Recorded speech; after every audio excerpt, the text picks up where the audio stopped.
3 days into this Hungarian ECS. It has been interesting so far, with the top 4 contenders still all contenders for the trophy, in my opinion. We're going to see a rematch of the Eliminator this morning, which should be a very interesting clash, a little bit spicy indeed. It'll be the Cobras versus UCB first up. I'm Mr. Maximo. This is the FanCode European Cricket Series Hungary, and it starts right now.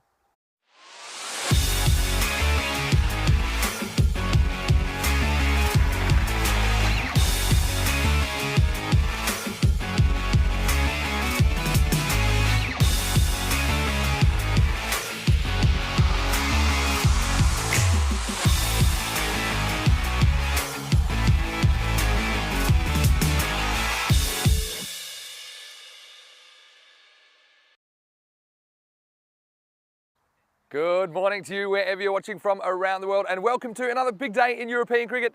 It is day 4 here at the GB Oval in Budapest, Hungary, and we're looking forward to seeing some of the top sides once again make their run. Particularly, I think the top 2 is up for grabs over the next couple of days. I think all the matches you see will be incredibly relevant. And we're starting with a very, very interesting encounter, and it's between the Cobras and UCB. Well, both these teams met in the Eliminator last year. There's a bit of a rivalry between these two, a friendly one, but still I think we're going to see some high quality cricket out of these two teams. Let's go to the toss. It's the toss for match number 13, and we know some funny things can happen in match 13. Charles Croucher is with 2 captains. Let's see who wins it. Okay, Anil, your call. Yep. Heads. Heads is the call, and it's a tail. Bat first. So it is Mr. Slick Sheikh Razik that has won the toss for the Cobra Cricket Club, and he has decided to bat first. I do like that. I think when teams are even, we know statistically that slightly more teams win batting first. I think they can bat with some freedom. They don't have that kind of target pressure which the second team has to deal with, and often kind of forces mistakes. But they're going to have to bat well, and no Jogi Segal in their lineup, so that leaves a bit of a hole at the top of their order to fill. They do think they've got some really, really talented players. Probably the captain himself, Sheikh Razik. He is going to be very important for them. I have liked the addition of Satyadeep Ashwath Narayan to their lineup as well, so I think he has a role to play. Also, he's an excellent wicketkeeper behind the stumps. So yeah, so the Cobras, I mean, we know that they finished 3rd last year. They ran into UCB in the Eliminator and lost narrowly, so they've got a score to settle in ECS cricket. And UCB just seem to have the wood on the Cobras domestically. But look, speaking of UCB, we know that they are a very, very high quality lineup. Vinoth Ravindran at the top of the order has spent some time at the crease but hasn't quite hit his straps yet. I think he's the sleeping giant of their lineup. But the real giant at the moment has been the form of Ashrith Darapareddy, who has been incredibly, plays a very good reverse as well. He's just so hard to bowl to. He's been scoring some big runs, 49 not out yesterday afternoon. On top of his bowling, which is always really, really tough to get away, his left arm spin in this form of the game. A couple of ins though for UCB, I think helped them out as well. Frankie Farrell coming back from being rested, as does Jack Morrell, who we'll probably see at the top of the order. Also, I've liked the bowling of Mark Desfontaine, the teenager. He has been pretty good, particularly at the end of the innings, and he picked up 4 wickets yesterday. But let's talk about the conditions here in Hungary, and I can tell you it is bright sunshine. I'm going to have to get the sunscreen out, I think. We're expecting a maximum temperature of 29 degrees. Currently, it's already up to 21, and we're starting at 8:30 a.m. local. So I think it's going to be a great day of cricket, and some high-quality cricket, I think, this morning between these two teams who are very evenly matched. Well, here's a man that I'm always excited to get next to into the ice cube, where it might be a bit cooler than out here. It's Rico Fool, who's ready to go, and I can tell you the news from the toss in match 13 is that the Cobras have won the toss. They're going to have a bat. Over to you. Let's get ready for day 4. Thank you very much to Mr. Maximo there, giving an insight to this first match. And what an exciting one it promises to be. Match number 13, well, is going to be lucky for one of these two teams and unlucky for the other. Just an opportunity to appreciate the stunning view of the GB Oval. It's an absolutely magnificent setting, this. And you see there that we've got some of the marquees there, players' marquees, the tournament referees, and the match officials tent there as well. And then we've got, well, the end to your right there. That's what we refer to as the bikini end. That's the house with the swimming pool, where we're still on the negotiations to see if we can get into that pool a bit later this afternoon. Well, I think Vinny has brought his Speedos along today. But, well, talking of Speedos, well, both of these two teams, they've done some good speedy work, some electrifying work, in fact. But they haven't been able to maintain the sort of consistency that they're like. But nonetheless, this still will be a good match. The Cobras yesterday, they were sort of on the giving and the receiving end a 1-on-1 against the Royal Tigers, and the bat versus ball wall is saying the Cobras 107 to 102. So Cobras are slightly favourites going into this one. Yeah, yesterday 126 to 56 against the Tigers, winning by 70. That was a bit of a surprise, but then the Tigers did bounce back, didn't they? Winning by 90 runs second time round, 161 to 71. So it was a mixed day for the Cobras. Whereas for United Chalad Budapest, it was well, straightforward victories against the Debrecen Vikings, 72 to 70, and well, they chased down 65 in the second one without losing a wicket. There we go. The first delivery is a little bit too short and being pulled away. There is some dew on the ground, and I think as a result of that, this one doesn't quite go all the way to the boundary. But will be 2 runs nonetheless. A little bit short starting off there. The bowler, Otis Farrell, he was well rested yesterday. He was part of the team. They decided to give him a rest. Now remember, the last time we saw him against the Blinders, he picked up 3 wickets in his first over. This one is called a wide. I think that's a tight call for me. Just, well, the umpires are going to be very tight on these, and they have been very consistent. But, that one was a bit of a close one.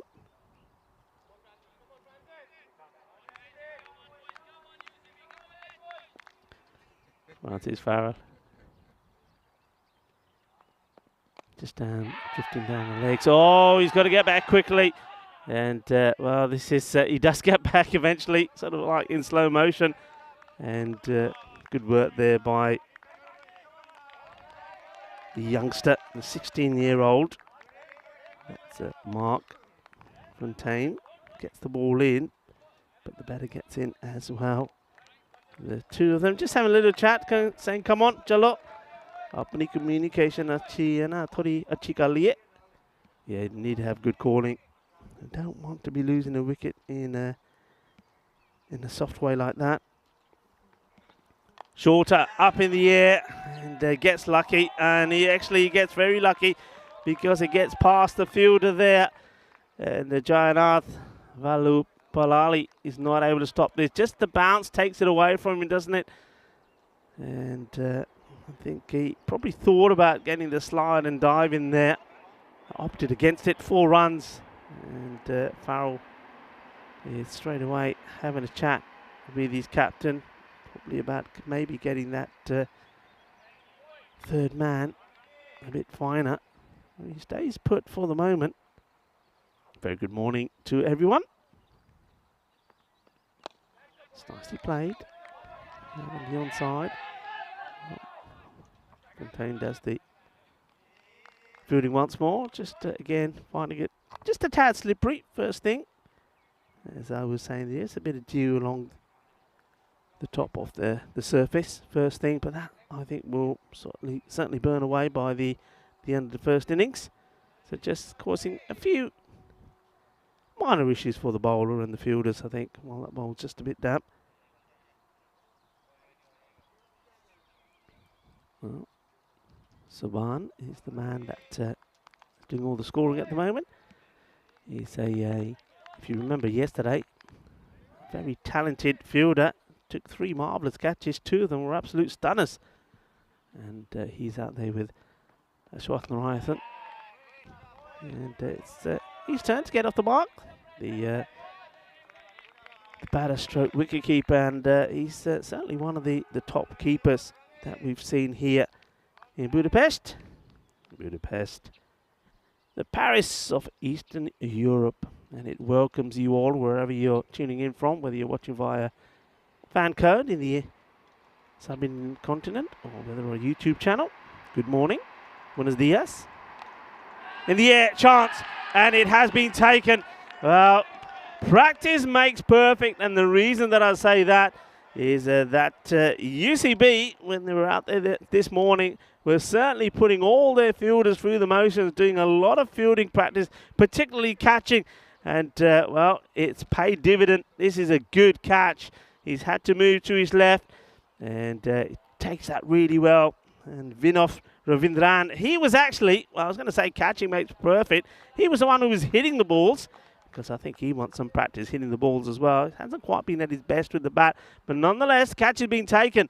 And it just gives us a quick opportunity to have a look at the top batters. And no surprise that the captain, Rasik, is right up there for Cobra. 116 to his name. Segal Yogi, he's not playing today. He's 74, so they're going to miss him. And the other man, Ashworth Narayan, well, we only saw him yesterday for the first time. And he's already made himself up there in the top 3. And that's one point I was making yesterday. The top teams are reliant very heavily on the top 3 batters. You get through them, and you can certainly restrict the scores that are being made. And we saw that evident in both the games yesterday between the Cobras and the Tigers.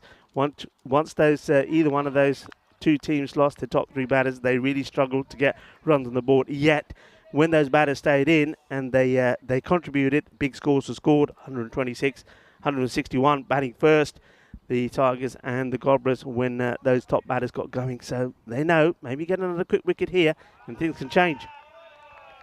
Good time to enter back into the ice cube where it is. Yes, a little bit cooler, Mr. Maximo. Vinny Sandy, good morning. Good morning, Rico. Interesting first over, wasn't it? Here's the second one, starting with Gulam Abbas. Yeah, 9 of the first, but picked up that wicket of the final delivery. Abbas bowled well yesterday. It's the first time that we saw him, and he was in the wickets. So, looking to continue the good work that we saw from him. I just want to say a quick hello to all the viewers as well, of course. Great to have your company on the European Cricket Network today. I think it'll be a pretty interesting match, if you ask me.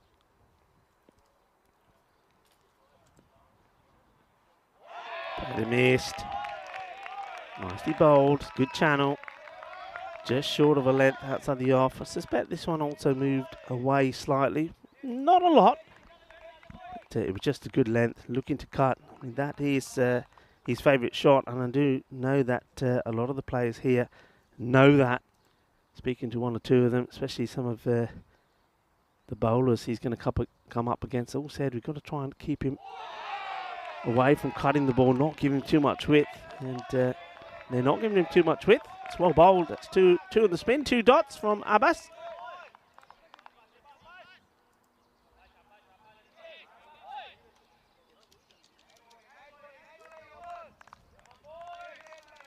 A lot of noise out there coming from United Chalad Budapest at the moment. This one's a bit straighter and doesn't try to hit this too hard, does he? Rasik just gets in line and pushes it away. He was in top form yesterday. He scored 43 of 24 in the first match, which was the 71 victory against the Royal Tigers. And he was the main contributor in the second match, where the team only got to 71, chasing 162 for victory. He made 39 of 19. So he's the consistent batter. He's the one they'd like to see the back off. But these 2 really here now, they are the key. And they were in awesome form when they batted together. Between them, I mean, I mentioned that Rasik scored 43, but he was supported well by an excellent 34 of 17 by Ashwath Narayan as well yesterday. So this is the partnership that they need to break. And then after that, I think that they know they're able to maybe restrict them to the score between 70 and 80. Tries to get this through the gap. He does, but the field has been set. They've got a sweeper out there. And nice field at the moment. So man out on the off. It's one of the men deep. End of the over. So pretty tidy so far. We haven't seen any real fireworks. It is match number 13, and the score is 13 for 1. If we have a quick scan through the tables, Royal Tigers sitting at the top, but you can see there, any one of these 2 could take top spot from them if they win both their matches here today. If it ends up 1 apiece, well, you're going to have 3 teams there on 8 points. That's how tight the table has been here. They're going to go back to Francis Farrell to continue.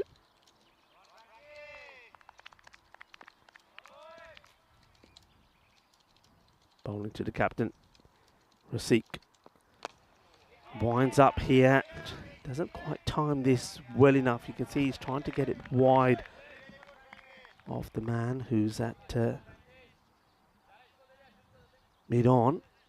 But timing lets him down slightly, and he's able to feel that without too much trouble. Bit of war paint there on Francis Farrell. I think he knows it's going to be a warm day. Good shot. Balle, balle, balle.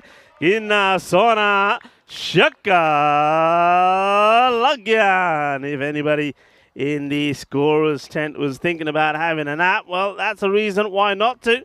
You just saw the hat popping up there of Mark MSP, Mark Simpson Parker.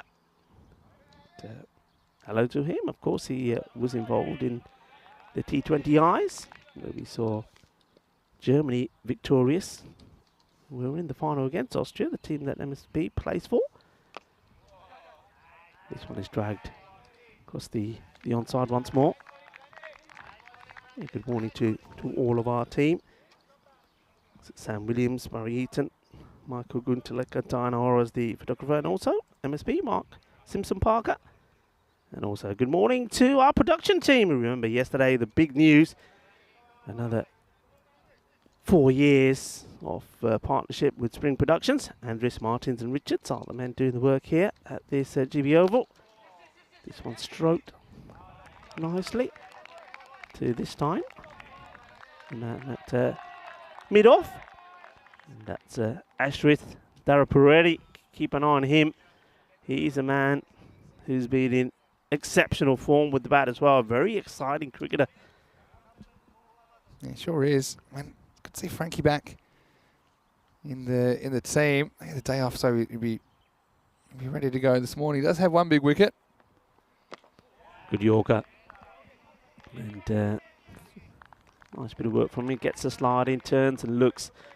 Realises that the bat is comfortably in. Doesn't need to throw it away. Wicket so far was that of Mohammed Saban, who came up in the top of the order. And it was Farrell that got him. Good catch from Vinoth. I just remember last time these two teams met. Last year it was in the Eliminator, the 3 versus 4 match.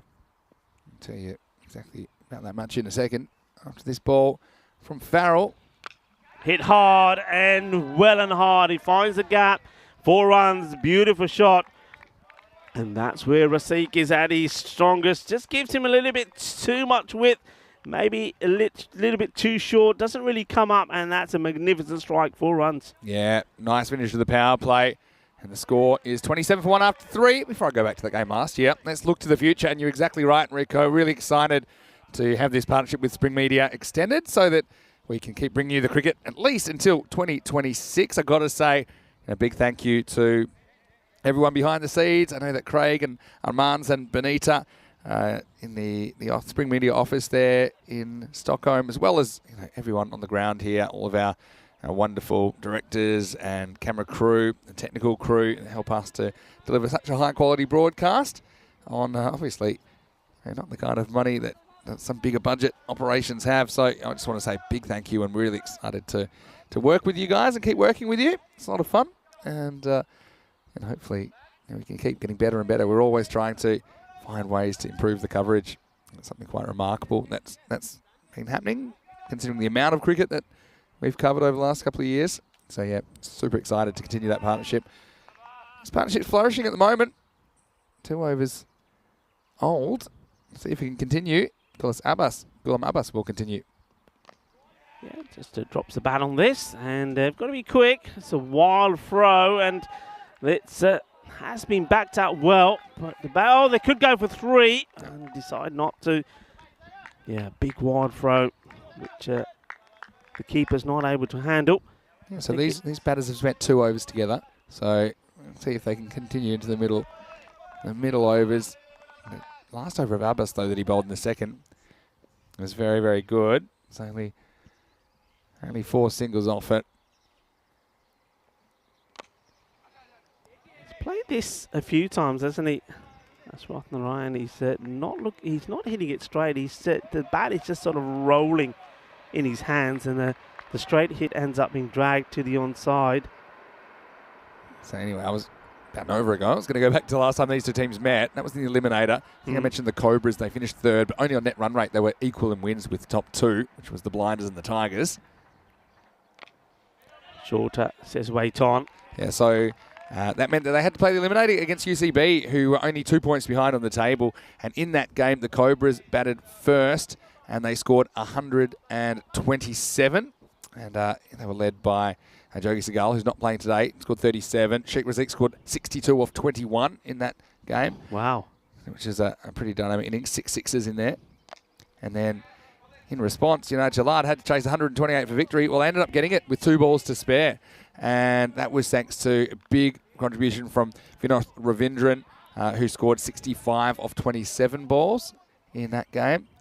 And, he also hit 5 big sixes, helped with Rishi Chakuri, who we don't have around this time. But Dara Peretti chipped in at the end, I remember, with 13 not out of 5. So some names there, which are obviously still involved. Quite a few names still involved, as you'd imagine. But it was a memorable match, and I think the Cobras will want it. Set the record straight today, or this one is going to disappear over the leg side. Maximo! Well, Ashworth Narayana, we know that he is a powerful striker of the ball. I think for the first time, Gulam Abbas gets a little bit straight to him. It kind of comes in off the pitch and it disappears off the bat. 6 runs. Yeah, I mean, it puts this one away, no trouble. And he just gets himself in a better position. He's not reaching for it. Some of the others he's had to reach for, and he's only managed just to get it to the player inside the circle, mid-wicket. But this one, he nails it, gets it out the middle. Big shot. What's the reply going to be from Abbas? He goes fuller. And this has been turned away nicely. Bit of a risky shot. He does like to get that little step in across the line and play right across some of these deliveries. So you can see why the bowlers will be trying to attack with a fuller length. But very good morning to all of our viewers as well. I see a lot of activity on the chat already. There's a lot going on. I'm just going to pop my head in a second, of course. It's always busy at the start of a day, but yeah, really excited to have your company. Vinny Sandu here, Mr. Maximo. Alongside me is Rico Fool, and hope you're still in for a nice day of cricket. Yeah, keep those comments coming in, those questions. I know I've seen quite a few familiar faces in there. And if you are new to the broadcast, maybe drop us a line in the YouTube chat, ECN European Cricket Network. Also, a big hello to all of our viewers on FanCode in the Indian subcontinent. Here, Cobras, it takes me to 2 years ago when they actually made the final against Royal Tigers, who set them 131 for victory. They made 112. So we have seen some high scoring games, particularly at the back end of tournaments here. And, all kind of 4 of the top 4 last year you felt could win it last year. And I feel the same this year as well, to be honest. I think that they're very, very even. And that's why, it does seem that top 4 is pretty much set. Yeah. But top 2 is going to be super important. The Cobras missed out just on net run rate last year, and they found themselves gone after just 1 loss on finals day, whereas the Tigers and the Blinders had the security of that double chance. So I think that every single match you see from here on in is going to be pretty important in determining that top 2. Here's Jayanth Valarupali to bowl over number 5. He will be bowling to Satya Ashwathanarana. Good start from Valarupali. I think it's a good time for him to come on. He doesn't fire it in. He's not as quick as Farrell or of Abbas. And a slight change in the pace of the ball. Hoping that he could try and get a miscue from either one of these batters. Well, this is up in the air. This could be that miscue, and it is, and that's the difference the pace makes. And the bowler, Valarupali, he's absolutely delighted about it. He goes and congratulates the fielder who takes the catch. No mistakes there in the deep. Once again, it's all that practicing they did beforehand, and it's proven to be quite clinical at the moment, because the catching certainly is. A nice catch. Look, right. He knows exactly where he's standing. No mistakes. Good catch. Nice catch out there. Izarula Coker-Hill is the man out there. And he knew exactly where the boundary was. That's the difference between getting set and not being able to get set, because it's pretty much straight to him. He knows, okay, he's inside the boundary. Doesn't have to move. I think sometimes when people are having to move sideways for those, they can get in a bit of a muddle. Yes, these two teams, I mentioned quite a lot of familiar names, and Cobras last year were been a bit unlucky to get bundled out of the tournament where they were. It does seem like UCB have the wood over the Cobras. You see, look at UCB with some of the names coming in. Morel back into their side, Farrell back into their side. Got to also say, I really enjoyed Mark Desfontaine's bowling, which we might see in the second half of this innings. So, Yeah. Jokey Segal out for the Cobras. I think, for me, Wes was kind of tipped the scales for me slightly towards UCB, just with these teams. Now, it's alert running, though, for the Cobras.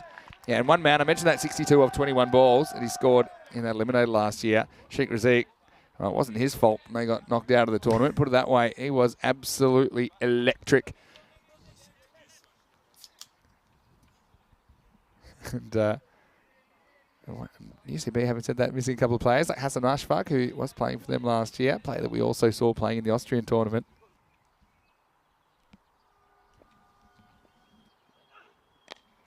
Bit uppish, but gets it past the inner fielder. Takes a single. Yeah, they'd be disappointed to give that extra away. That's a couple of times they've done that, the overthrows. There was no need for it really, but you saw there was one or two of the fielders saying, fire it in, so the fielder did, but there wasn't a need to, the batter was already in.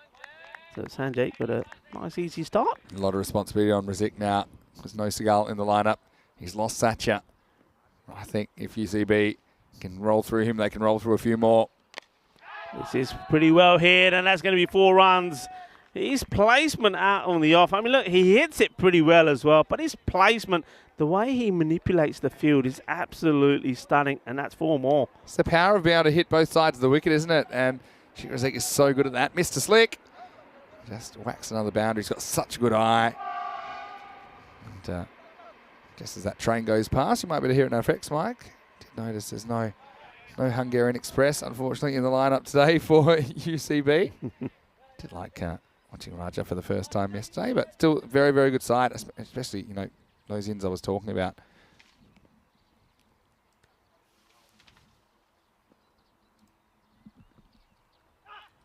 This one's probably going to be too wide from Valupali. Yes, it is. The umpire gives the signal, and a good appropriate moment to say good morning to our men in black.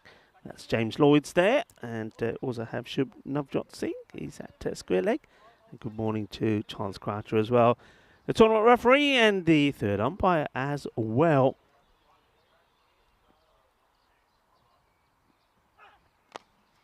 Struck firmly, hasn't quite found the gap, will be fielded, and the fielder or the bowler just wanted to keep it a 1. You could hear him saying 1-1-1, but it's not going to be.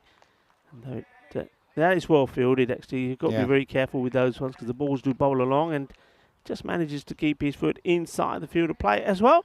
That's Dara Peretti once more. And, certainly do not want to be hitting the ball in the air towards him. He's got a fantastic, safe pair of hands. That's the end of the 5th over. So halfway point, he's 42 on the board. So at this point, they're looking to be just under the 100 mark. They know that they need to get that acceleration in. But the thing is, I mean, while Razik is there, you know it can happen. This is all to do with, I think if they're going to get a 100-plus score, Razik will have to bat the next 5 overs as well. If they get him early, I think it could be 70 to 80. I really do. Game within a game, isn't it? And here's another key player, Amit Parahar, who was the hero a couple of days ago. That was with the bat. He's a very handy bowler and good fielder as well. So a lot of quality on these two sides as we head into the second half of the first innings of the day. Starts a little bit leg-side-ish, but they are pushing, and it's just good running. It's nice to see, as I know that's one of the things that Baza Barry Eaton, when I was with him on comms the other day, he was saying that that's one area where he really feels that the cricket in Europe could improve much further. It's the running in between the wickets. Well, at the moment, we're seeing good running between these two. Down the leg side once more, and this time it gets, I don't know if he gets bat on this or whether it's just all thigh pad or pad. No signal coming from the umpire. So, yeah, a little bit of bat on it. Yeah, just there. But that's the delivery that you need to put away. But Kumar has taken the single, so it means he gives the opportunity to Razik. Razik probably is not going to miss out on those. I think that's Kumar's got to be pretty smart here as well, where he feels the big shot is not on. Needs to try and feed the strike to his captain, who's at the moment, I mean, he has played some nice shots. He's got a couple of boundaries to his name, 2 4s in the 15 that he's made, but he's certainly not flowing like we know that he can. Just a slight delay here at the moment. I think the match officials are having a conversation about something here. I think it's just a slight technical delay, just making sure that everything's connected and working properly, which is it's quite important, of course, running cricket at this level. But well, it gives us an opportunity to ask each other what we did last night. Yeah. You can go first. I had a pretty good nap, I'll be honest with you. A hot day here, so I had a bit of a sleep, but then I did go out. Yeah. But I want to show you that I'm going to go back to last year, not last night. Have a look at this. Now, this is James Lloyd. We were just talking about the umpires. Yeah. This is one of the moments of the season last year, and I'll show you. So this is the Blizzards who are against the Royal Tigers. But see, setting up the stumps there. Yeah. Hold on. Well, see, nobody noticed at the time. Here's the thing. Everyone was looking at it. Okay. We'll have to go back to that. That's to be continued. Well, look, I spotted it. I wonder if that's what ask the viewers if they spotted it. Yeah, did you spot it? Okay. I spotted Let's see it, if we go back to it now. And everyone was just kind of just cruising around. Here we go. You know, everyone's saying, "Yep, cool, let's go." And yeah, the umpire was looking at it. The batter was looking at it. The non-strikers looking. Look, have a look. Oh, this is just the batter hasn't said a thing. He's saying, "Hey, that's what's going on?" classic. Oh, that is brilliant. This is hit down the ground, but it just see how that one really slows up. I think that maybe that's popped a mole on the head. The reason I say mole on the head, we know that there's moles underneath this ground. They're popping up all over the place. I asked Danny who to check in the Czech Republic. We were just talking about kind of random ECN moments and what's your favourite kind of thing. Yeah. And that was the one he picked out because it's so strange. That is absolutely brilliant. I've not seen that before. Haven't you seen that one? No, I've not seen that before. Yeah, me and Joe had a good laugh. And to be honest, we didn't notice either. We just saw the bowler break down and thinking, why the bowler ran, and he was the only one that noticed, wasn't he? Here comes the throw once more. Okay, so you can remember what about last year? Or what about last night? Last night, I went out with some of the crew from Spring So Media. you had a sleep. You're getting old, I had a aren't little you? sleep. You are getting old. Long days, early mornings. You're more. Have you got any Spanish blood in you? You like your little sort of siestas, don't you? Yeah, Single like again. as well. Listen, I went for a nice walk to Hero Square. That is a fantastic place. And I tell you what is so fantastic about it is the park around it. Yeah, The park, I'm looking forward to the checking lake. that out tonight. It's superb. We've got the end of the over. I'm just going to look at this one more time, though. Go on We're then. going back to last night. But, yeah, this is when the bowler comes in, and everyone's... And then he's saying, well, what's going on here? It's Dina from the Royal Tigers. And then James kind of does a literal face palm. But I want to know why the batter who's staring at it while the umpire's doing it doesn't say anything.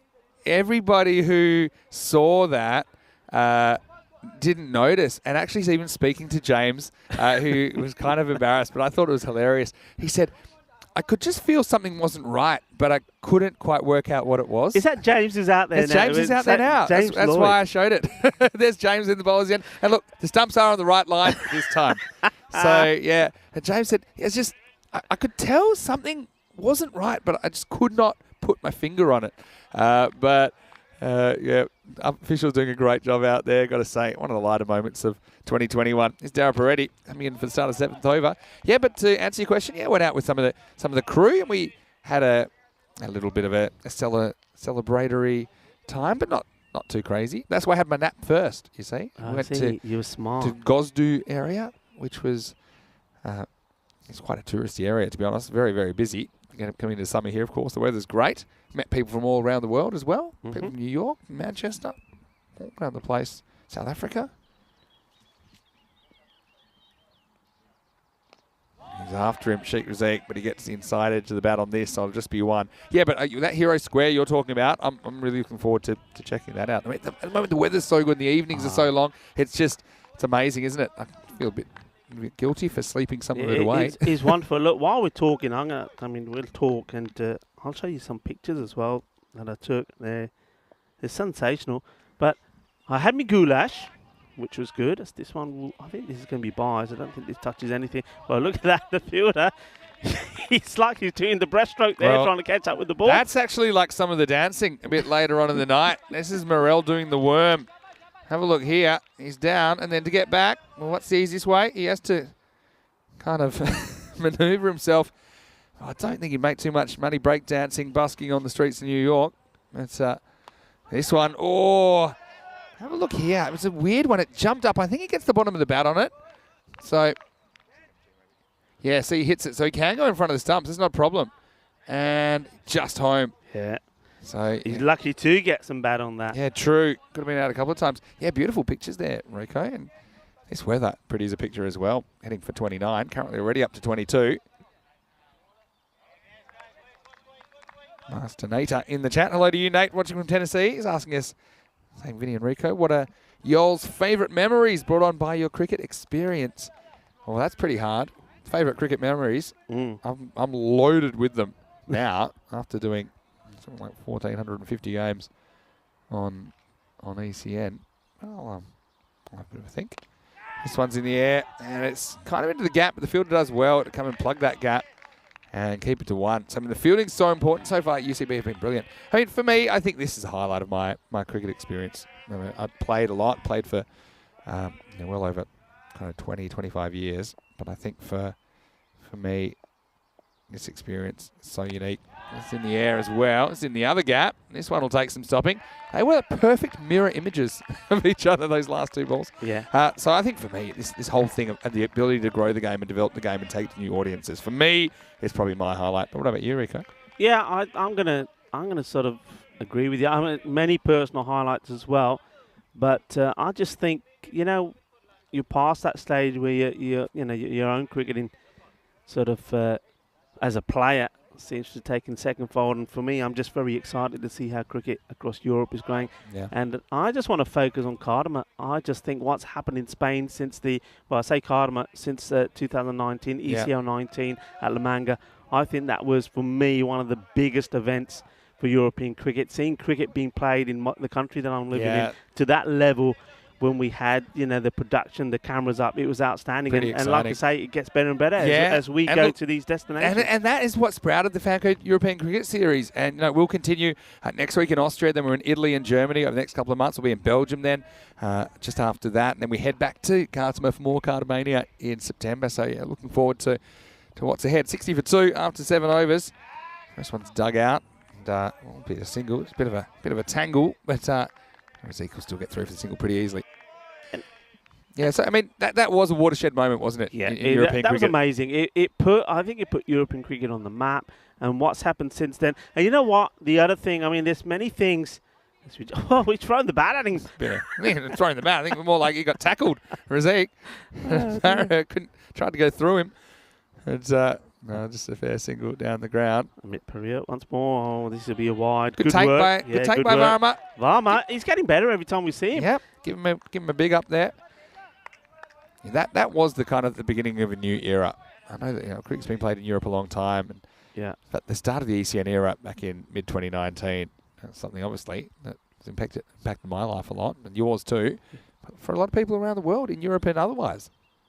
Yeah, and the thing is, though, as we see this one played out for a single, we know what happened after 2019 with the world, don't we, with COVID.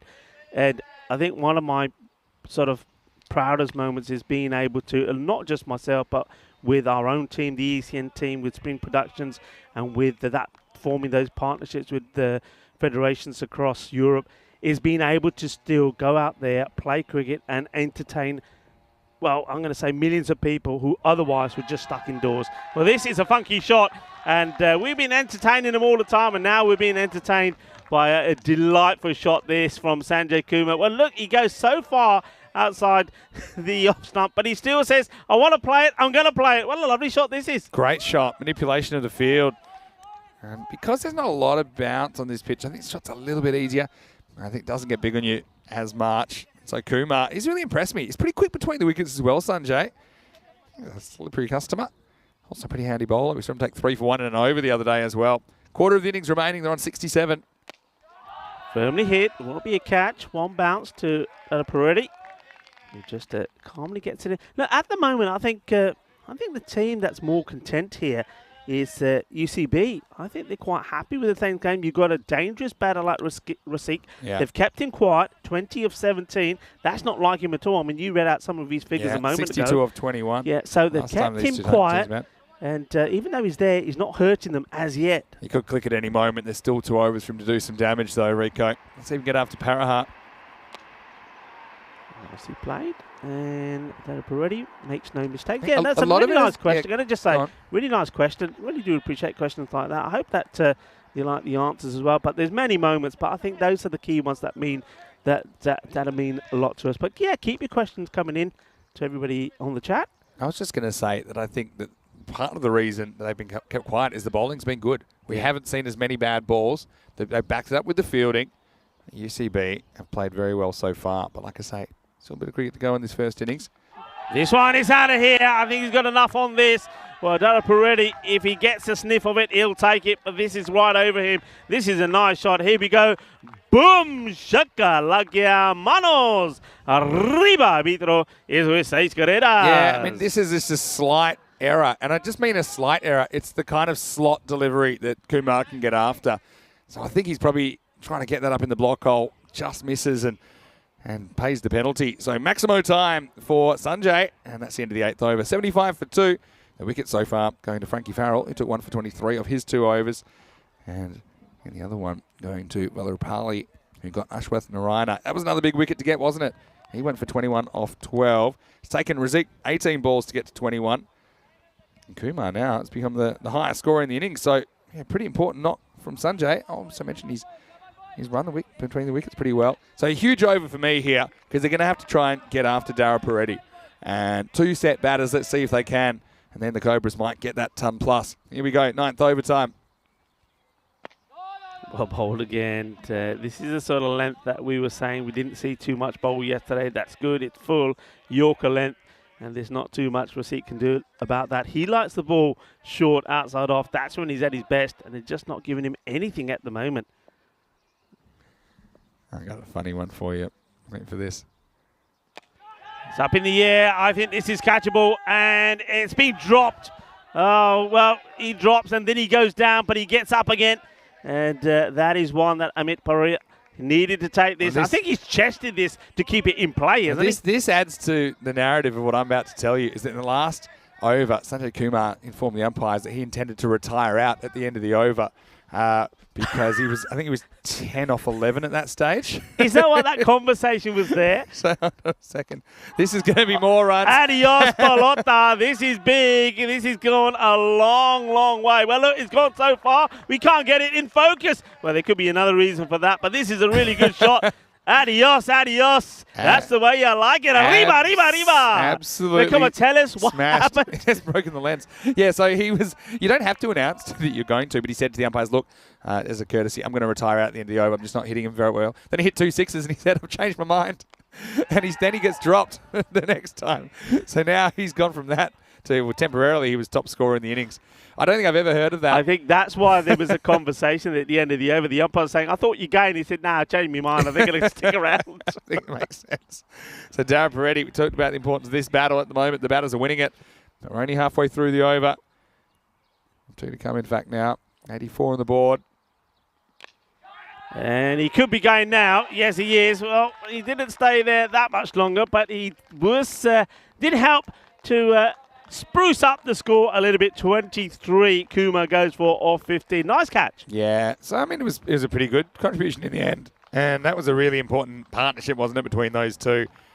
Darren Peretti pretty good with his lines there, at least making him reach for it. And the catch was taken pretty well by the skipper, Anil Patadak. So, finally, the partnership is broken. The Cobras now 84 for 3. Yeah, that's a good wicket at this time because they were just starting to accelerate. I was saying that the score between 80 and 90 was looking on, and they looked just to get that accelerate with Kumar, just sparking some momentum. Looked like they could go over that, but getting that wicket here now, and the new batter, of course, being on strike, could be just what they need. Yeah, but a pretty good hitter in the Osama Mohammed coming to the crease. It's hit fairly well. It's catchable, and it's taken. And Well, Dara Peretti is going to finish with 2 in 2. A lovely catch there taken by Vinod once more. Vinod Ravindran has been absolutely brilliant with his catching. He's the one who said, "Nah, my catching's fine. I don't need to do the practicing. I'm just going to hit the balls to you guys. You catch them." And, well, that sort of practice that they did at the start of the day certainly has paid dividends. Well, you can't blame the batter there, Usman Mohammed. He comes in. I think he knew there was no chance of a single here. Rasik wanted to face the last over. He just had to go for the boundary. Hit it pretty well, but a great catch. Can't blame him at all. Had a free shot at it, I should say. And Rasik now is going to face up the start of the 10th over. And it looks to me like they're going to go back to Valarapali, who bowled the 5th over, went for 10. There's been no real huge overs in this. I mean, there's been, and the one from Parahat in the 8th was 15, but I think for the most part they've held them at bay. Still with Rasik on strike, wouldn't count out that 100 just yet. Here we go, 10th overtime. Full toss, no ball surely, and it's been called. Smart. And, yeah, not running. That is very smart. Good, intelligent cricket. If he runs, he goes off strike, and he doesn't get the free hit. Now, well, no harm done. Still 6 balls to come. Got a bonus run from it, and now he can go wild. Yeah, very, very clever, because for sure Rasik wants to be on strike as much as possible, probably anyway. But at the moment I think it's, even if that wasn't a no ball, I probably would say probably not taking a single here. I just think he's worth so much. Anyway, sound the free hit horn. Let's go. Still 6 to come and 85 on the board. I think this 100's on, Rico, especially if Rasik gets this one away. Oh, he has got it away. Balle. Kinna Sona. Shaka Lagya. Went for the slower ball, Vinny. He's lucky because it could have been another full beamer. Yeah, this one, a bit lower, so there was no problems from that point of view, but there were still problems. It just kind of hung in the air. It was a hanging slower ball. Rasik whacks it out of the ground. So suddenly he's found his mojo a little bit. Yeah, I would actually do absolutely everything possible to get Rasik back. Well, keep him on strike, I should say, for the last 5 balls of this game. It could win you a cricket match. Yeah, the skipper, he's out there, Rasik. He knows that. He's going to stay there. Well, that's how you go from 18 to the 90s. The no ball and the 6. So that's 7 off the first ball of this, the second over of Valuripali. He's now under pressure. He went for 10 in his first, remember.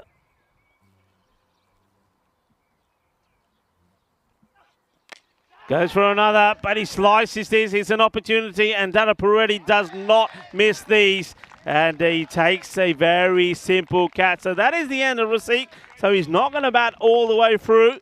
But he's got his team into the 90s, and the next batter, well, has got 4 balls to try and get them to the 100. Yeah, and he has to go for everything pretty much, Rasik.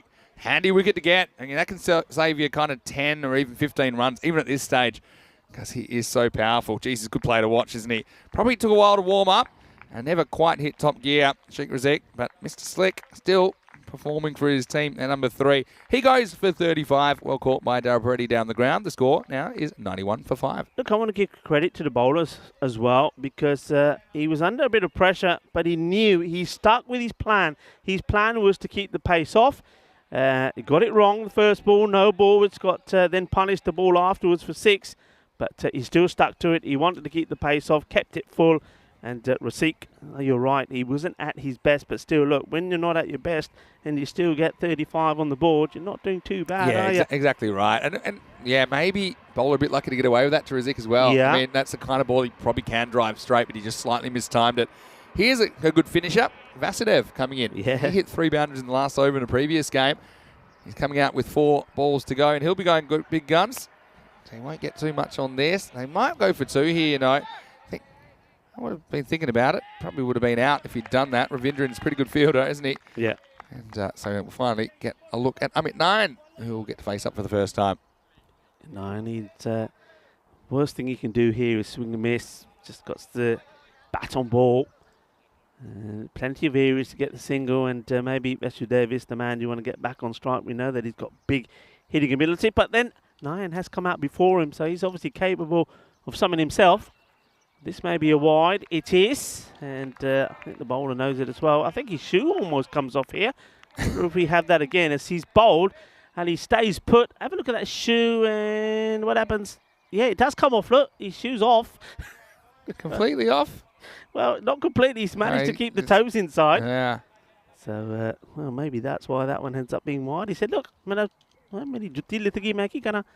well, he's back again. So, we've had a no ball and wide in this. So, he's had to bowl, or he's going to have to bowl 2 extra deliveries, which could cost him. Nudge that 100. They need a boundary, though. Oh, he's trying to get one here. Watch the bounce. Good work. And good throw. Well, they are taking him on. He's going to be out. And I can understand that. I think you go for it at this point. I know that you're taking on Vinoth Ravindran, who's an absolute gun in the field, but you got to try. Yeah, it's worth a try. It had to be a very good piece of fielding, and it was. That's also the difference between this field and, say, Prague last week, or maybe some fields in Italy that we'll see. One bounce pretty comfortable to take the ball because the grass takes enough pace off the ball. I mean, that would be a much more awkward stop on some other grounds around Europe, but this one kind of sits up nicely and fairly predictably for the outfielders on the first bounce. Ravindran makes no mistake. Unselfish stuff from Vasudev, who runs himself out for just the single. The score is 94 for 6 off 9.4. Still 2 balls remaining. 9 stays on strike.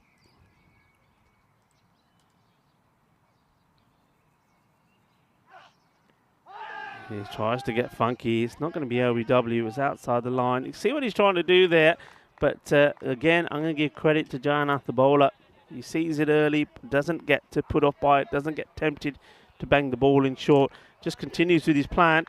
And yeah, I don't blame him for trying this, but he just didn't get into the right position. Through the legs. I'm probably happy to get one. At least it's something. Now, boundary will set a triple figure target. Otherwise, it'll be something in the 90s. Valarupali. Bit of a mixed bag, to say the least, in the last over. He did get rid of Rizek, which I think has saved him from chasing 100 plus. His last ball. Matur hits it pretty well. And is he going to get a boundary from it? Yes, he is. Cuatro carreras, which takes him to 99. So 100 will be the target. And that's exactly, I think, what the captain would have wanted there. Just to say, come on, give us a boundary. And he does. And Rasik, you'll be happy with that. I mean, they've never really got going. They never sort of got into what I would say fifth gear. They never quite pressed the turbo button, but still 100 chasing in a top quality match like this. It's still going to take some doing. Yeah, well, simple. Just the even ton it will be for UCB. We'll be hoping to chase down the Cobras just like they did in the Eliminator last year. Well, Farrell was back into the lineup. Didn't have it all his own way, though, this morning. And was able to take that wicket. And that was the start of pretty good 10 overs of fielding, I think, for UCB. Ravindran in particular was excellent as we saw the dangerous Ashworth Narayana and Razik partnership flourish, and just knew they had to get rid of one or ideally both of them. Ultimately, there was a bit of carnage for that second wicket. Ashworth Narayana ended up whacking 21 off 12 balls, including 2 really big sixes. Ultimately, he would not last that long, and that just opened up a little bit of a window. And Sheikh Razik, although he went on with it, he didn't quite find his best touch. Sanjay Kumar, pretty decent hand from him though. His 20 just moved things along. Yeah. Competitive score, but they haven't really batted UCB out of the game by any means. Yeah, there was good contributions. We'll see that when we see the scorecard. But like I was saying, it didn't go electrifying. That was an opportunity there to get rid of Kumar a little bit earlier. In fact, Kumar, as you heard Vinny coming and telling us, was ready to go because he wasn't hitting the ball pretty well. But he started hitting it well. But this time, he didn't quite get it over Anil, the captain, Mike, who took the catch. And talking about taking catches, that man there, Vinoth Ravindran, he's been in really good form in the field, taking another catch. Seems to pop up everywhere, doesn't he? And this one was launched into. And another man who makes no mistakes in the field is Dharapuredi. He takes a nice catch as well. This is unfortunate. You had to try and really hustle. Remember, if they get this one, it would have ended up, they would have got to the 100, just falling good short. But again, it was Ravindran who was doing the fielding. But right there at the end, Matur, well, we know him for his bowling, and watch out for him when he's doing the bowling, but he does crack the final ball of the innings for 4 runs, which takes them to 99. And it means that the chase is on, that UCB will need 100 to win this match. And have a quick scan of the scorecard there for you. Mohamed Soban, he was sent up the top of the order to try and take the place of Yogi, who's not playing here today. Got 7 of 5 deliveries, and it was Francis Farrell coming back into the team that got him. But look, there's those little contributions. Ashworth Narayan, 21, 35 from the captain Rasik. Sanjay Kumar, a very valuable 23 from him.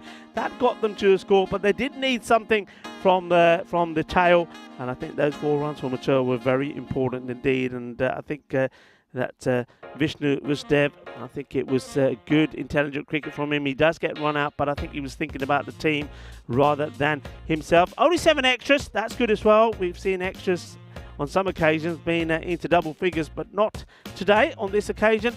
And the 5 bowlers that were used, nobody was particularly expensive. I think that Valupali, his second over went for 14, but he did pick up the wicket of Rasik, and it's always difficult bowling the last over. You know the batters are going to be after you. He does well, 2 for 24, 2 for 13 for Dara Puretti. He had a good time out there in the field once more, didn't he? Not only did he bowl well, taking those 2 wickets, but his catching was good. And also, I think I like the bowling from Ghulam Abbas once more. He was wicketless, but very tidy. Just 15 coming from him, and Francis Farrell back in the team, taking 1 for 23. So evenly poised. I think any match where you're looking to get a score of 100 or above, when you're chasing second and you've got the pressure of the chase on you, is going to be exciting. So come back and join us in roughly 10 minutes time for match number 13. Is going to be unlucky for one of these 2 teams. Who's it going to be? But join me, Rico Fuller, Mr. Maximo, as we come back for the conclusion. Volvemos en 10 minutos.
Hola, muy buenas, mi familia, ¿cómo estás todos? ¿Todo está bien? Y bienvenido aquí en campo the GB Oval. Yes, this is the GB Oval, and we are in Hungary, in Budapest, and known as the Paris of Eastern Europe. And I can see why. Certainly my first time in Hungary, and just walking around the beautiful city of Budapest. There's so much to see, and it's almost like every direction you turn in, you're just, well, you're in awe of the architecture that you see. And the people also are so friendly and so nice. It's just so lovely to be here. And it's great to be here when the sun is shining. And when the sun is shining and cricket is being played, well, you cannot be happier. Well, certainly an aging Rico Fool certainly can't be happier. I'm loving my time here. I'm loving mingling with these boys and the teams and the crew. It's an excellent time at the moment. And the cricket is really nice. And this match, I think, is going to be a spicy finish to it. Because you know I like it spicy. And 100 is required by the United Chalad Budapest. And they're going for, I think, a duo that have worked well together. We were saying that Jack Morrell being promoted up into opening the batting so he could be there for the power play is something that's worked for them. It worked the last time we saw him. He didn't play yesterday, so he's back in the side here looking to play his big shots earlier on. And I think we all are looking to see one man get better and better. Vinod Ravindran. Well, he's shown what he can do in the field, hasn't he? He's an absolute gun, but he can be an absolute gun or a rocket, if you like, with the bat. And he's just getting better and better each time we see him. And let's see if he can continue that improvement here. Mature, the man who hit the 4 off the very last ball to take the score to 99. It's going to be starting off with the ball. So this is going to be a good contest. Full here, certainly enjoying your company as well. Thank you to everybody on the chat. Lots of conversation going on there. Loving having you here with us. First ball just stroked away. Morales a little bit slow in getting. Oh, what about this throw? Well, run after it. Run. On the Iba. Well, I haven't seen anything quite like it. Well, I think that is Sanjay Kumar that's thrown this one. I'm pretty sure. Well, Kumar. He wanted to retire when he was batting. He might want to retire and get the 12th man on here. Well, what happened here? And that was an amazing bit of cricket. Well, what a way to get off the mark.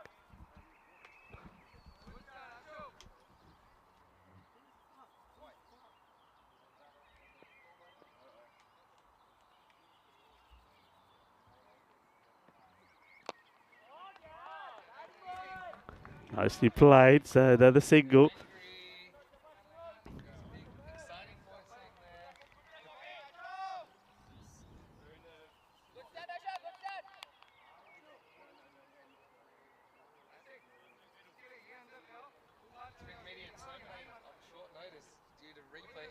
Mature. He would have been happy with the first one. Well, Sanjay Kumar getting his radar completely wrong. Remember, we're going to see him bowl as well. Let's hope his bowling's probably a little bit more accurate than his fielding. Just making a change in the field, so they're bringing up the man that was on the boundary on the leg side. I'm just having a quick look. Yeah, they've gone for 2 on the offside. Point and long off in place. And, well, that's why. Well, the captain knows what he's doing. It is tidied up eventually. It is Bhavani Adapaka who gets the throw in. Keep an eye on that name as well. They don't tend to use him too often, Adapaka, but when he does come on, he's a wicket-taking machine. I like what he does. I would have him bowling my 4th over no matter what happens after the power play. Pitched up and well struck, but straight at the field. In comes the throw. Good bit of cricket. I'm liking it. This is what I'm talking about. And this time, Sanjay Kumar says, there you go, Rico Full. Is that better for you? Yeah, that's a lot better. That's a lot better. Well, he said, I got my arm right now. Well, the bowler's saying, well, he could throw it a little bit softer. Good work. Trying to get the gap. Good fielding once more. Kept his eye on the ball, head nice and still. And that's the captain, Rosik. he's not making any mistakes either. So at the moment, the Cobras, Cobra Cricket Club, they're sort of doing very much the same as what was done to them. Pretty tight in the field, pouncing on everything that's coming their way.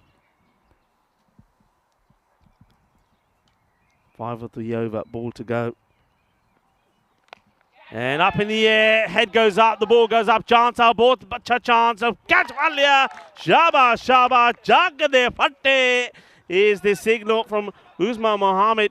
And he's done very nicely here. Just have a look at the shape of the batter here, Morel. The head goes up early, watch, loses it just there, and that's just sort of hoiked up. Still a lot to do for the fielder, but he does really well. There you go, crocodile style, but it doesn't matter. There's nothing wrong with the celebration that says, Arlo, Chakade Pate.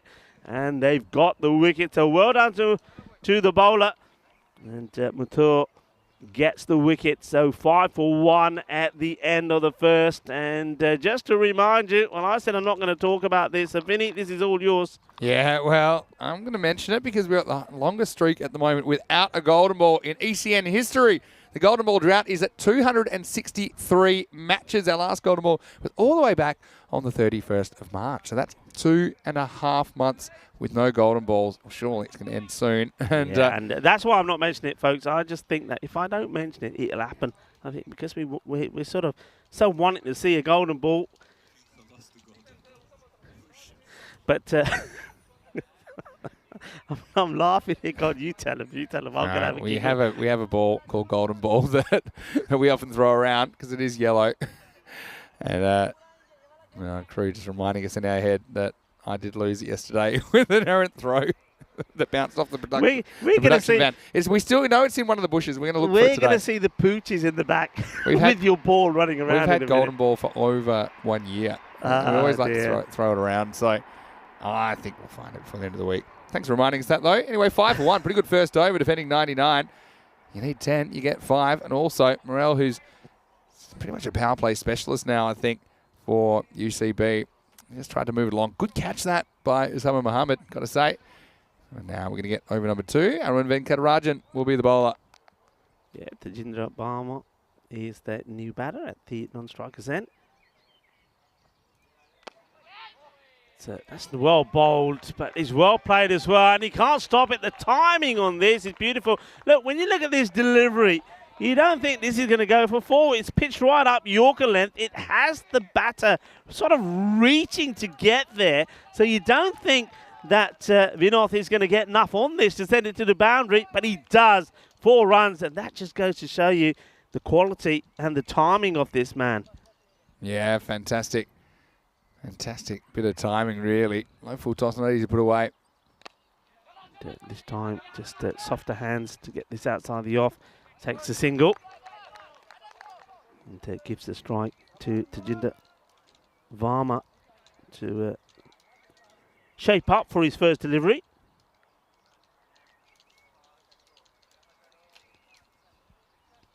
So, what can Venkatarajan do here? Well, goes for the Yorker once more. It's a good running between these two. And, fortunately, the fielder doing the backing up as he's sort of wrong-footed. He was going one way and the ball ends up going the other. Doesn't go over. It does a bit of a slide, but he stays on his feet. Venkatarajan, this is a good start from him. Just darting the ball in, the left armour. There again, in the air, but I think this is wide off the Melder, and he actually makes a good stop. This is, once again, this is him being fortunate to be on this outfield. Another outfield, many grounds in Europe. This, once it hits the deck and he makes that hesitant move, this is 4 runs. Yeah, it does. It just holds up for him, doesn't it? Does very well to cut that off in the end, though. You're right. Was helped by the fact the ball decelerates significantly after the bounce, especially after the second bounce. This is hit pretty well, but the fielder is there and takes a comfortable catch. And nice and easy for Rasik, the captain. And they get the wicket. This time is Tajinder Varma, who's the big man. He is big. Tries to give this a big crack, trying to get it over Rosick, doesn't do so. And Rosick makes this look absolutely easy. I think that is all about, I'll tell you what that's all about, folks. That's about a lot of coaches will say when you're playing these shots, you need to have balance. You need to get weight into the shot. When the ball is away from your body, that's not going to happen. And it's just too wide. He doesn't get, here we go. Yeah. It's too wide from him. He doesn't get anything behind it. He's just relying on upper arm strength, and it's not enough. Yeah, and he doesn't really get the full power because he's reaching so far. And so it's not a man you want to hit a ball to. Simple catch for Sheikh Razik, but maybe not the worst thing to get this guy to the crease. This is Ashrith Darapareddy, who's been absolutely incredible for UCB this week already. Not just the runs he scored, but it's also the way he scored the runs. He's been fantastic. I mean, already in this series, he scored 110 runs at a strike rate of 167. And he can kind of do it all and then some. But again, scoreboard pressure. They need to make this 100. They're just a little bit behind where they need to be at the moment. Venkatarajan, 1 for 7, ball to go in his first over. And he just strays down the leg side. And I think this is a shot from Darapareddy, which is just tentative. It's a shot you play when it's your first ball. I think if this was anything else, he would have smashed his away. It was a leg side full toss. He just wanted to get back onto the ball and say, I'm not getting out the first ball. You could be right. Fair play. Yeah, 12 for 2 after 2 overs. Let's have a look at this table because I think it's going to be pretty spicy. I mean, it does seem to me, depending on this afternoon's games, the Vikings, well, they might be out by tonight and they don't play tomorrow anyway. But I think for me, it's all about the top two. I think the Blinders, they'll fancy themselves to get a couple of wins this afternoon over the Vikings. So anything can happen. And the reason the top two is so important is that you get the double chance on finals day. If you're third or fourth, you don't. And that's where the Cobras went wrong last year. They finished third on net run rate, and they were eliminated by the UCB batting lineup, essentially, who chased down 128 for victory. Here we go, the third over. It's Mathur coming back. It's a good ball. I mean, this is what makes left-handers so dangerous because sometimes they swing back, sometimes they don't. This one kind of goes dead straight, but you can't really blame Ravindran for playing for a bit of movement in. You see, it's a good player, but he just misses that because it goes on with the arm.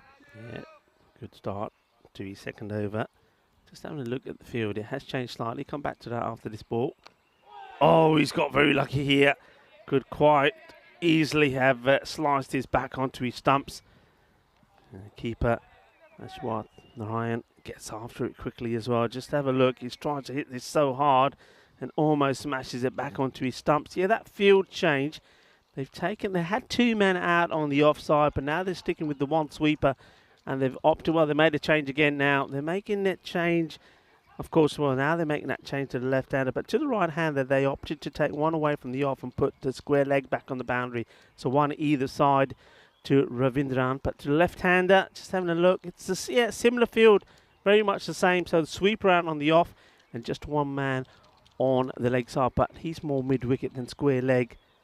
Got a ring of fire. I mean, this red shirt is like a ring of fire around the offside, isn't it? Ring of fire, yeah, I like that. Darapareddy yet to score. Well, he wants it, but he's not getting any response from Vinov at the other end. These two batted together yesterday afternoon. There was a kind of a lighter moment, I suppose. Darapareddy was on 49, not out, and Ravindran basically tried to block out 3 balls to end it over, but a 4-by has ended the game and left Darapareddy stranded. I suppose he still is kind of stranded. Hasn't scored since. But yeah, this is the key partnership. And I think they'll be a little bit careful here, just knowing they can up the ante. But they don't want to be too conservative either. I mean, there's a power play slipping away. There's 3 balls remaining. But I just think with Darapareddy there, he's not going to go too crazy unless he gets something he really thinks he can go after. Well, he goes after this. And he's going to regret it. He goes. And he's going to go for a duck. So from 49, not out to... Well, he couldn't complete his 50 today either. So he stays on 49, if you like, over the 2 innings. And, well, that's a 3-ball duck. And sometimes you see, Vinny, that's what happens. I go back to the first ball he faced, full toss down the leg side, and he just drops his bat on it. I think if that's bowled to him any other time, he's going to smash it away for 4. He's got runs on the board. He's going to be feeling a lot better about himself. But right here, I think when you don't take those opportunities in this format of the game, you can regret it. And Dara Peretti, he doesn't really get behind this at all and offers a simple catch. Yeah, it's third ball batting versus first ball batting. I think, after a couple of dots, he starts thinking, okay, I've got to do something here. That's what I normally do. Goes after this. Okay, it is hittable, I suppose, but kind of just squeezes inside out the outside half of the bat. Simple catch, offered and taken. Yeah, Soban isn't going to miss those, is he? Yeah, he's a very good fielder as well. You don't want to hit them to him. So, big moment in the game, and UCB in trouble chasing here. 13 for 3. Don't forget, though, plenty of batting to come, as we're going to see the captain, Anil Patanaik, here. But don't forget, we still have the hero from a couple of days ago, Amit Parahar, to come. But they need to get moving soon. It's one thing scoring that many and compared to needing to score that many. I think that's why, we see chasing pressure, sometimes causing a few errors of judgment. That probably was one from Dara Peretti. But 13 for 3. Cobra's well ahead. Wanting some revenge from last year, but do not count out this batting lineup, especially with Ravindra in there, who could explode at any time. Martha gets his second wicket. He's got 2 balls to spend here in the third. Swing and a miss. And, he's probably... The captain knows that he, at this moment and point, if you look back at what he's done in this series, hasn't really left a thumbprint anywhere. So he's got to show his mark. This is a good time to do it because he does need to try and give some support to Vinod Ravindran, who yet himself hasn't got going either, just 11 off 9. Need a partnership. That's too wide and will be called. Vinny, sometimes mistakes are good. Yeah. And this mistake is a really good one because the legend says that a confectioner flubbed when making caramel, ending up with this creation. You know what National Day it is today? What is it? It's the National Day of Fudge. Oh. International Fudge Day. Now I can get into It was a mistake. You know how mistakes create so many things? Fudge was created by a mistake. I love fudge. Yeah, chance. Oh, this would have been absolutely spectacular. What a great catch this is. Well, we got to see this again. This as well is diving through the air. That is sensational. This would have been something else. Oh, he's full stretch. Look at that. Oh, if he held on to that, that could have been catch of the year. That was an absolute Superman job, wasn't it? But anyway, it won't be taken. Does save a boundary. I'm almost certain of that. So it is the end of the over. And, 3 wickets in the power play. The score's 14 for 3 after 3. Yeah, that was a tremendous... Who is that out there, Vinny? Can you work out who it is? I think it's one of 2 people, but I don't want to get it wrong. We'll come back to you on it, but it was a sensational effort. Tremendous. And you're absolutely right. I think, I know who it is. It's Adabaka. We should know. He's got the big shades on. Just a little man. Maybe we are. I mean, look, if this continues to stay the way it is, this score, actually now, I would go for him already to come on to bowl because it's 15 for 3. Power play is complete. Get on the spin. Put them back and say, here you go, guys. You've got to go after it. Try going after me. Single taken. And singles are not going to hurt the Cobras at the moment. It's a little bit of tiki-taka. Just going to have a quick look at the boundary count. I think we've only had the one. I'm going to have I can confirm that. Just the one boundary. And that was from Vinoth, 1-4. Hits this one in the ear of the fielder. And Rosikis not going to make any mistakes either. Gets the throw in. What a talented player Rosikis as well, though. Yeah, he really just is. all round. We can, we've seen him bowling. We've seen him keeping. We've seen him taking great catches. He's just he's like the Bazza of the ECN, isn't he? He can do everything. Mr. Fix-It. You're right. Super important to their chances this week. This is in the air and it's going to travel. That's a good shot. And just have a look at this. And if you want to see what we're talking about with this guy, Ravindra, just look at the way he easily lifts this over cover. Maximo time. And maybe Vinoth is the man that can get this innings back on track for UCB. Well, if ever a shot can give you some confidence, that is the one. I was talking about Bazza. Well, there he is. He's marching up and down. He's obviously seen something he's not happy with. Oh, don't want to get on the wrong side of Bazza. Yeah, lovely shot. And that takes him moving along. Now he's starting to look that more dangerous. Just works his way in the onside. And that's the other thing. That's the sign of class as well. We've seen Rasik do it many a time. And you see Ravindran doing it there as well. He just played a big shot. He doesn't feel the need to have to do it again. He's happy to respect the better ball and just take the single. Well, Bazza disappears and Dana Oros turns up in the background there now. We're working real hard. Uh-oh. Full toss outside the off. It gets called. So it'll be a single. A 1 for the no ball. And it's free hit time. So it's time for Ravindran. He's got the license to go ballistic once more. Yeah, just a couple of things clicking this over for UCB. They'll get a free hit here as well. Ravindran is the man I think that you want to have on strike for this. I mean, they'd want to be 40 after this over. Doesn't look like there'll be that many, but if they could even get up to 30, that'd be pretty handy. Slices it, won't be out. Batters run. They'll take the single. And everybody is on the same page. Nobody's celebrating. Yeah. The other thing I want to see is how Cobra's used Bhavani Adapaka, the off spinner. Yeah. I think the change of pace could be important. No Zoltan Morosi in the side for this game at least. He's another one I'd like to see a bit more of. Leg spin took 1 for 7 the other day versus the Vikings. Nice ball the over. And they decide not to take the single. Is he already wanting the strike all the time? I think that one was hit pretty well to cover. Ravindran decided it wasn't worth going for it. He'll be on strike. It's the end of 4 overs. The score is 26 for 3. Can you sound me here, Mr. Maximo? Alongside me is none other than Mr. Ballet himself, Rico Fu. And look, I want to talk a little bit about Zoltan Morosi, because I was having a bit of a chat about him this morning. He's a really interesting character. He was born in Melbourne, Australia. He moved to Hungary at the age of 8, but he had never played any cricket. So he learnt all his cricket here. And I think it's when originally they were kind of looking for communities that are a little bit familiar. Obviously, a lot of English was spoken in the cricket community, so he got into it, and he learnt all his cricket through the Hungarian programs here, and some great work. Guys like Duncan Shoebridge. Again, not in the 11 today, but I'm looking forward to seeing him. He's only 16 years old. I'd like to see a bit more of him before the week is out. He bowled some good leg spin the other day, like I said, picking up a wicket against the Vikings. Apparently, he just watched all these Shane Warne videos as well. All these Shane Warne videos and imitated that. I like the way he bowled the other day. Bit disappointed not to see him in the lineup this morning, but he's a youngster. He's only 16 years old, so obviously he's working his way in. Another great European cricket story. Full toss, and it's going to split the two fielders. Well, it's another really good effort there from that man. Comes in, has got a lot of ground to cover, amid 9. But look, it is the full toss. It just dips, I think. And that's Soban territory, isn't it? Are they not? They don't. Yeah.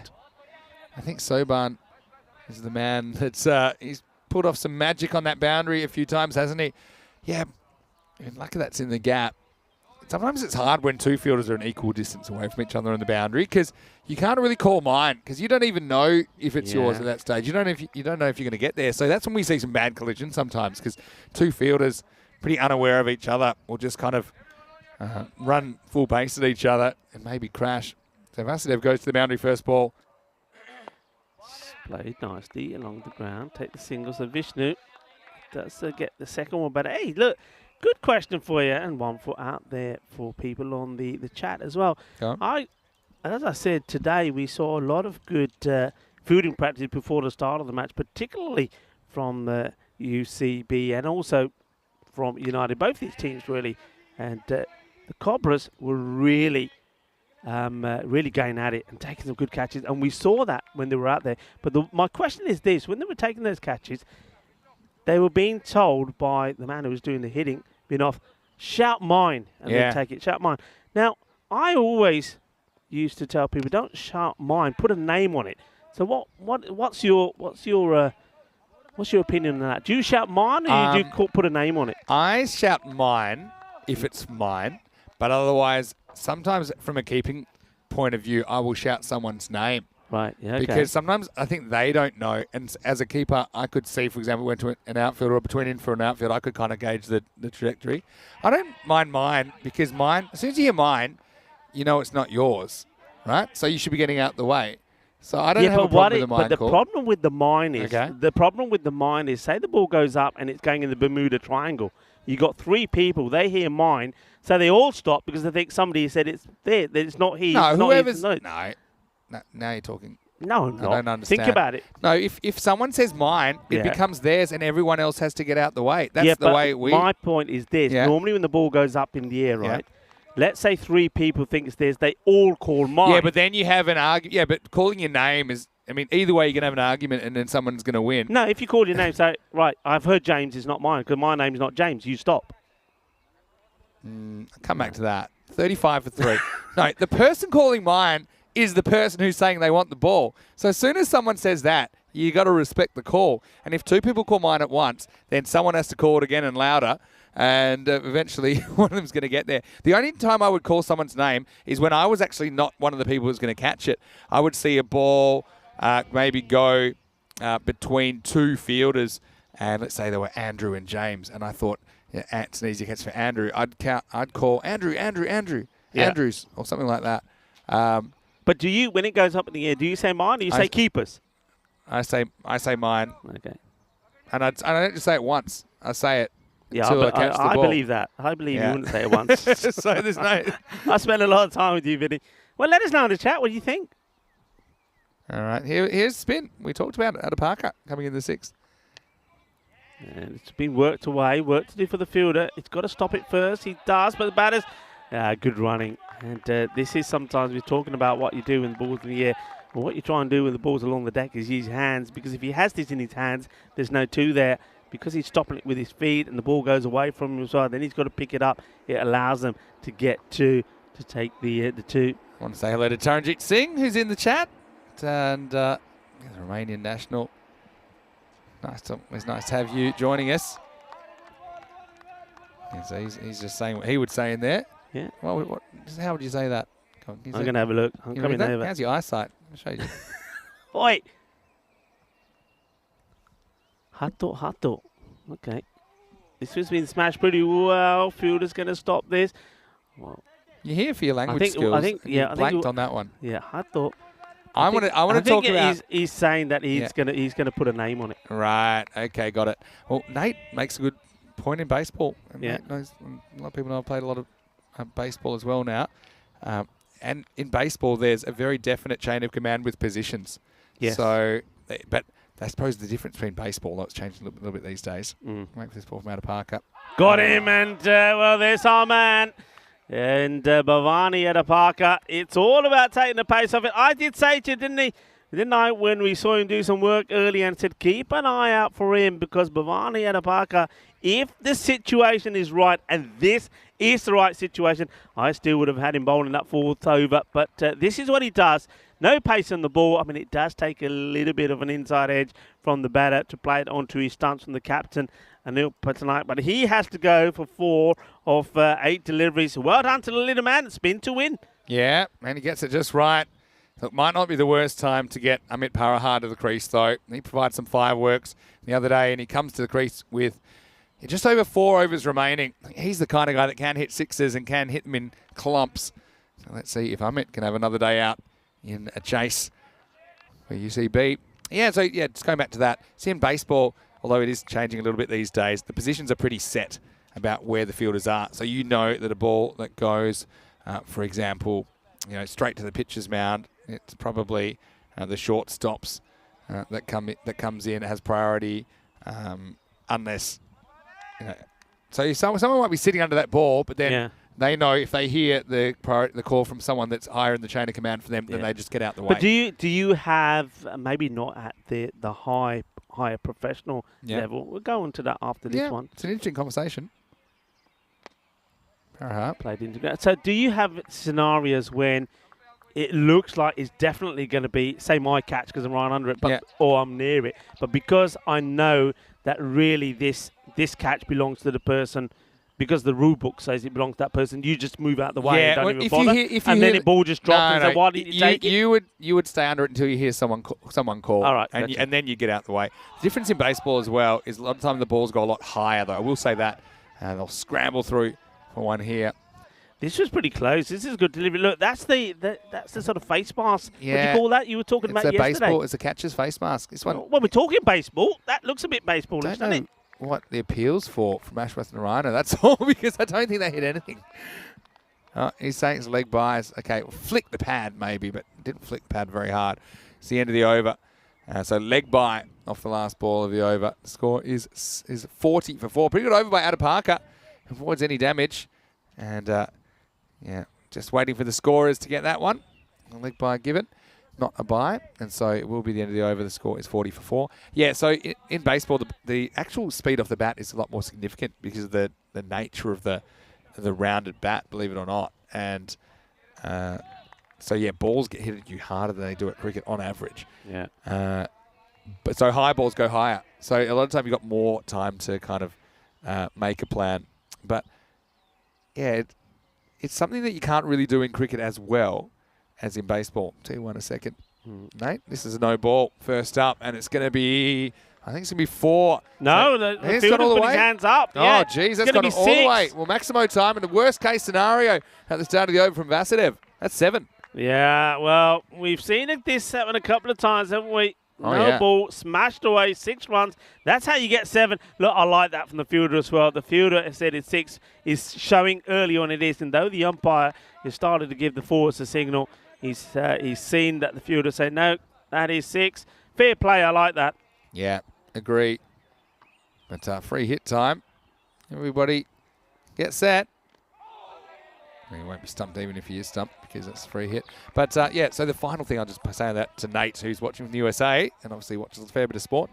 The reason that's harder to do in cricket is because you don't really have set positions. Those positions can change where you have your fielders. So in baseball, they pretty much stay more or less the same no matter what.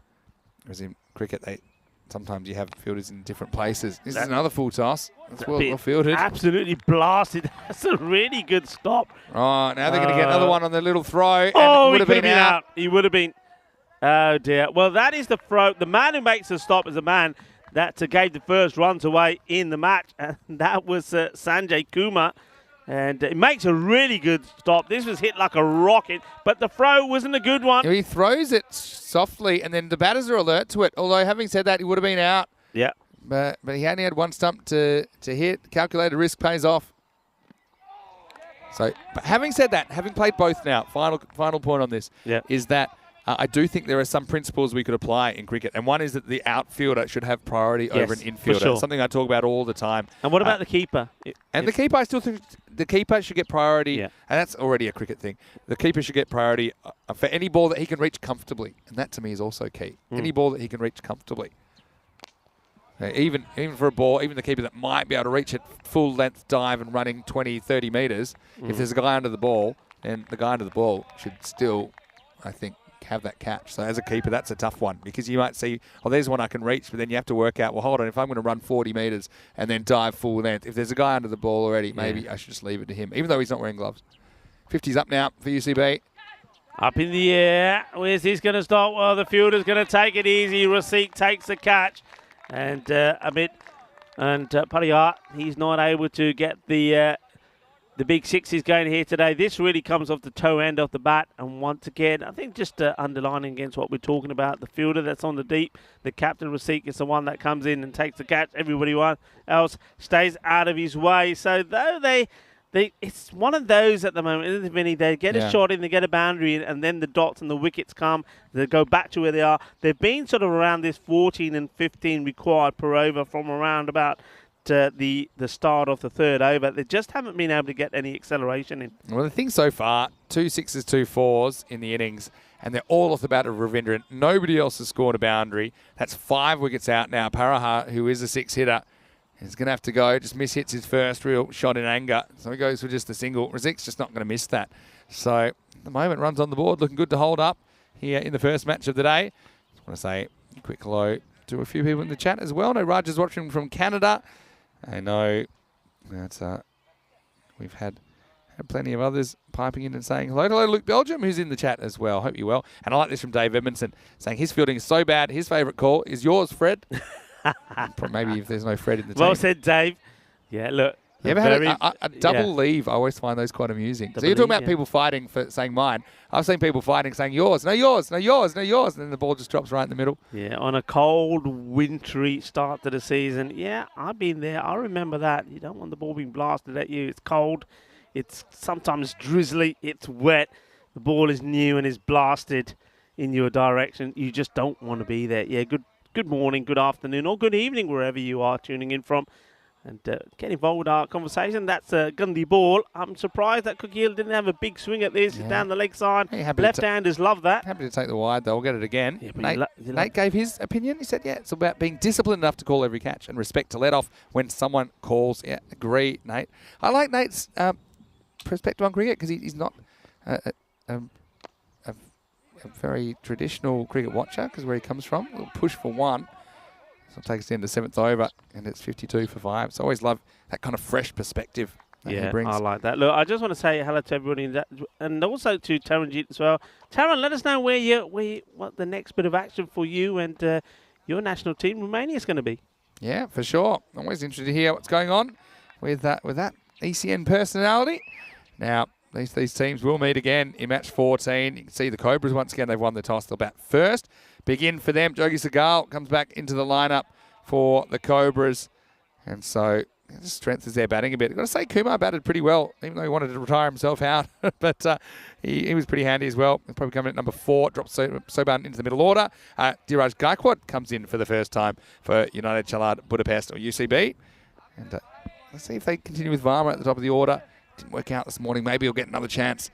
But match will be starting in around about 25 minutes right here on the European Cricket Network.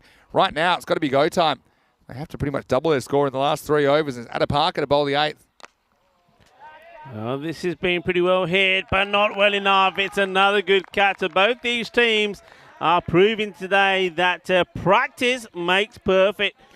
Both of them were doing plenty of practicing, catching out in the deep before the start of today, and that's a nice catch taken. Just makes it look easy again, doesn't he? Hit pretty well. He's not really showed too much anger the first few deliveries he's faced, but this one he tries to cream it. But it's the man who just did the bowling himself, Vishnu Vasdev, that takes the catch. Yeah, it's a pretty good catch. Not easy to take it leaning forward. The reason is that a lot of people will dive at this, and the reason they would do that is just because they might feel they're a bit more balanced, and not on the move, or they're on a more of a controlled move where their feet aren't having to hit the ground while they're trying to complete the catch. But I know he takes it pretty comfortably. Mark Desfontaine's going to come out there, and this game has really spiraled out of control. Apart from Ravindran, 39 of 26, no batter has scored more than 4 in this innings.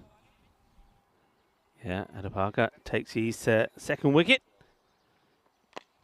This was just played up in the air. Well, that's the key, I think, here now, as the youngster, Mark Desfontaine, has come out, plays that pretty well. He's got to try, and I think the key is you've got to try and get Ravindran on strike as much as you can.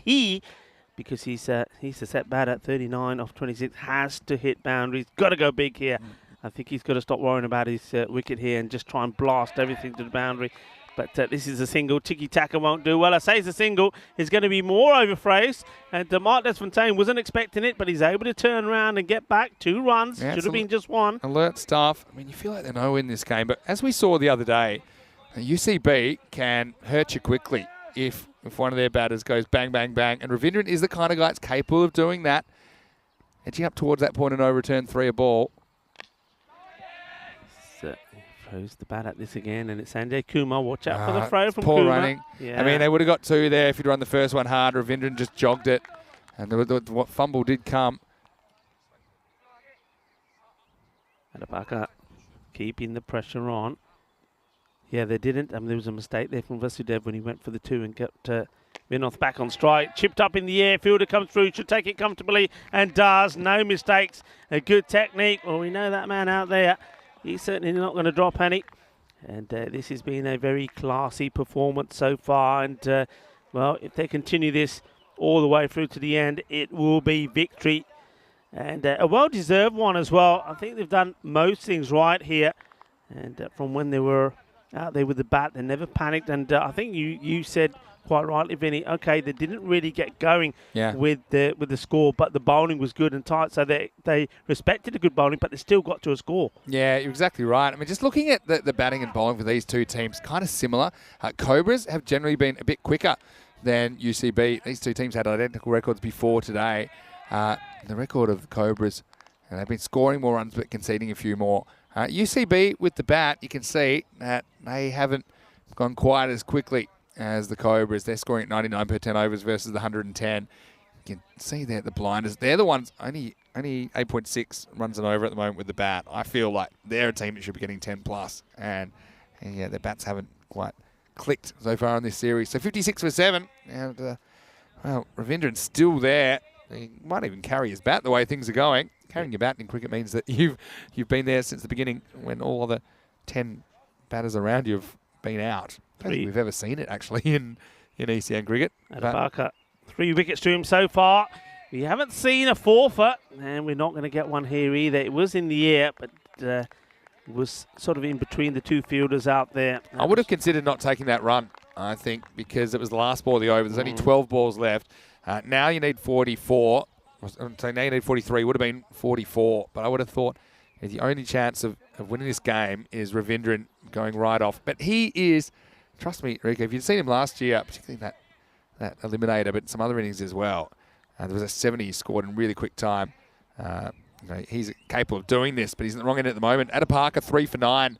Best of the bowlers. It talked about him and his spin changing the game. He's not so much changed it, but he's made sure that UCB haven't been able to get into this game. I was going to say Montero as well with 2 wickets early was important. He didn't get hit for a boundary. So now Amal Jacobs going to get a bowl in the 9th. First time we've seen him in the series. Hits it down into the deck, and that's the right thing to do. Yeah. For Valupali, he now gets Ravindran back on strike. He's got to go big. Put it this way, it's got to go big. 42 required. Maybe looking at thinking of 7 sixes, something like that. Maybe don't need that many, but you definitely need probably 5 of the next 11 balls to leave the park. That's not going to help. Tries to get right underneath this, and seems to be what we've seen here today from all the batters is when they've tried to force the ball, it's just not worked. And for me, that's all about being intelligent with the pace. The 2 umpires have come together here. Not sure what is happening here. And certainly having a chat with the bowler about his action. Haven't seen this before. I think that Shuba's come across from square leg and just had a little chat with the bowler. Well, okay. I can't say that I saw anything. I don't see anything wrong there at all. Don't know what. Maybe it was about something completely different. Oh, well, he's lucky he's got some backup. In comes the throw, and it's a good throw. They'll take the 2. Good running this time. You've got to take 2 here all the time. Look, just slips there. Maybe the bounce takes the ball away from him. It's different getting this outfield. I mean, some outfields that ball skips on and probably goes for 4. Not this one.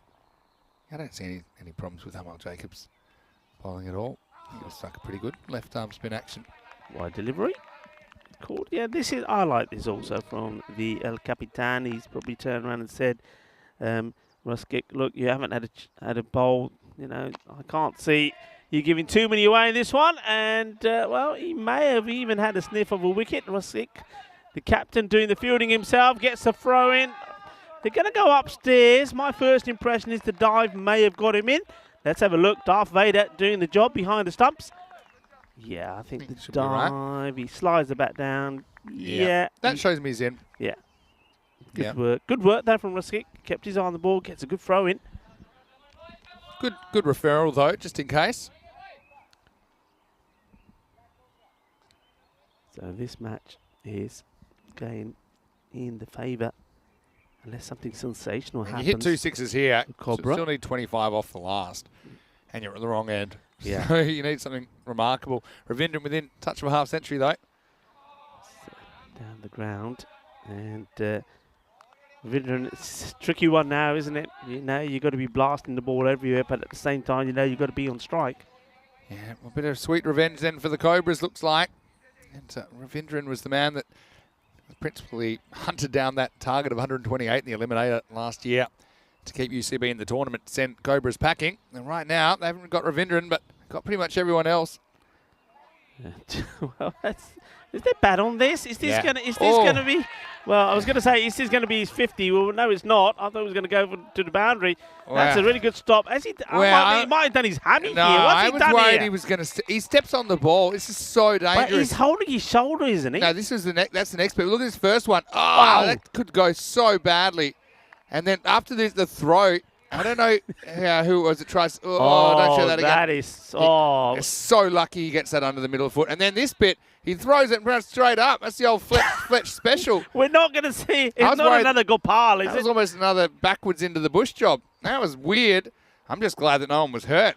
Or badly, it seems, in the play there. As the score is 66-7 after 9. Wow. Good over, though. When no boundaries in the ninth over. In fact, no boundaries since that terrible no ball 6 at the start of the 7th over. So that's 18 balls without Have a we boundary. ever had an innings like this where the only boundaries so far have come from just one man? Has happened. Yeah. Normally in low scoring matches where there might only be, I'll give you one from earlier in the series here. Kashfasani for the Vikings hit a 6. And that was the only boundary in the innings in their first game. Okay. Yeah. There we I go. can see- Here's in Rizek. that sort of innings. In Yeah. the 10th. There he goes for another one. I think he may just have enough on this. He does. Well, is it happening a little bit too late? Well, what has happened with this one? It does go all the way.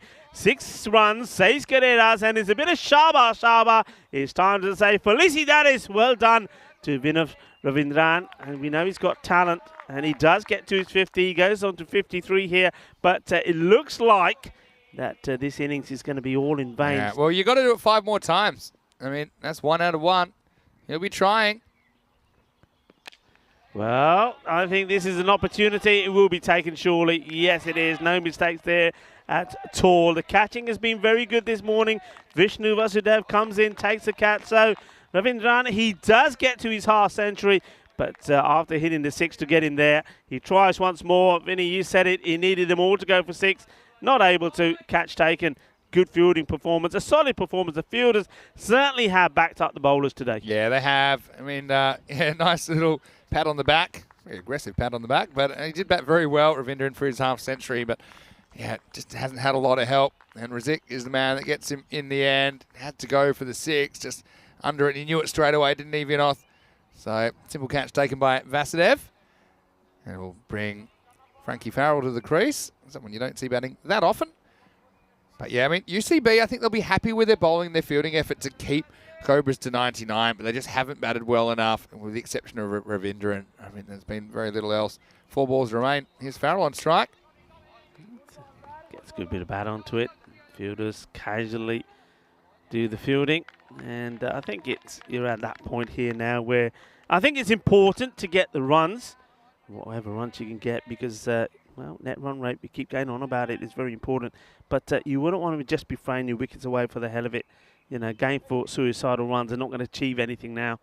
So try to keep your wickets intact, but try and score some runs at the same time. Let's get what you can. Maybe a boundary can get you to 80. Oh, this one nearly takes the bails off. That's pretty close. It's a swing and a miss. I want to say a quick hello to Neeraj Chagi, who's watching, one of the Prague Spartans from the last tournament we played. Neeraj, hope you're well. Love to see you again soon. Always great to see you in the chat. Always really happy to see some of the ex-players, not ex-players, or current players, I suppose, in European cricket in the chat.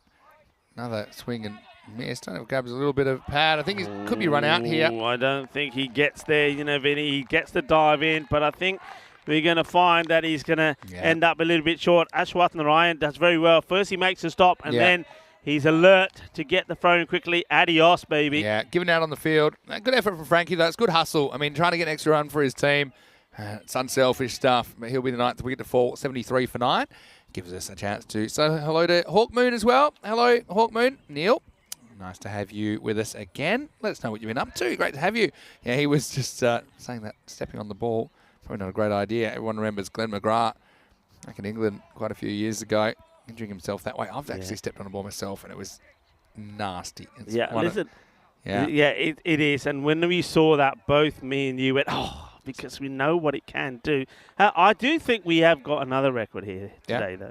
I think it's the most times on a score sheet that batters have been out for 1. Oh, you got a lot of ones. 6 batters on 1. Oh, well, no ducks then. No ducks. No, it's all right. Pond's nice and clear. No, actually, no, we're wrong. There was 1 duck. All right. I want to say a quick hello to Genu Panelet as well from the Spartans. Also joining us. Hello, Genu. Hope you're well. Last ball of game 1 of the day. So nicely played. Will they go for 2? They are thinking about it. I was saying there's no need to get unnecessary run-outs, but they're not listening. Nobody listens Last to me ball, sometimes. Oh, come on, Rico. Don't be so conservative. Don't play for your average. That's always got to go for a second there. Well, he's gone. Yeah, there was the 1 duck. It was Dara Peretti, remember? And, well, we've just seen a run out there. And is that going to be another one? It's going to be another one, you know, another batter that's out of 1. That's 7, I think. That's a record. And I know you got no stats on this, but I reckon that's a record. Yeah. 7 batters out of 1. Can't remember so many ones. Yeah, another one. Yeah, Yeah. another And one. so that's feeding into your stats. So it's important they went back That's to what the it's zoo. about. Look, I like to see that.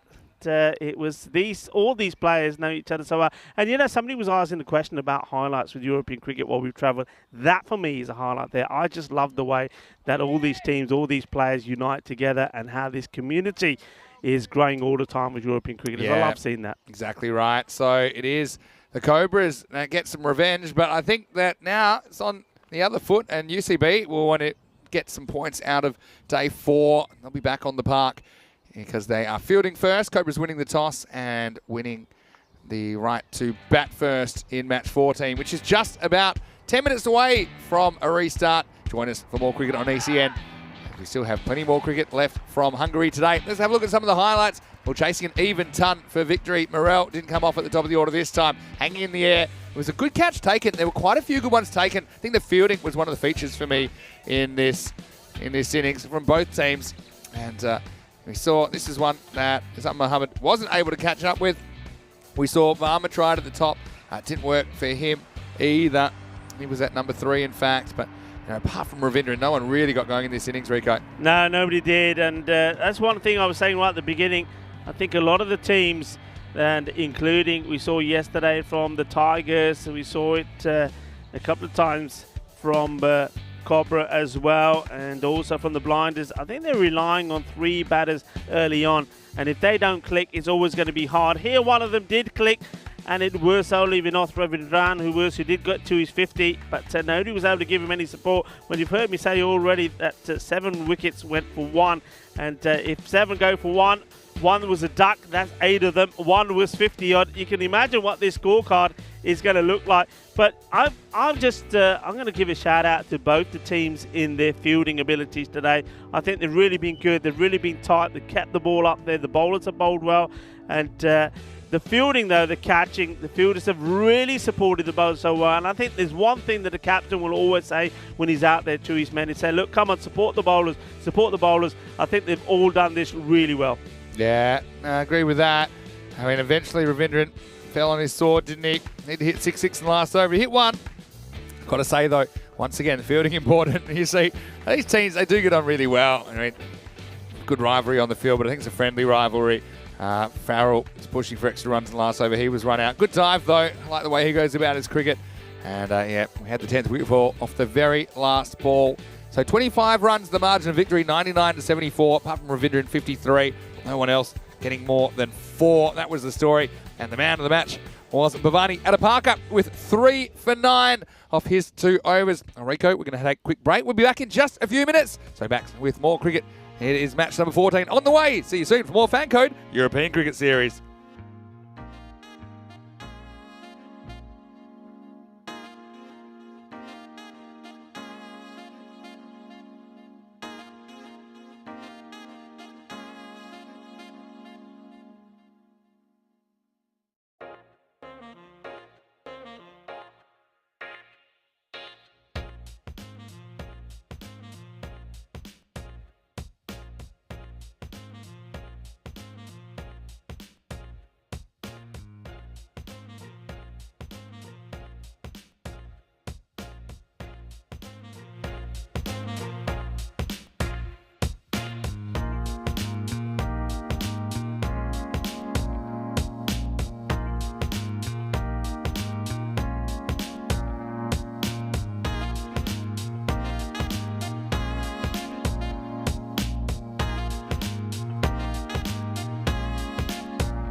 Hello and welcome back to sunny Budapest on a beautiful Thursday morning. Plenty of blue skies and plenty of cricket ahead here. Don't forget, just today and tomorrow before finals on Saturday, these teams are still jockeying for position, and another close contest I'm expecting between UCB and the Cobras. It's match 14 on the way. The two captains are over there with Charles Croucher. Let's see what happens at the coin toss. Okay, Sheik, your call. Heads. Heads is the call. And it's a head. Back. So Sheik Razik has been slick with the tosses so far this morning. Once again, he's won, and once again, he'll bat first. They only put 99 on the board. I say only, though we just still know it's a competitive total. I think they want to put a few more on the board this time, and I do think that Satyadeep Ashwath-Narayana be a bit disappointed he got out for just 21. I think that he looks set for a big one. I suppose that's the nature of this game. You do have to keep taking risks. And look, I've got to say, Vasudev as well to me. Watch out for him. He's a pretty handy bit part player. He can perform a number of roles for them, including some late hitting if required, and they wasn't able to get too much going in the last game, sacrificed himself for the good of the team. But let's talk about UCB. We know that they've had slightly different looking bowling lineup yesterday, but Farrell just with the 1 wicket last time. I think he'll want 2 or 3 if possible, because we know that getting the early batters for both these teams is going to be really important when it comes down to your chances in the contest. So Rico Full is in the comedy box as we get ready for the start of the second match of the day. It's match 14. The Cobras, they've been lucky this morning with the tosses. They've won once again. They'll bat once again and once again. Over to you, Rico, as we get ready for another T10 Spectacular. Thank you very much to Vinny Sandy talking about spectacular. Certainly liking the shirt that you're wearing. Maybe when we have Vinny on the camera, we can have a better look at that. Looks like he's got a bit of the old flamingos going on there. As we have a look at this ground, well, no flamingos on site at the moment, but look, this ground does go underwater in the winter, believe it or not. It turns into a river, and well, maybe you get, well, maybe not flamingos, but all sorts of wildlife and birds there at the moment. I know where I was yesterday at the main plaza, the Heroes Plaza. There's plenty of ducks in the lake there. It's a lovely setting, but that is a beautiful setting as well, and that is the GB Oval Cricket Ground. And we've certainly seen plenty of action. These two teams have provided us a good start to the morning. I think what we have seen is that they're very well balanced, both of them. They're very similar. They rely on top 3 batters to try and get them to a decent score.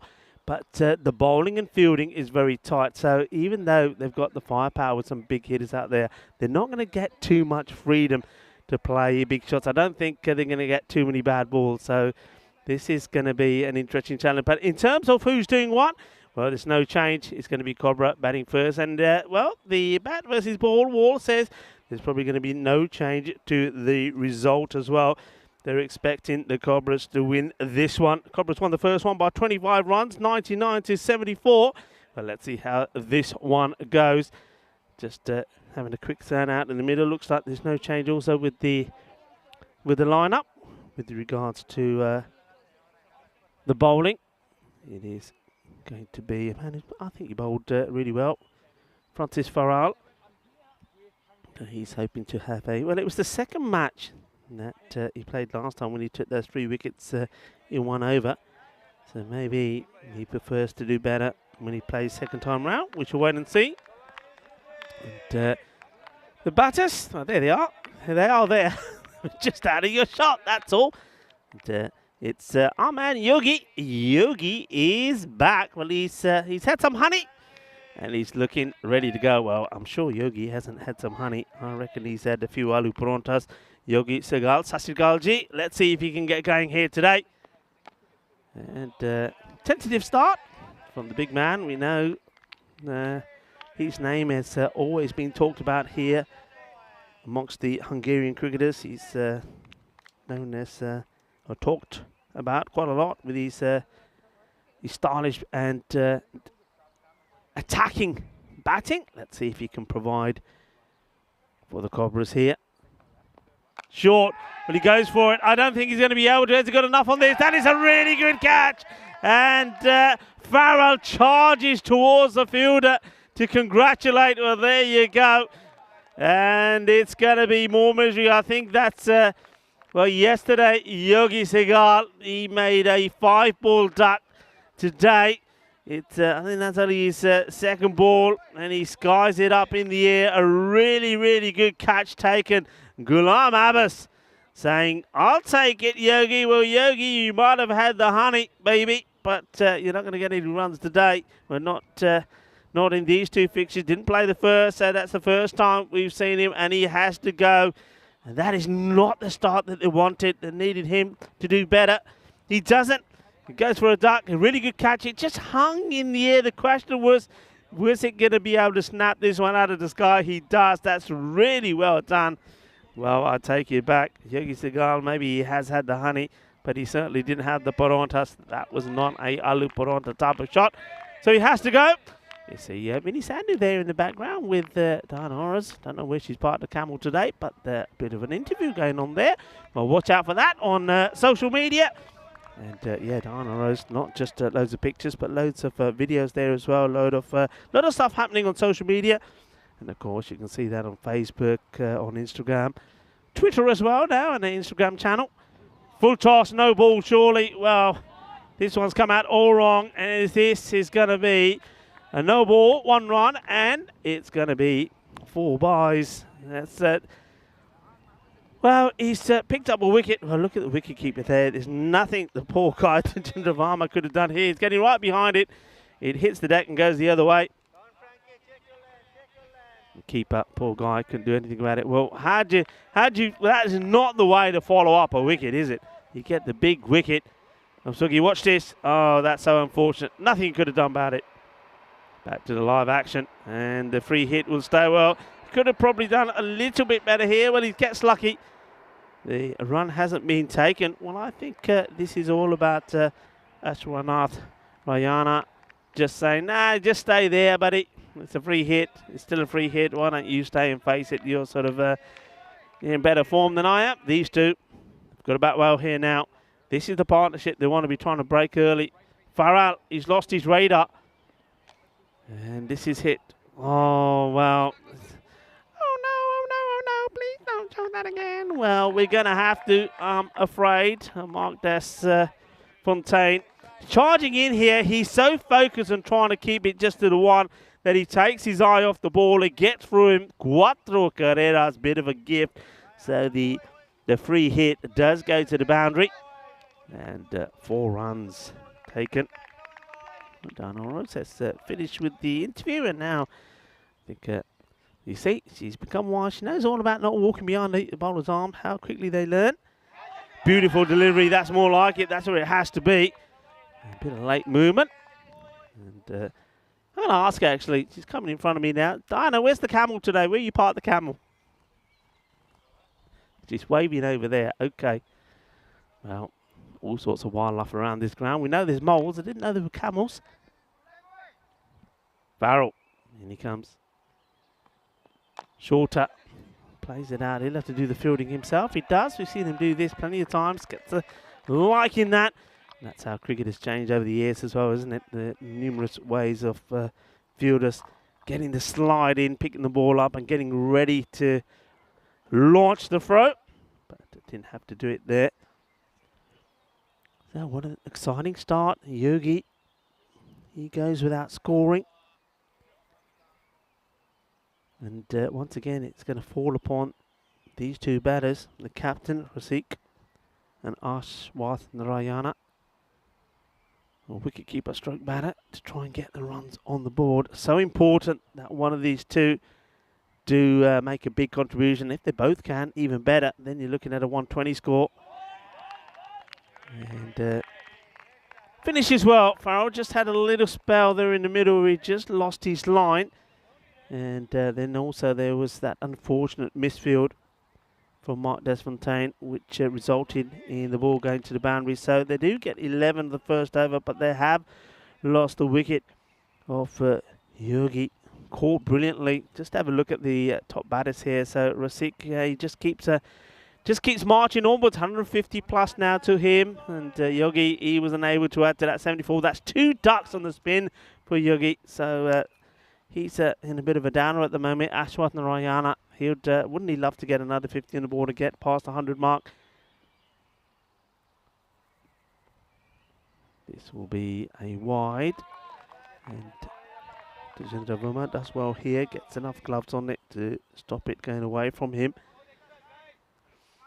A lot of movement, and we have seen these kookaburras do love to swing around an awful lot. And this time for Ghulam, Abbas just a little bit too much.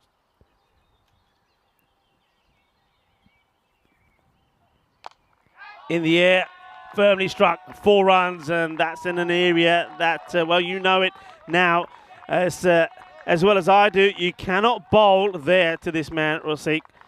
That is his strength. That is where he's at his best. Powers this over the infielders, 4 runs. And even if there was a man out there sweeping, not going to be able to stop that. Well, there is a man out there now. I think that's probably, for me, a bit of lack of concentration there on the part of UCB to this man. Rosique, there always has to be somebody sweeping on the offside. Well, he's there now. Abbas, and this is straight down the ground. What a cracking shot this is. Hi, Kinna Sona. Boom. Shaka Lagya. Well, that is class. Shot off the day. Boom. It's as easy as that. That is absolutely glorious. What a lovely strike. Clean strike of the ball. And, well, he's the man who's on top form at the moment. Probably I think with the likes of him and Dara Peretti are the 2 men that are probably in the best form of the whole of the players put together. This time after hitting 2 boundaries, 4 on a 6, he's quite happy just to take the single. To the fielder out there, Amit Paraya. So important, isn't it, that they stay focused. I mean, 99 was enough to win the first, but I do believe they'll want to go beyond that in this one. They know that UCB are keen to bounce back. Drop hold, I think. They're taking him on, and that is such good running. Excellent running. The backing up here from Rosique was sensational. Look, there's no way there should be a run there, should you? And Rosique said, okay, I can beat the bowler. And I know Rosique there is not in your picture. Well, this just show he gets there comfortably, doesn't he? I suppose he has a head start on the bowler. And well, this is like being at the horses. Gets there easily. Under, Iba. And Rosique wants to be on strike. Now what can he do with it? Oh, he smashes there. It's probably not where he's looking for, but he gets plenty on it. 4 more runs, goes over the man at third. And, yeah, look, it's short, wide, and it's not where you want to be bowling to Rosique. Again, not where he wanted it, but I think either way, it was always enough on this to take it to the boundary.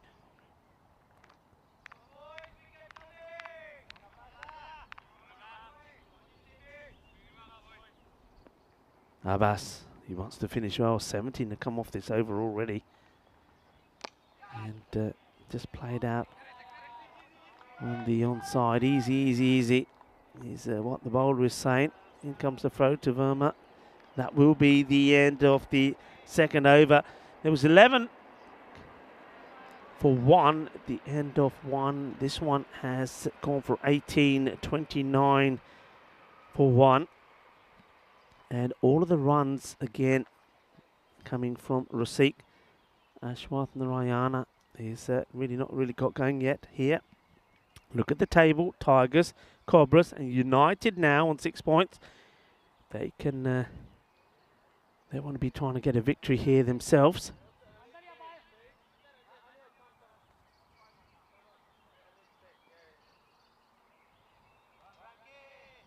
Cobra, they know they get the victory.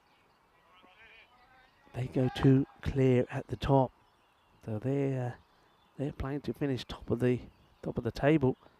At the end of the day, hit hard, but straight to the fielder, and the batter is asking about the height. There's been nothing from the umpire. It's been smashed straight at the fielder, and let's have a look at this. Let's see if we can see anything else. Well, I don't know. I mean, maybe they're going to have a look at this. I don't know if it's been called for, but I think that's too high. I think, personally, if it's me looking at that, I would say, yep, too high, no ball. But it all depends on what the match officials decide. It's banged hard, and I don't know here. The umpire's having a look. I think he's going to be saved. I think it's too. And Rasik, as soon as he's hit it, he said, come on, guys, that's got to be a no ball. So maybe that's why he's played the shot. No, he's been given. Well, I have to say I am a little surprised here. They've obviously decided that the ball was on the downward trend.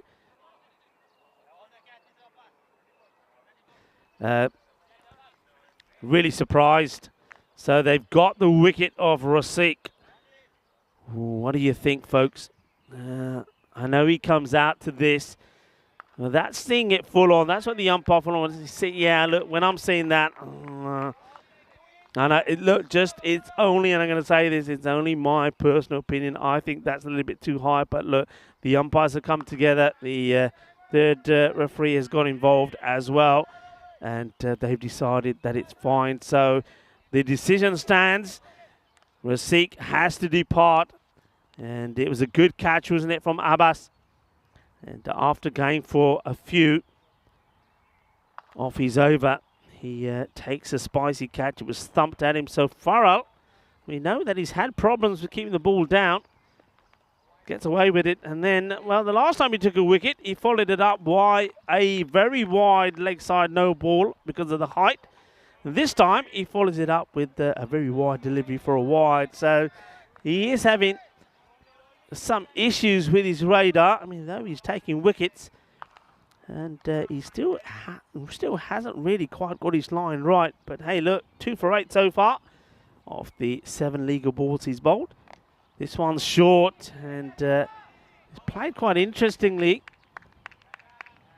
Sort of the batter sort of ducks into the shot and plays it. I think is Shub saying that's one? No, I don't know, I don't think this is one for the over. I think the batter is really ducked down. I think, let's see this side on. See how low he gets. Yeah, I don't think that's over the shoulder, personally. I don't know if that's what Shub had said to the bowler, that that's the one for the over. This one has been belted. It's gone a long way. That's been muscled over the boundary. And now is the duty for Shub to stop doing the talking and giving the signals. He puts his hands up in the air. Manos arriba, Shub. Like you just don't care. Seis carreras. Shaba, shaba.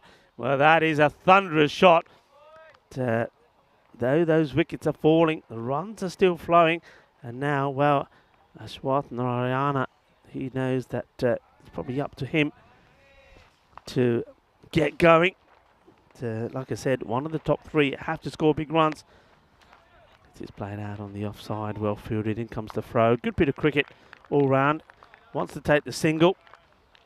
And, he knows that probably wants a bit of a rest and saying to Kumar, here you go, Kum, have a few, and then I'll go back and strike.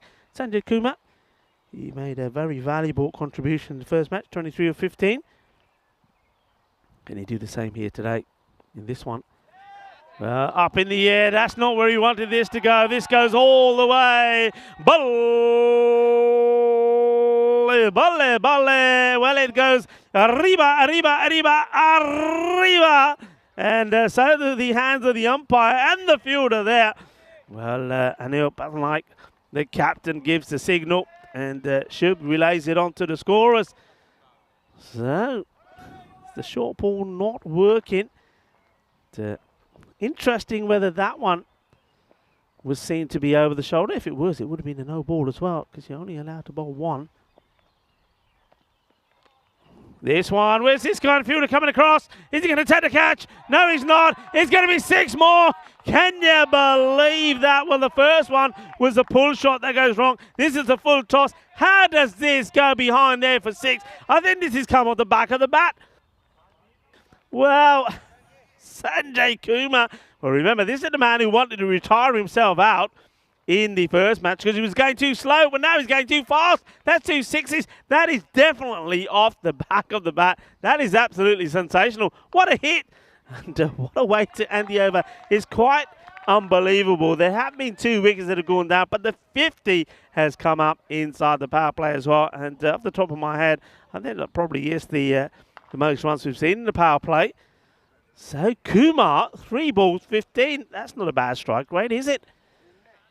So plenty of work to be done. The question is, I mean, the wicket, they know. And that's the thing here that ECB will know that we get 1 more wicket. And hopefully these runs should slow down. And I think it's also really important for somebody like Ashwath Rayana to know that he's got Kumar out there to give him some support. It means that he doesn't have to rush into playing key shots too early. Plays this nicely along the ground. The sweeper comes across and doesn't pick it up cleanly, and they're taking him on. Very good running once more. And good cricket. Both the batters are on the same page. They noticed the fumble and they took the second. And it's Amit Pariyar who's bowling this over.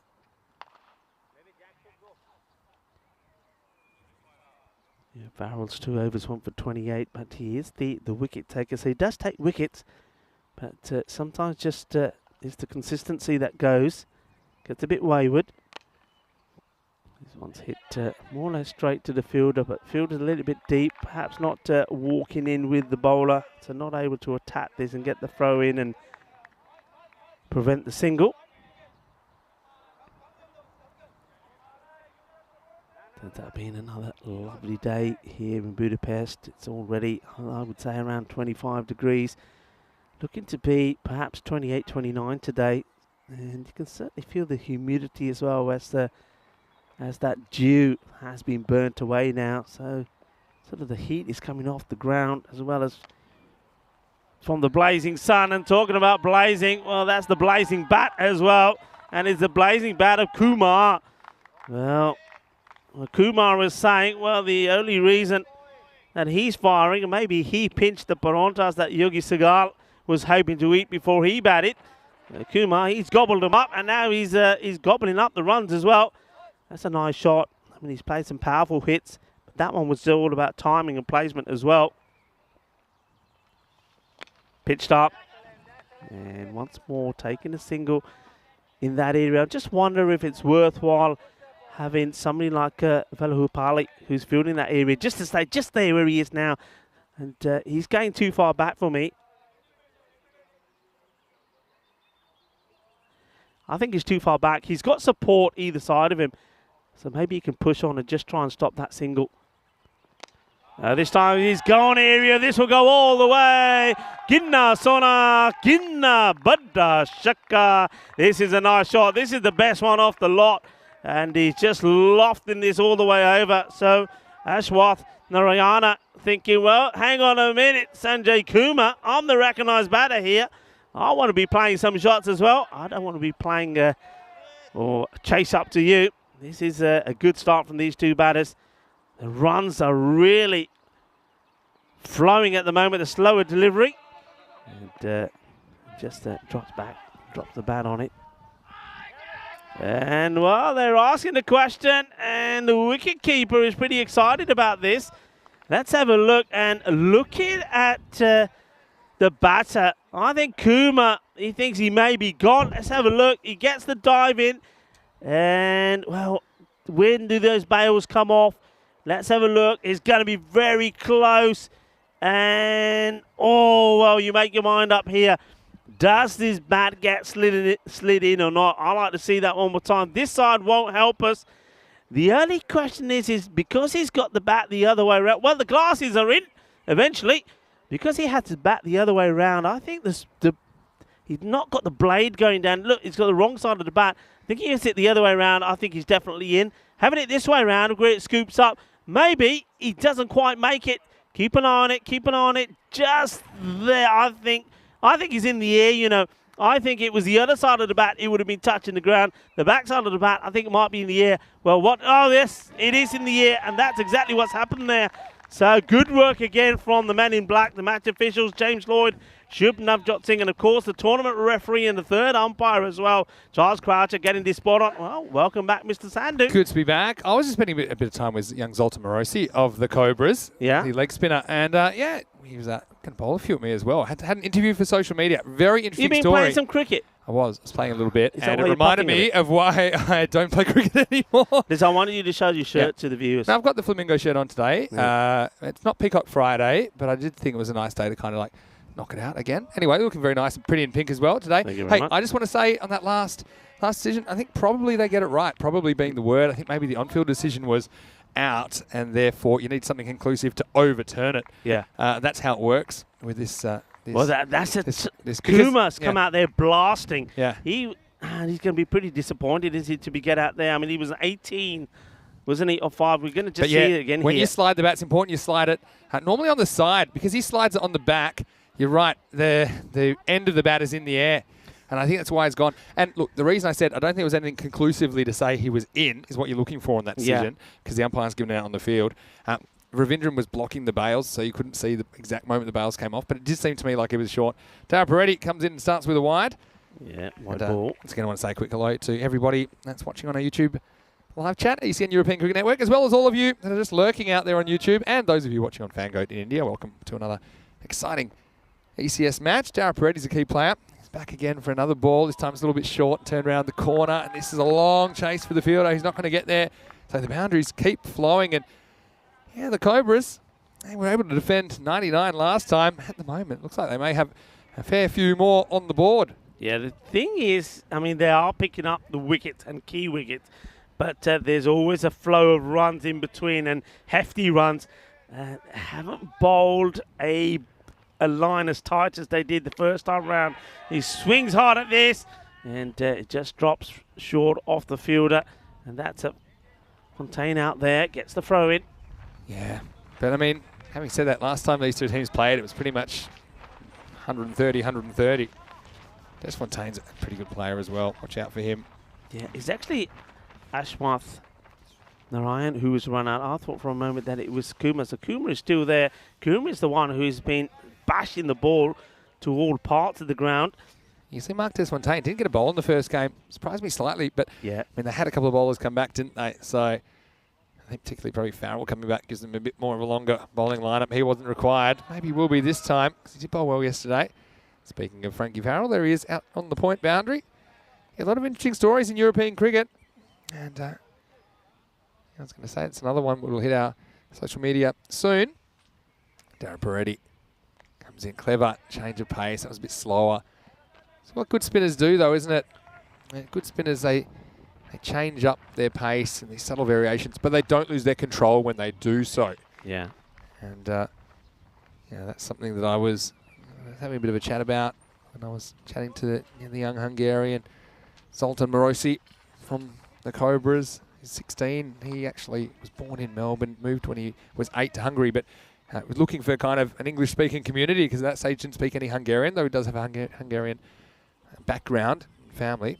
So he spoke some, but probably just trying to get involved in the community, and cricket and sport is something that he was able to do. Yeah, he's going to be gone here, and I think he's going to be run out at the non-striker's end. So this time Vasudev, I think, is going to have to go. Just make sure this ball goes onto the stumps, but I think it does. Well, Look at this. Look at this, and keep your eye on it just for a moment here. Let's see. Where it says no, he's not out. Oh, he's not yeah, out. you're he right. doesn't have the ball. It won't be out at all. And I think maybe the bowler, he wasn't actually. Oh, he's not happy. Yeah, he's not happy with the throw. I thought he was giving Vasudev a fair bit. He was already walking off, but it wasn't that at all. He actually was a bit annoyed that the throw was so high and he drops the ball. So he wasn't even appealing for that in the end. Great camera work by the guys as well. The score now 74 for 3 after 5 overs. Yeah, look, I still think he has enough time. He rushes at it. He has a lot more time. Yeah, he's not the best of throws, but he has more time than he thinks. Yeah, probably. Maybe a fraction more. Yeah, we're just going back to Morosi. He learned all his cricket in Hungary. The efforts of obviously some of the Hungarian personalities involved in the scene, some of which we've spoken to before. But Got to say, it'll be really interesting interview. Really nice kid as well. Only 16 years old. So stay tuned for that on our social media at European Cricket. Right now, this is Coker Hill. He sneaks one past, first ball. Look, I'm happy to see Coker Hill bowling here. Remember a couple of days ago, his first over, after the first, I think the first over went for 5 for 1 wicket. He came on and bowled the second and he went for 24. And then we didn't really see him again. But, well, okay, this one has gone for 4. Well, I was going to say, this was the problem on that day. He's a left armer, but because he's got this slightly slingy action, he sends the ball down to the leg side. He just gets the slinging. He, for me, if you got that action, it's got to be bowling from the other side. Now, I saw him bowl in, I think not that same match, the next match where he got an over and he bowled much better. And I was hoping to see him again and just hope that his confidence hasn't got too knocked. See, that's where he wants to be. But I think with the action that he's got, he's going to be far better bowling sort of left arm around the wicket as opposed to over. Yeah, it's a good point that you make there. I mean, also it's about varying it as well. And if something's not working for you, you can change it. Right now, it's a pretty good ball. It's hit down the ground and should just be a single. So they've gone some way to kind of curtailing this runaway start for Cobras. It's still very, very good run rate, heading for over 140 at this rate. But let's see if Coker Hill can remove Sanjay Kumar, who's batted well today. Not with this. Yeah, that's the problem ball. And what I've noticed in his spell, and every time he's bowling, he's probably always bowling like a 9-ball over because of the wide, sometimes worse than that. He's just got to work this out. He needs to look back at what he's bowling, look back at his bowling action, and his follow through on it, and really just change his approach. He's either got to really work on getting not swinging so much, or he's got to bowl from the other end. That's better. You see, that's where he needs to be. But I mean, for the action he has, Vinny, it's quite amazing that he does get the ball there with that action. And I think he'd be far more natural from the other end. But that's something that he himself will work on. It's what feels comfortable. Yeah, it's a good point you make. It's a better delivery. Yeah, it's been a real mixed bag from Coker Hill anyway. So his over goes for 8 in the end, not the worst. That's the end of 6 overs. The score is 82 for 3. Well, 6 over check-in time. At the moment, they're going kind of around 136 pace or something like that. If they could keep up this, then they'd be heading for something in the 130s. I think that's even from here, if you get 2 a ball or 12 and over, it gets you up to 130. And I think that'll be a very, very good score. Of course, we know UCB, they've got plenty of talented batters, especially at the top of their order. I think Dara Peretti never got going this morning, did he? Ravindran, although he scored a 50, you still feel he can hit the ball a lot better.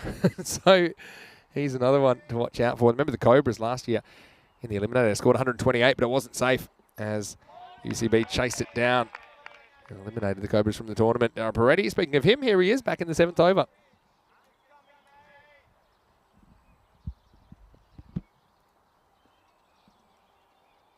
Vasudev does like to give it a crack. And tries and misses. So Dara Peretti gets this one to slide through. And unfortunately for Vishnu, he wasn't able to get any bat on that. Crashing into the stumps, the 4th wicket now for the Cobras as they lose Vasudev for 8. It's 82 for 4. Yeah, Dara Peretti not doing anything special with it, just getting it right up there. And wicket-to-wicket bowling. He knows that the batters are going to go after him. And Vasudev, he wanted to go for the big shot again. We know he's got the ability to hit it big. We've seen him do that. But again, he wants to be trying to be hitting this straight. He's trying to hit it over cow corner.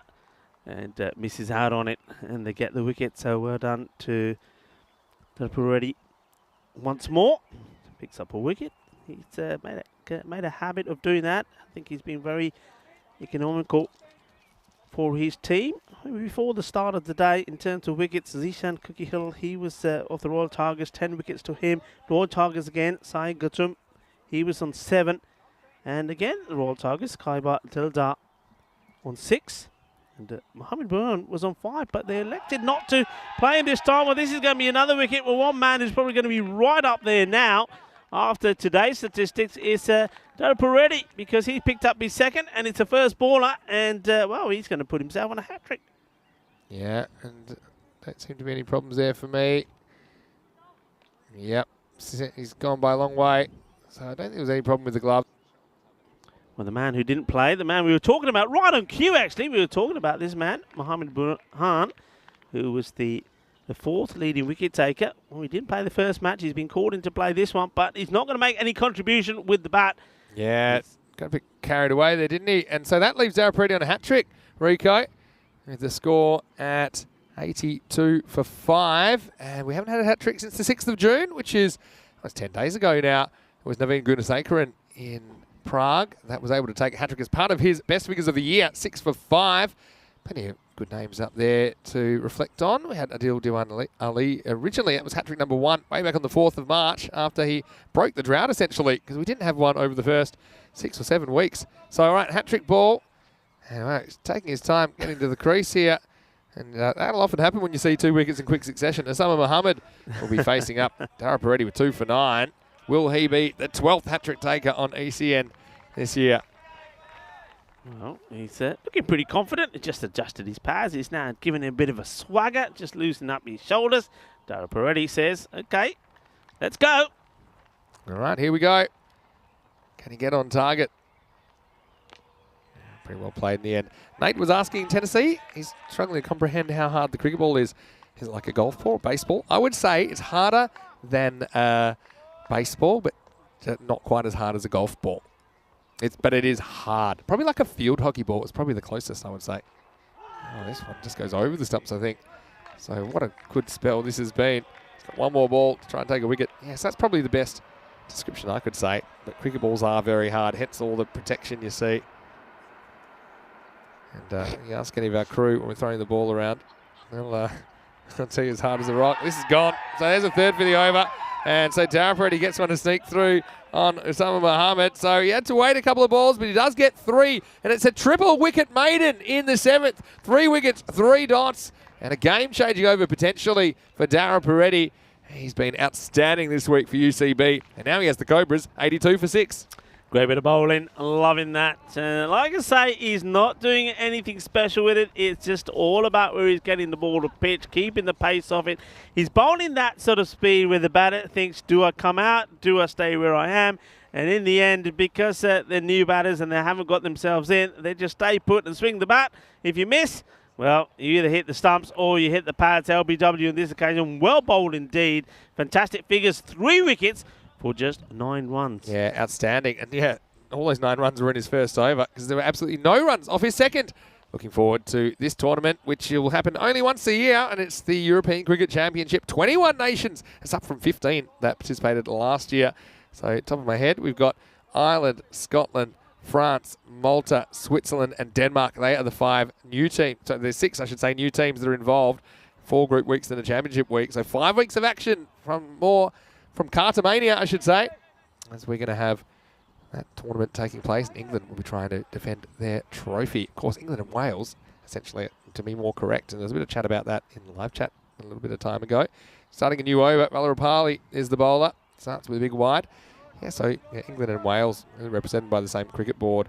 That's just, I think, because the Welsh board in itself was, at the time, was decided that it would be better represented as England and Wales combined. So there was a big Welsh representation, I should say, in the English side that won that last year. Shot, and there's the fielder right there, does well. Look, the frustrating thing here is, certainly for the Cobra Cricket Club, Sanjay Kumar. He's went out there, blasted the ball all over the place, 25 of 10, and they're just keeping him off strike. And these batters have to be smart here as we're coming towards the end of this innings. Take the single, stop the swing, and get Kuba back on strike. Because if you want to get sort of a 100-plus score, he's got to be on strike. Yeah, true. They still should get 100-plus. I mean, we're talking 130s. That seems a long way off after burning a hole over. And Sanjay Kumar still is just desperate to get down there. They've got Soban there. He's opened the batting before for them, so he's no mug with the bat. They just cannot get anything away at the moment. Again, the game could change quickly.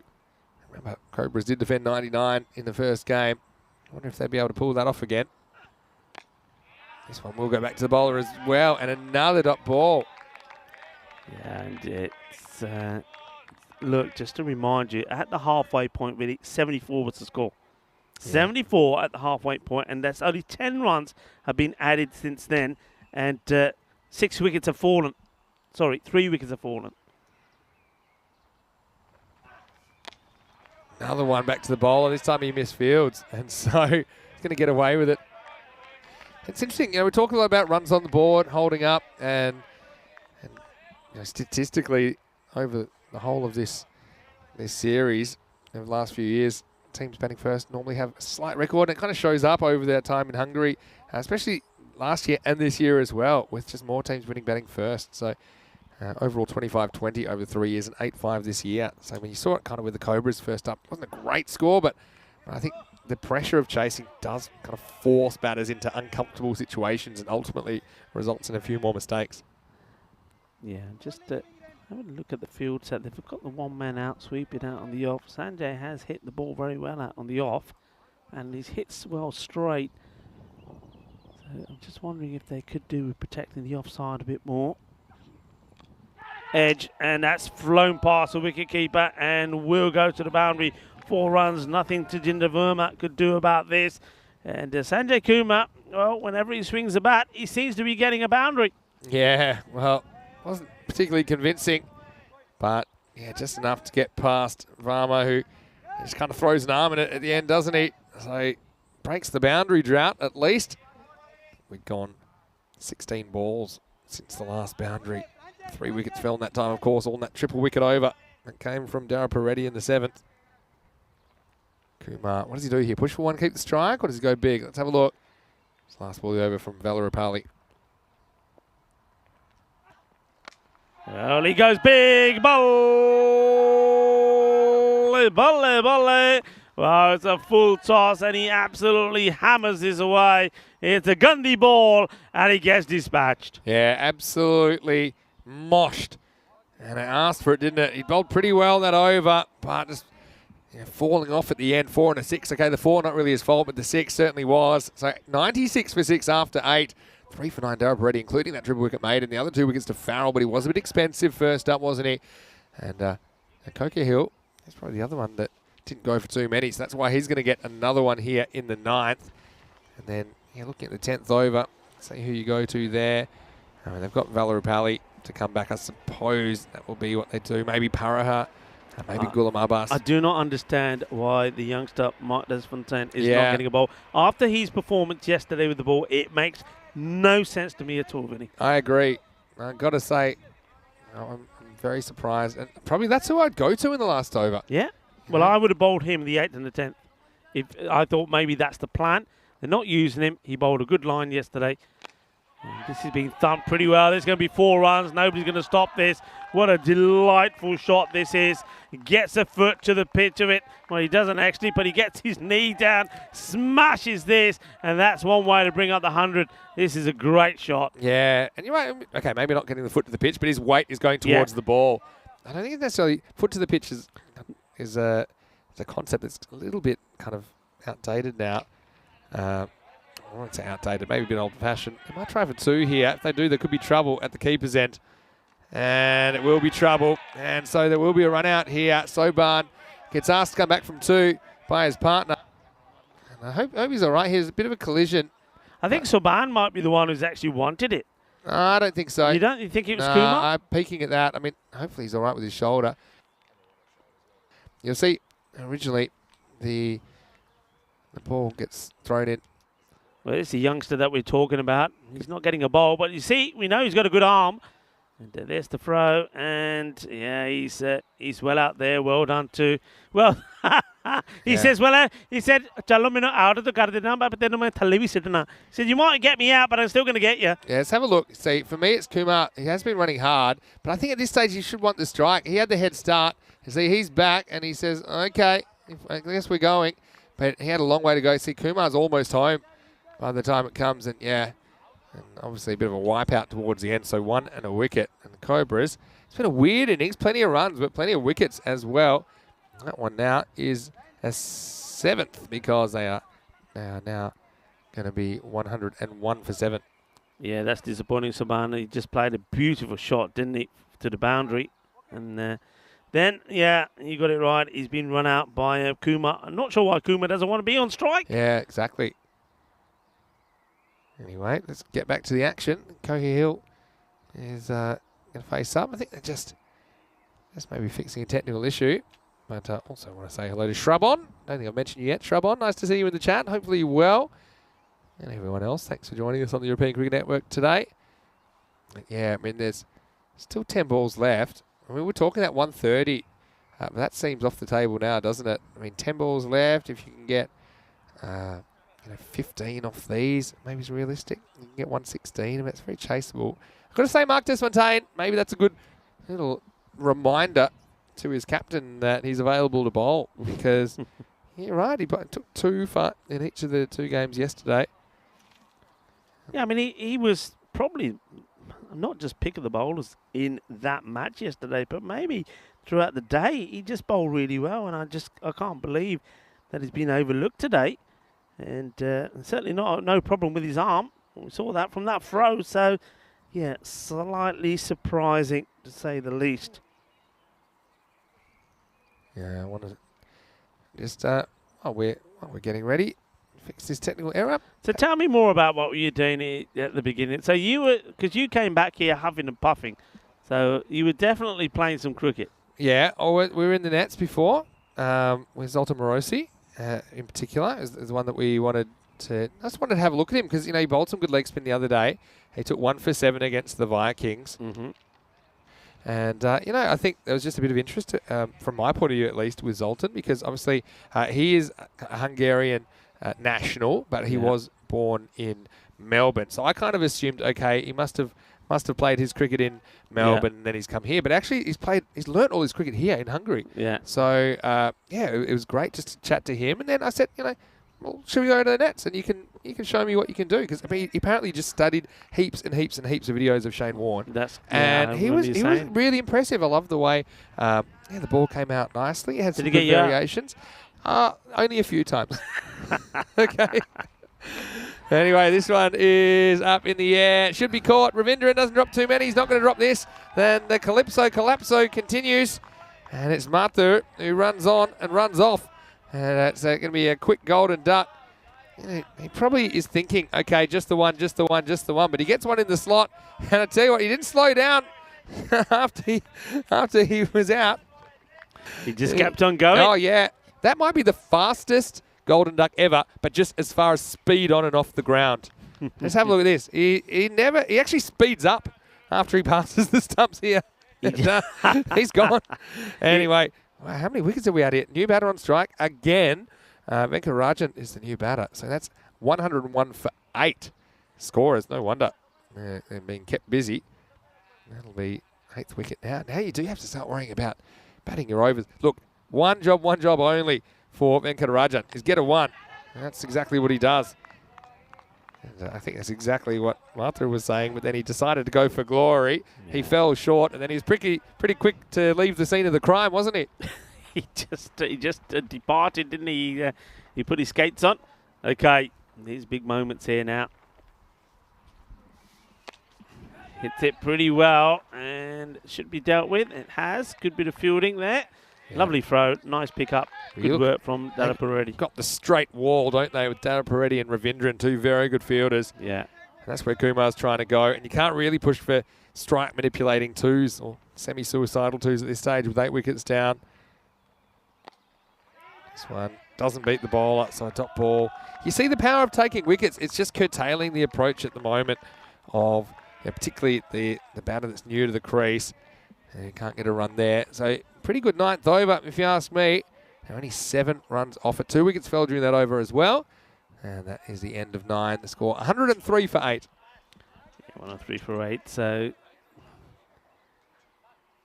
where can they get to? I think if they can get to the 110, I mean, many people would be saying that they should get to that and maybe be pressing on to about 115. But I think you've seen the way that the last part of certainly the last 5 overs here have gone. They've struggled to get quick runs, but I think they've got to be just a little bit smart here and think, look, every run that they get here now is one that has to be got by UCB. So just worst case scenario, look, even if they're making sure they're getting something of every ball, that's a win-win. But you see, that's the thing I'm afraid of, is the dot balls here. I know that Kuma, 37 and 14, he plays this way.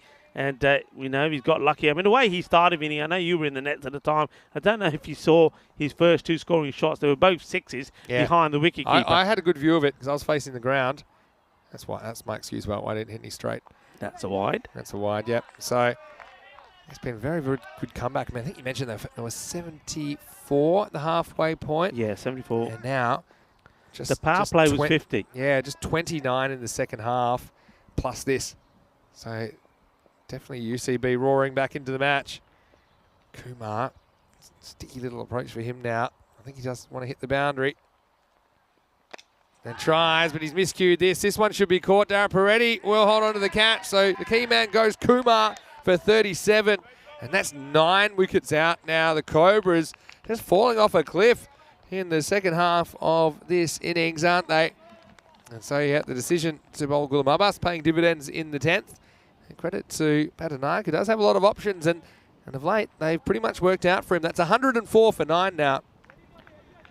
Yeah, good work. And you said it. You got those 2 men straight, Peretti and Ravindran. They're not going to miss anything.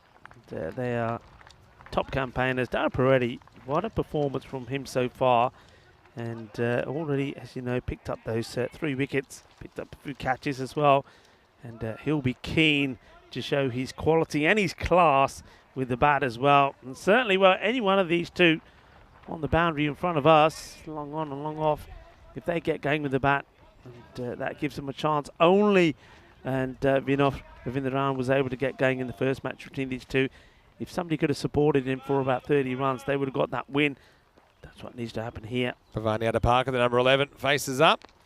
And he takes off for a run that isn't there and gets away with it. I'm going to just look up the career batting statistic of Bhavani Adapaka because I don't remember him batting a lot. This is the thing with 9 out, you can't really go for terrible run-outs. Well, I can tell you that he's got a highest score of, wait for it, 1. He did not bat last year. He scored 1 run in 2020 because I thought the Cobras never have to bat this deep. Let's see if he can double his career. Right here. Well, he won't, but the team will get another run. Yeah, the second wide in the over, that's what's going to be disappointing from Abbas. So 20 off his spell so far. It's nice to see the batter backing up there. The thing is, though, I mean, you got Venkatarajan at the other end. I mean, he's not known for his big hitting either. So I think it's a case of you just got to take a chance. But he's trying to sort of work this ball out towards third. I think you're much better off just having a big swing. If you get lucky, you get an edge. It flies past the keeper, Verma, and you get a boundary. But then one of the other things is he had a strike rate of 100 because he only faced 1 ball, and he's completely ruined his strike rate here, Adapaka. So he's now 1 of 3 career, despite this being his 17th match in Eastern cricket. Come on, Bhavani. There you go. Get 1 there. That's all you'll get. So he equals his highest score of 1. And back to Venkatarajan, who is going to have to try and do something with his last ball. I mean, 106 plus this. It's been an incredible comeback. And you're exactly right. I mean, they were 50 off the power play, 65 off 4, 74 off 5. And it's that last 4 overs, 0, 14, 7. And at the moment, only 4 off this. And it'll be a similar kind of target. Slightly more for UCB, who couldn't chase down the 100 last time. Last ball, swing and a miss, probably will be run out, and someone will be out. Adapaka's average is going to go down the tube, as he'll be run out for 1. So, unfortunately for him, he won't double his average. It'll stay at 1. Number 1, probably fitting for Bhavani Adapaka, who just didn't have any interest from his partner, saying, you're on your own, buddy. So, it is going to be 106, the final total, all out off the last ball of the 10 overs. The target will be 107. So, a handful more for UCB. I think they're very capable of achieving it, but they just need to make sure their stars don't go too early, especially Darren Peretti. He's one I would identify would be a bit upset getting out for a duck in the first game. I think he'll be on a bit of a mission. And the Cobras, well, they kind of lacked a bit of bite in the last 4 overs of the innings, but they do have a ton plus on the board, and they'll be out to sweep the series and get some more sweet revenge against UCB, who knocked them out of this tournament last year. But early on, there was that wicket, and got to say, there was some fireworks early. Despite the early wicket, we saw some bombs. That's one that was miles too high. Ended up at the boundary. A bit of a mixed bag, I suppose, early, but 50 in the power play, including some uncharacteristic misfields, just causing UCB some problems early. Yeah, I mean, there were some good shots, weren't there? And I think the surprise, the talking point will probably be the dismissal. Rasiq, was it too high? Was it not? Well, the umpires talked about it, and in the end, it was given. We thought that could have been a turning point, but it didn't really matter so much because Kumar was blasting them all over the place. And, well, that was that point we were talking about. You see I think it was, well, you see the fielder saying, that's out, that's out, that's out. And obviously a decision was given by the umpire at the strikers. And they did have a look at it, but decided that it would stand. And then there was these sixes with that there. He can't do this again, even if he tried. 2 of them back-to-back sixes right behind the wicketkeeper all the way. And then the thing, Kumar, he then couldn't get on strike. I mean, this was a glorious shot, wasn't it? What a beauty that was. And but after getting off to a blistering start, he was on 25 for 10 and he stayed off the strike, and everything was happening at the other end. This one was a close call, wasn't it? This was the one really that could have changed things. That's the wicket that could have been the difference of that score sort of being 130-ish to what it ended up being. And it was a wicket, the big wicket of a man that we know is a tremendous batter, Ashwath Rayana. That when he was given out, it was all to do with Kumar. Kumar had to get going. He needed support from some of the other batters, but wasn't getting them. You see, there was a lot of ducks, but a talking point, and we know that it was 74 at the halfway point, and 82 for 3 after 6. But it was that third over, Dara Peretti bowling a 3-wicket maiden, and there he is doing his job. And that was the third wicket, the LBW. And Kumar, well, he only knows one way to bat, and that's to throw everything at it. Gets a bit of an edge. That one goes to the boundary, and that was a sweet hit as well, but it wasn't the best of delivery. This was a fantastic shot. Subhan played a beautiful shot, and then, well, he was very disappointed indeed because Kumar wanted him to go for 2. He was never going to get there. I think he knew it. It was a desperate dive from him. Well, talk about desperate dive. This was a desperate run from Matur. He was at first ball, and he didn't want anyone to see who it was, and didn't want to be shamed for getting out for a golden duck. He just kept on running. But we know it was you, Matur. We know it was you. And the wickets just kept on coming.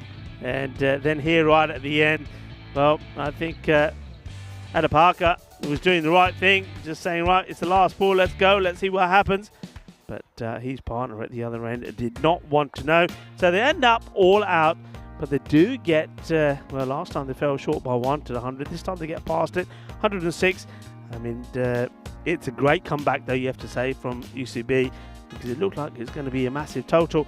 And that scorecard tells you the story. At the top end, Yogi Sehgal, well, he may have had the honey mummy, but he wasn't able to get any runs on the board. He went for 0.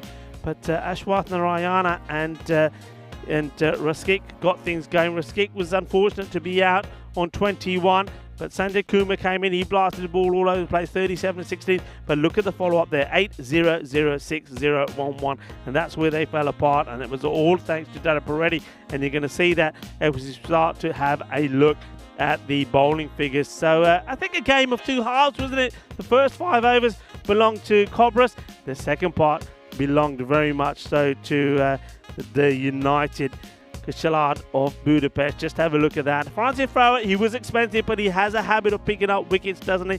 Abbas bowled well again. Was a little bit unlucky, but it was all about Dara Peretti. That 7th over, 3-wicket maiden, and he bowls superbly. Doesn't try and do too much with it. I like the bowling of Kukil as well. It's a man, he does have has a few difficulties when with these wides going down the leg side, but he also did pick up a vital wicket as well. And Jayanath Upali, well, he went for 14. But big talking point for me is that we once again didn't see Mark Des Fontaine have a bowl. Or maybe they're saving him for the big moment. The story of this match at the halfway point, match number 14, is that the Cobra Cricket Club have reached 106 to be precise. And they lost the last wicket of the very last ball. So 107 required for UCB if they are to level this mini-series. Join me, Rico Full and Mr. Maximo, for the start of the second innings. We will be back in around about 10 minutes time. Volvemos en 10 minutos.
Hello and welcome back to the GB Oval. It's the second half of match number 14 and we're about to get going. In the first half, it was 106 all out. The Cobras off the last ball of the innings. I mean, it's quite a dramatic collapse, if you like. There were 3 wickets that went down in the first 6 overs, but then all 7 other wickets clattered in the last 4. They see them all out for 106, but still they do have the ton plus on the board. Vinny Sandu here, Mr. Maximo for the European Cricket Network. And it's great to have your company wherever you're watching from around the world. The Cobras, they won 99-74 in the previous game. This time, they've got a few more on the board, but just a few. 7 more, in fact. But we know UCB, they're very, very capable of chasing these down. Ravindran will face up for the first ball from Ashutosh Mathur. And he's after him straight away. And this will be a boundary. So 4 to start. Here's a bit of a risky shot because I think it is pretty straight from Arthur. He's going to be a pretty good bowler. Certainly bowled well in the last game between these two teams. But Vinoth, he's also a very, very adept batter. He's out there with Jack Morrell. He's been a bit of a power play specialist so far, although I think Jack probably would like to bat a bit deeper. He's got a bit of a license at the top of the order, what I've seen so far. Some pause for thought for Ashu. He runs in again. Bless you. Down leg side. Well, that is the voice of my colleague, Rico Full. Hello, Rico. Welcome back. And Thank you what do you very think about much. the chase? I mean, it's a handful more, but you just feel that UCB won't bat as badly as last time. Of course, with the exception of Ravindran, who made a half-century. Yeah, he's showing that having scored that half-century, he's seen the ball pretty well. Nice start from him.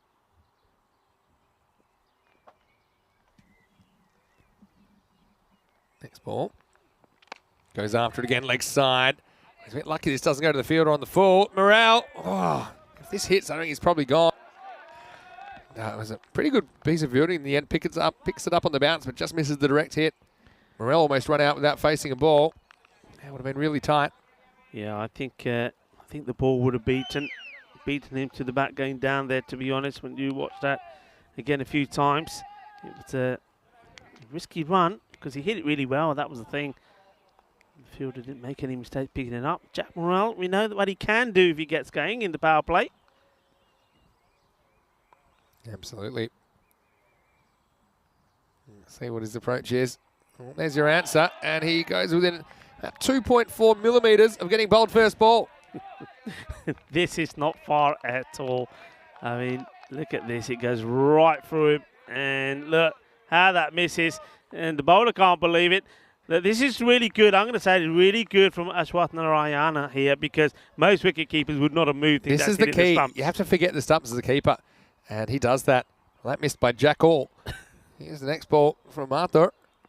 This one probably was on target, and it's going to hang in the air a long time. Raziq's coming around to his left, and he catches him. So he's a bit lucky the first time, Morrell, but he's not as lucky the second time, and you won't have too much luck if you're hitting balls down at Sheikh Raziq. He has been a machine down there at long off, and that's the first wicket to fall. Morrell, unfortunately, fails again at the top of the order. The score is 3-for-1.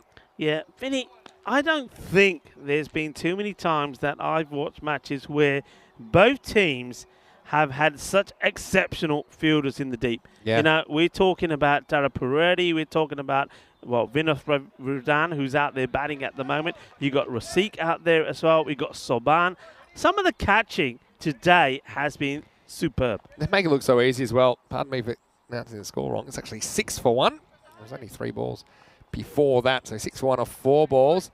And a bit of a decision again to send in Tajendra Varma. I think who they send in at number 3 depends on how early they lose the wicket. I think they have this strategy of holding Dara Puredi back probably until the end of the power play, so they can just send out some batters to say, look, you're an all-out hitter, just go for it. If you get out, doesn't matter. There's no real cost to it, but we don't want you using up balls.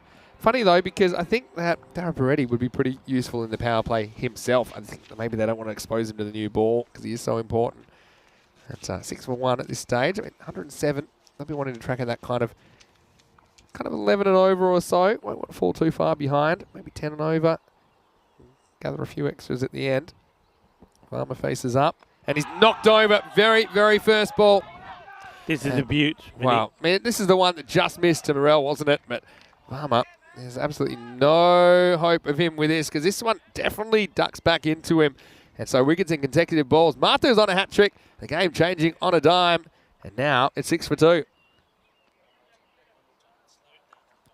This was a boogie, oogie, oogie, kookaburra foul ball. Look at the shape of this. I wonder if we can just slow this down. Watch what this ball does. This is an absolute peach. Top. Look at that. Yeah. That is quality. Look, if you're out to the ball, a ball like that, there is no shame. That is a tremendous ball. When you look where the batter ends up, you can see just how much that ball has done. That is probably one of the best balls I've seen in a very, very long time. Yeah, it was good. And it came in a bit off the deck as well, which just made sure it crashed into the off stump. I'm putting this up again. It's the hat tricks we've had this year. It's our Hall of Fame in ECN cricket in 2022. Will Ashutosh Mathur add himself to that list as our 12th hat trick taker? Well, it's not going to be easy. He's going to have to go through Ashwith Dara Puredi. And I think pound for pound, he's been the most informed batter probably in this entire tournament, although he's coming off a duck. But Yeah, not an easy one, to say the least. You try and take a hat-trick, but still does have 2 wickets for 6 off this first over, Martha. So here we go. The last ball, the first over. It's a hat-trick ball. It's a left-hander, so got to get his line right. Not a bad ball. Darren Brady handles it pretty easily. And it is the end of the over as well. And an eventful one with a boundary, but 2 wickets. And these old two are thrust together again, aren't they? It's 7 for 2 after 1. Well, could this be the match that we break the golden ball drought? 264 matches. Do you think we're going to get all the way to 300? Surely not, Rico. We're going to have one sooner or later. I think that Budapest is a special place. Maybe a special place will deliver us with a special moment. And a golden ball is always a special moment. Let's wait and see. We haven't had one in Hungary before either. So, I mean, maybe this could be the kind of match that you could get a golden ball. Who's to say? Just a reminder of that golden ball rule. If the scores are tied, then we go to a golden ball tiebreaker. The batting team gets 1 more ball. They've got to get 2 or more. Otherwise, they lose the match. The fielding team needs to restrict the batting team to 1 or less. Okay, second over. And it's going to be Venkatarajan to come in. Peretti just pushes. He's a bit of a careful starter, I suppose. I mean, last time we saw him be careful for 2 balls, go after the third and get out. This time, he just pushes and gets to the other end. Yeah, he's. I think he's an exciting, explosive batter, and that's the way he needs to bat. I think you're right. He was just trying to be a little bit cautious in the first match, and that's what got him out, I think, this time round. Even though those wickets have gone down, got to have the same approach, I think, that Cobra did. They lost Yogi early, and then they soon lost Rasik and Ashwin Narayan, but they kept going and playing the shots. And if one batter does get in and gets a stroke of luck, like Kuma did, well, you can get your victory. And this is through the gap, and 2 fielders will chase after it, but to no avail. And that's 4 runs, and this is hit pretty well. It's over pitched. It was there for the hitting, but he's still got to find the gap, and he's still got to get the power in it, and he does. 4. Yeah, it's a bowler error. It's just a slight error. Ravindran, he's not the tallest. He's actually pretty good at hitting those low full tosses. He gets a fair bit about on that. So a lot of people identifying that this is a key partnership for UCB in this chase. They've batted together a lot, haven't they, in this series already? Big hello to Helix in the chat, as well as Liam Day, and get some answers to some of those questions soon. This one just goes straight across Ravindran, who then practices the right shot. Yeah, he's too good to be playing a shot like this, isn't he? I mean, this is not his style. No, that's not him at all. I think that's the one you can go straight or go over cover or mid-off because the fielders are up. It's falling off the shot a bit. Deep point, deep forward square leg, the 2 outfielders, so nobody out straight down the ground. This time he gets it right, and that's exactly what he should have done the ball before. This one travels Maximo. 6 to the best, and Ravindran, he goes straight, and it's an effective strategy. Useful runs for UCB in the power play. Yeah, absolutely. Look, if you were able to watch those 2 balls, consecutive balls again, see the first one, loses his shape, loses his head, it looks ugly. This time he stands tall, keeps his body perfectly still, smashes the ball straight for 6. And, well, that is the batter he is. He's class, and that's a classy shot.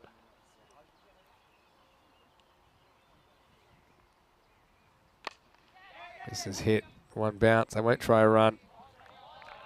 Yeah, just drags this one down. I think that was the slightly slower delivery. That's why it ends up being there. So, look at Rajan just trying a few different things. And you can see that the batter at the other end, Peretti, is saying, hey, you need to be hitting that side. But, I think Ravindran is saying, yeah, I know that.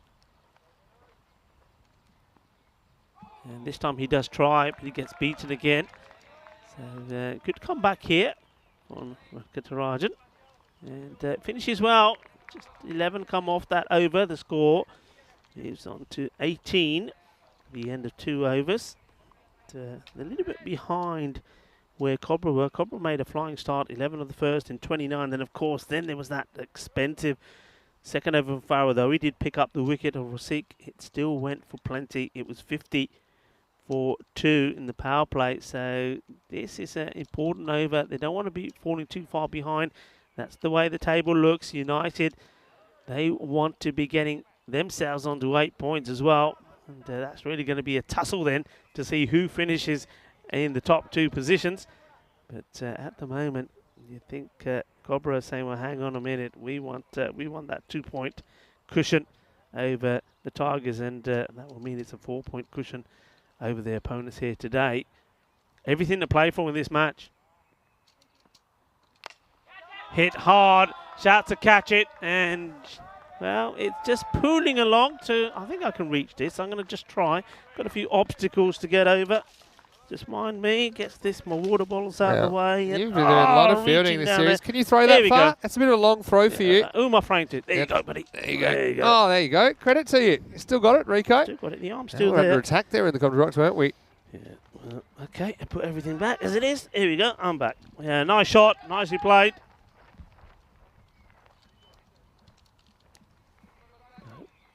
My third. Well, similar to the way he started his the first couple of balls. Weren't his best, and then he came back with a bang. Well, is he going to come back with a bang here? Doper ready. Well, he's doing them bangs now. Now he is ready. He weren't ready for the first one. He was out for a 3-ball duck. Moves himself onto 8. He's an exciting player, and he's got an array of shots when he gets flowing. And as everybody's saying, this is the partnership. Yeah, definitely is. Arthur, up and down time. It's a low full toss, and just driven out to the cover region for one. Yeah, I've got a feeling this could be a close one. But again, a lot hinging on this partnership. And from here, we've still got some batting to come. Yeah, Patanak and Parahat, kind of the heart of the middle order. And anything after that, probably falls away slightly. Very, very entertaining tournament, always in Hungary, particularly these top 4 top division sides, always throwing up good contests.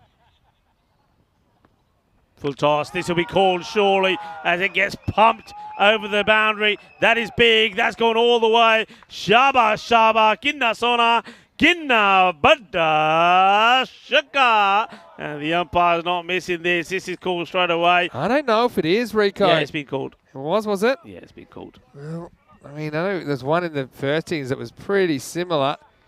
No call there from the umpires. I'm sure I saw a call. Nah. Hang on, keep an eye on the umpire at the striker's end. Does he signal free hit? Wait for it. There's only 6. Well, that's 2 in this game that I think. Now get out of here. Don't tell me that wasn't called. I'm not joking. It almost creates a wicket. Yeah, so that's another one. And I've got to say, given the Rico goes the headset. Toys out of the cot.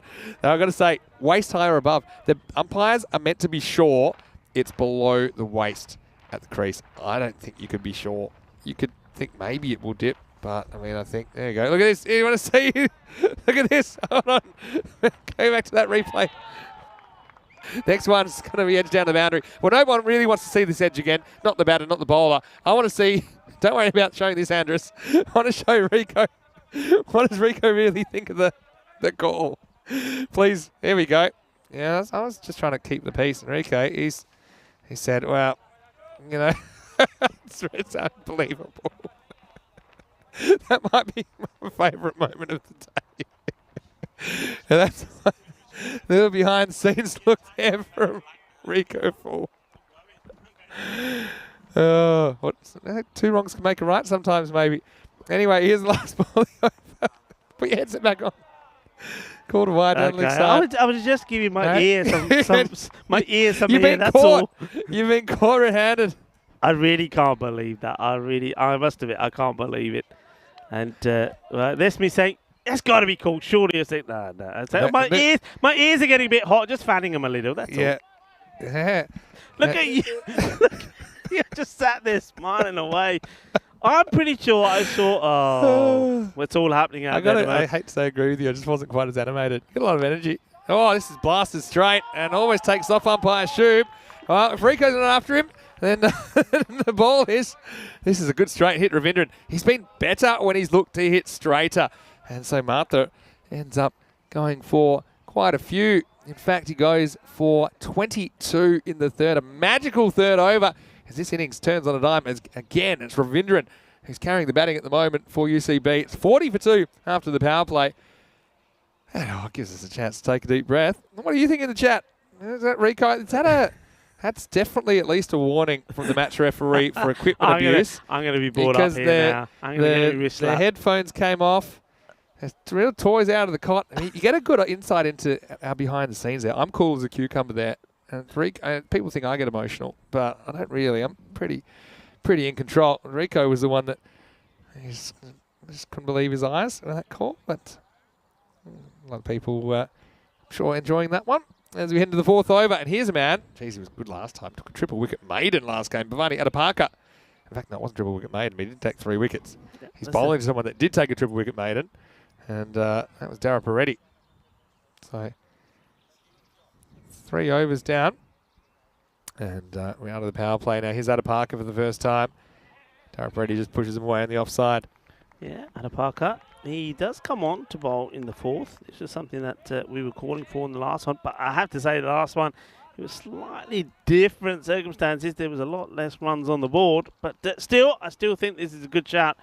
Remember, I think he certainly was the bigger the bowlers. Just knocking the stumps over, wasn't he? Yeah. Yeah, clever little bowler. I think good spinners are so hard to find, but so useful. Even in this form of the game, they just disrupt the rhythm of the batting innings. Give the batter something different to look at. You see Ravindran just pushes this. Thinking of 2, but I don't think it's there. Certainly not worth risking, I think, at this stage. Yeah, so I had a question about the status or the international status of Dara Peretti and also Sheikh Razik. I think that Dara Peretti will qualify on residency next year to play for Hungary. And maybe same with Sheikh Razik. Vinod Ravindran, who you're seeing at the crease right now, not facing, but at the non-striker's end, he should qualify later this year. So the Hungarian national side already getting some good results. I mean, they're going to have even more talent at their disposal in the next 12 to 18 months or so. This one's misfielded. Will just cost him 1, though. Doesn't the fielder go down here like he's throwing the ball, though he doesn't have it? It certainly looked that way. Let's have a look here. He goes down, and he was ready to throw it before he had it. Did everything right except field the ball. Yeah, he thought he went to throw it. Thought, hang on, my hand's feeling a bit light. Goes through, gets the singer. Hey, listen, I know there's a lot of people on the chat, but I want to give a shout out to Johnny Grimmer, good friend of mine from Malta. We'll go back to this after this ball. A lot of exciting things happening in Malta. Can I guess what it is? Go on, you can guess. I'm going to guess it's his birthday. No, it's not. No? You're wrong. Right, You're wrong. Okay. You're wrong. I'm not going to throw my headset down. I can handle it. No, look, we know that we know the Marseille International Cricket Ground really well. It's a stunning place, stunning ground. Yeah. And they're laying a new pitch, and it is looking really, really nice. Is that right? A lot of work being done on the Marseille International Ground. Wonderful. New pitch being laid down. Of course, that was recently. We saw the Valletta Cup being played there. So well done to everybody, and hello to everybody that's in Malta, that is working at the Marseille Ground. Malta-like weather we've had here, actually. There's the reverse. Misses out. Pretty good effort, actually, from Ashworth Narayan to block this. This is always tough as a keeper because it's not what you're expecting, and you feel like you're in the line of fire because you are. And so, yeah, stands his ground and makes sure he blocks that. So, last ball of the over coming up from Adapaka. It's kept things quiet. Peretti wants him, and he's going to flat bat it straight down to Sheikh Razik. A couple of players we were just talking about. So it's the end of the 4th over. The score is 45 for 2. Vinny Sandhu here, Mr. Maximo. And I would say alongside me is Rico Ford, but he's disappeared. Oh, there he is. Just picking up the toys that you dropped on the floor there. Just picking them up. What I will say, though, is all the officials, they have a lot to think about every ball. They're out there on quite a hot day as well. It's one of the areas I think is the most improved. Given what we're kind of debating now versus what we used to a year or two ago, I've got to say I think the standard of officiating has improved a long way in a pretty short period of time here in Europe. Yeah, look, I'm not going to disagree with you. I think the men in black that we've had all over the place have been very good. I like the way they work as a team.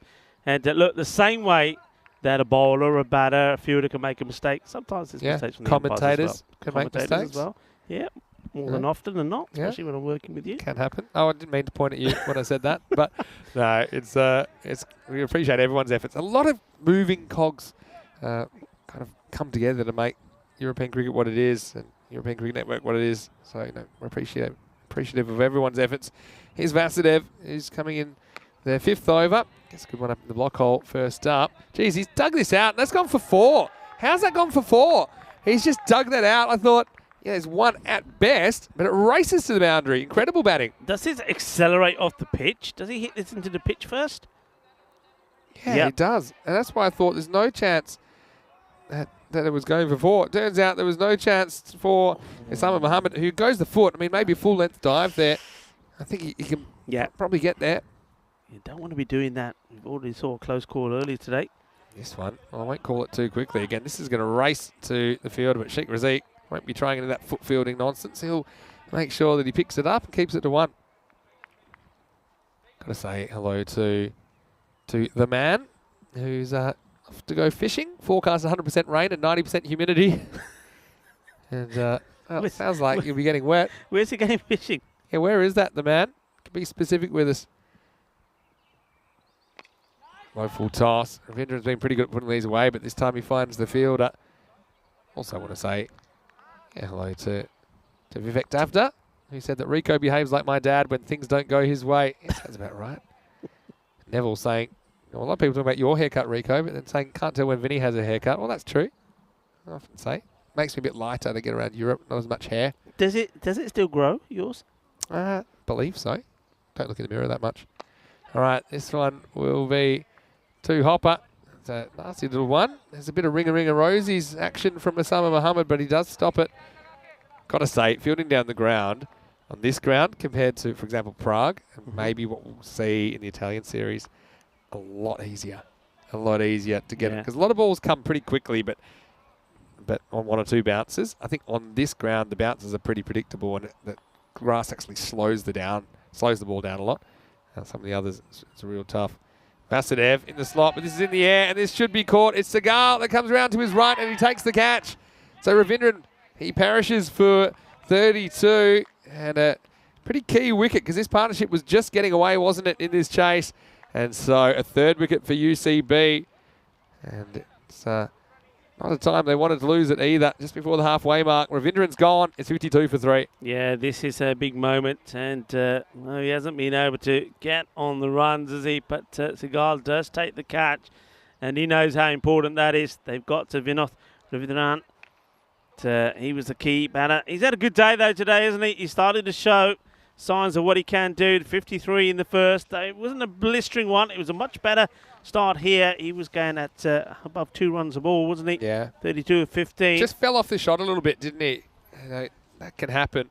Because the ball's not really a half volley, if you decide you're going to drive it, and the ball isn't as close to your bat when it bounces, any sort of movement is exaggerated.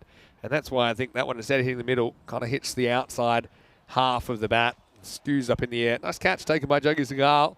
I know was disappointed to miss out with the bat, but he's got an important job to do. He was the captain last year of this Cobra's side. So Vasilev with the big wicket brings another good batter to the crease, though, in Amit Parahar. He was the hero a couple of days ago against the Blinders. This last ball of the over. Parahar just flicks to the leg side. He'll be off the mark, and he will be facing up as we head into the second half of this chase. UCB 53 for 3. Yeah, and very important wicket there. Vasilev once again just taking the pace of the ball. I mean, Adapaka, he only went for 5 in the 4th over. Didn't get a wicket, but wickets is not what's key. Is keeping the runs down, especially when you're needing over 10 and over. Then Vasilev there, he's bowled a good one there. Only going for 7 runs in that one. And the most important thing was to break that partnership. It's the game of partnerships. We need that in a partnership was important. It was worth 46, yep. But they've broken it. And now really they know that get another wicket here and they're into the tail. Yeah, 53 of 5. That's halfway. If you double that, you know what you get? 106. You know what they scored first innings? 106. Just saying. So spot on. But they have lost 3 wickets. Having said that, I do think that 2 of those wickets were kind of... I don't say that they didn't lose wickets on purpose, but they were wickets they didn't mind losing because they were going after quick runs in the power play. They lost Morel and Varma for ducks, 2 ball and 1 ball ducks. But they only used up 3 balls and brought Dara Peretti to the crease, and they're still on the pace. So I don't think that 54 for 3 is quite as bad as it looks. they still have some batting to come, including Paraha, who he was the hero in the chase. He held his nerve so well against the blinders. Tara Peretti's had about enough, and he's going to smash this one towards the commentary ice cube. And I don't think that one will be found. I think it'll be new balls, please. A nice shot straight down the ground. It was just a bit too quick for the long on. Quattro, Canetas. Well, that might end up where your golden ball is. You might find two together.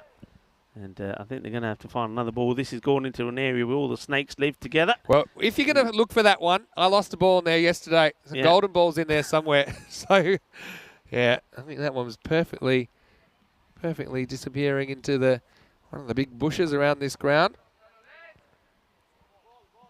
So give us another ball, it says. That one is where the vipers live. Yeah, poison snakes. Well, I mean, Hungary. the Cobras are probably less afraid of snakes than some of the other teams, but I wouldn't be going in there without some pretty sturdy shoes. Already plays a really nice shot. And, well, Mr. Maximo, he says forget about it. He's put his gloves on and now he's going for it. Watch out for that snake! Yeah, he's all right.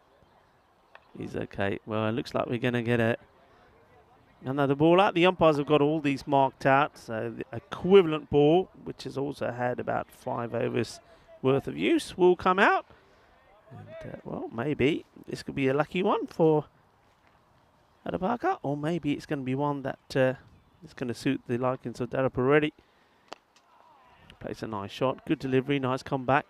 Just neatly played along the ground.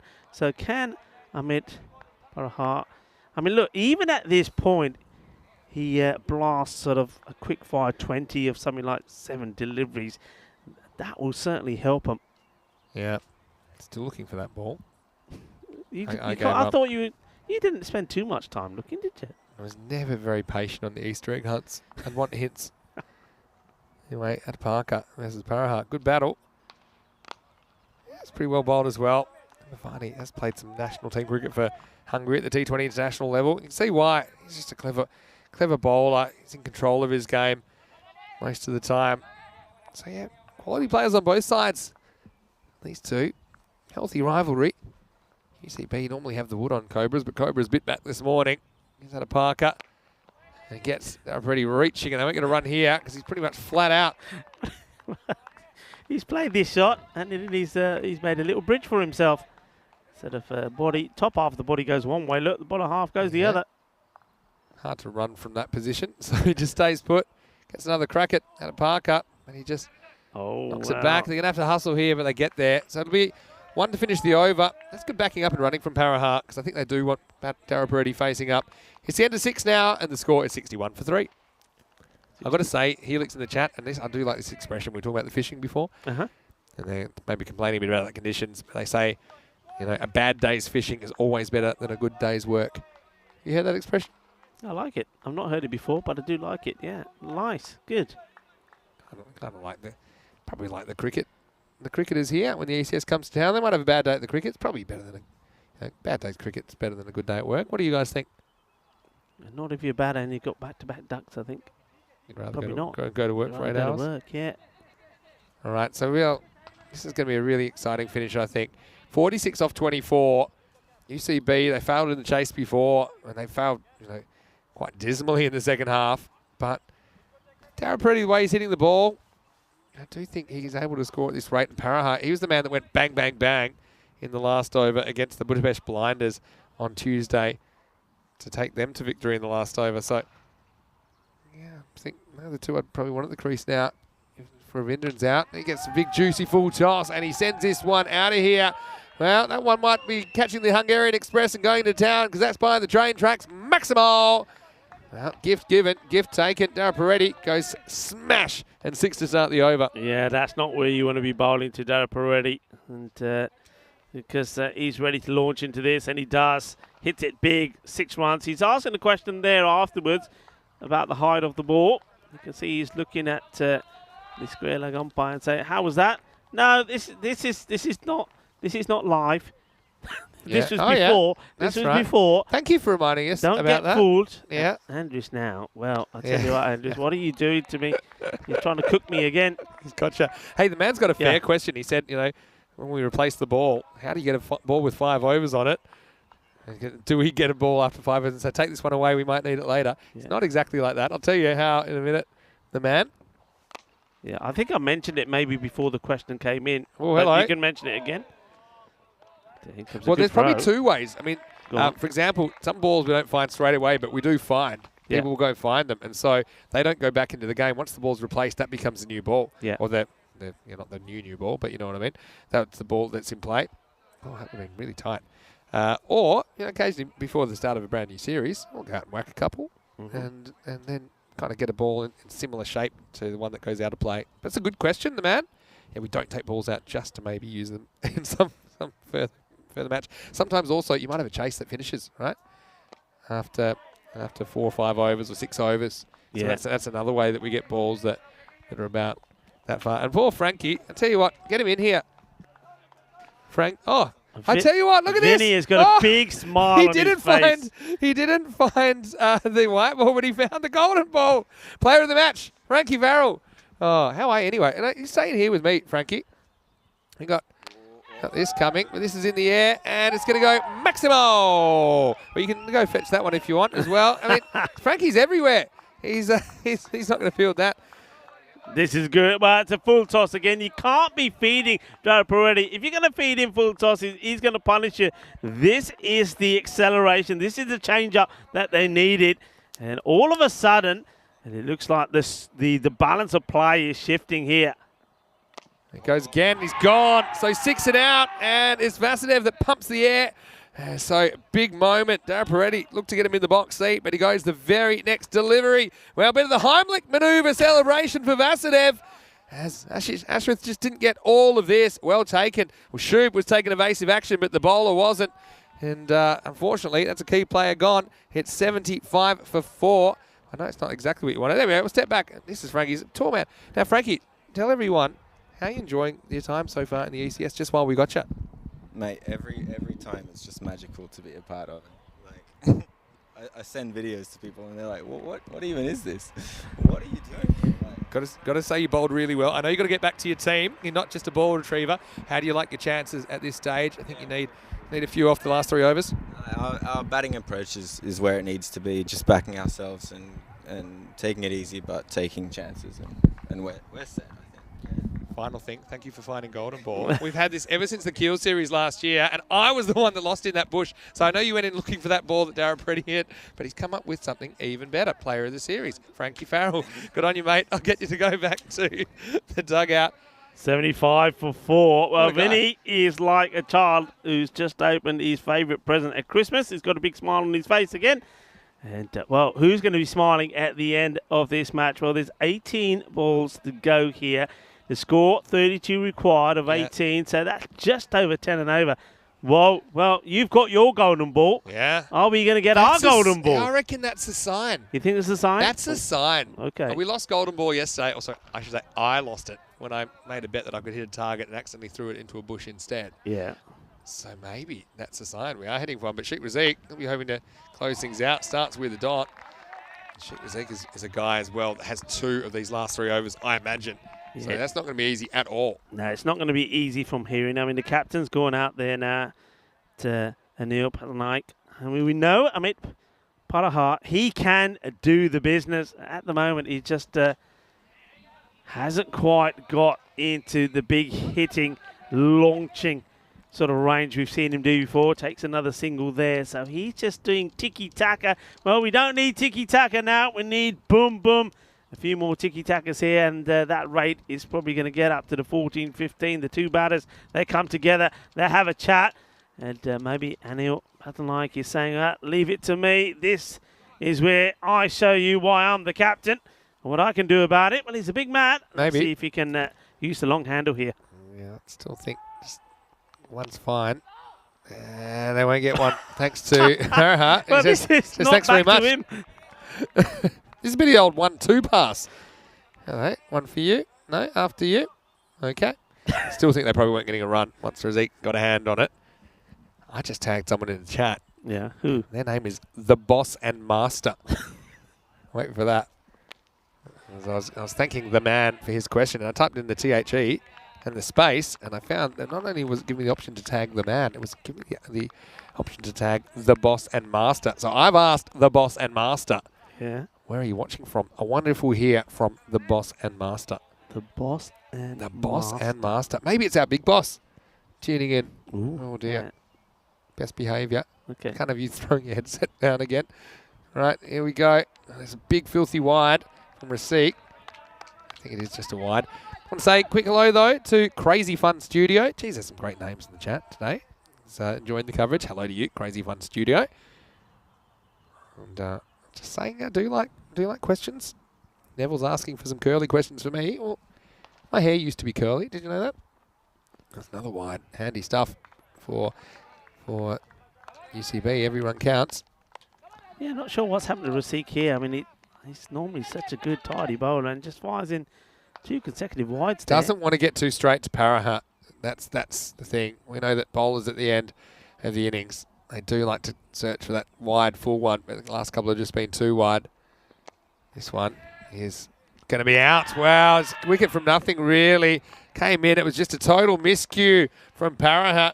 So it does look like trouble for UCB as Paraha, who was the hero 48 hours ago, but right now, unfortunately, he's going to have to go back to the dugout without too many to his name. A 5th wicket now falls for UCB. It's Paraha gone for 5. The score 79 for 5. Yes, easy catch there from Adapaka. And says to his captain, there you go, Skip. Have a wicket. So after losing his line a little, he gets the ball bang on where he wants it. And you can see that Amit is trying to smash this over the infielders. Just hasn't got into his big hitting today, has he? So he departs. Another batter has to come in, and this is Cookie Hill. And, he's hoping that he can get going. Hard from here. 1 ball left in this over. And Rasik has only allowed 4. So even with those 2 wides, only allowed 4. Let's see if he makes the adjustment for Cookie Hill, the left-hander. And also, Rasik's going to come back, I'm sure, for last over. So, yeah, UCB, they'll be so disappointed, I think, to not take any points away. That looks likely at this point. And, well, that's even better for Rasik, who finds himself on a hat-trick. And so, yeah, perfect ball, really. It was full. It was at the stumps.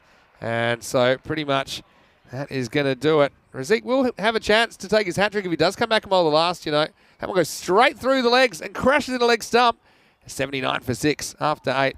Yeah, it's not a good delivery. Well, we're just going to leave that out there for a moment. Remember, one happens straight away. So if he does bowl the next over or the last over, and how can he not when he's on a hat-trick? He could be putting his name right up there.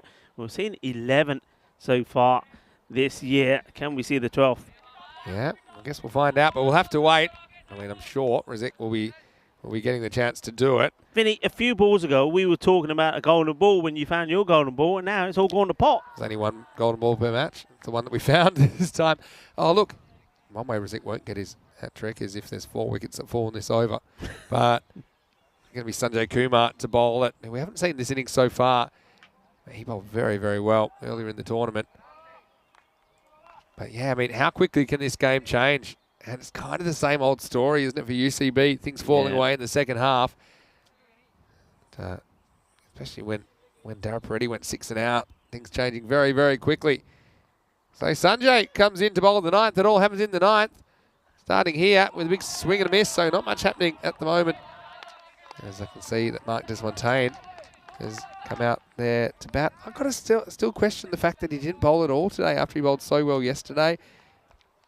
Look, not that they bowled badly towards the end of the innings, but I just would have thought at some point he might have had a chance to continue with the ball this morning. Another youngster.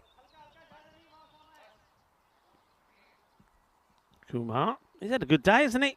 He's done okay with the bat, and now he's trying to do what he did well yesterday with the ball when he picked up those 3 wickets. And he was a revolution. He did bowl very well in the first match, but not so well in the second. Sort of got a bit of stick in the second.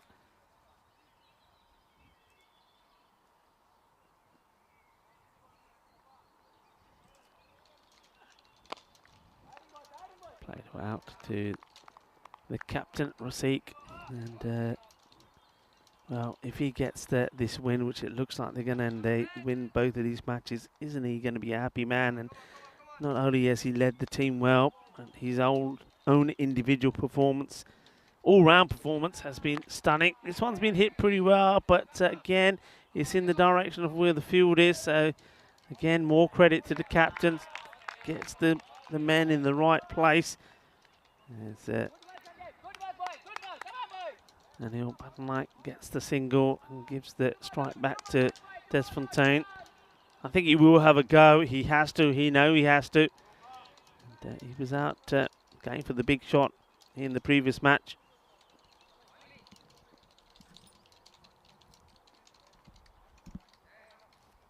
Yeah, Kumar pretty much icing this game at the moment. Don't forget Razik still to come back on a hat trick. Let's see if Desfontaine can do something. Well, he's coming off a golden pair actually, or a king pair, because he did get out first ball in the last game. Does get a run this time. In fact, no, maybe he did actually get 1 off 1. He was out second ball. So maybe that's a bad sign that he got 1 off 1 at the moment. But no, Mark's a good young player. It's a really tough situation. Now, Patanaik, he's got to whack one out of the ground, or probably more. Long way across. Umpire not particularly interested. See, the replay came out pretty wide of the crease this time. Not far away. It's a pretty good shout, you know, but I think it's because he's so wide of the crease. Perhaps the umpire feeling like it was going down leg side. So it does end the over. The score is 84 for 6. So they will need 23 off the last over. If they were to do this, they would equal the record for the most runs scored off the last over to win a game, which was set over a year ago now. That was in Italy. The first game in Bologna. Kings 11 versus Baracca Prato. Memorable game. I think they took something like 68 off the last 3 overs to win that game with a ball to spare. They actually got 26 off the last over and only 5 balls. Anyway, Sheikh Razik is going to be on a hat trick. Hat trick ball coming up. Here we go. Well, it's hit pretty well. So unfortunately for Sheikh Razik, he won't add himself to that list. And with 5 balls remaining, does seem like this game is going to peter out a little bit. Look, credit to the Cobras. I mean, they had marginal totals both. I think they could have batted better, but they didn't. But one thing they have done is they've held their nerve in the field and with the ball in the second halves of these games.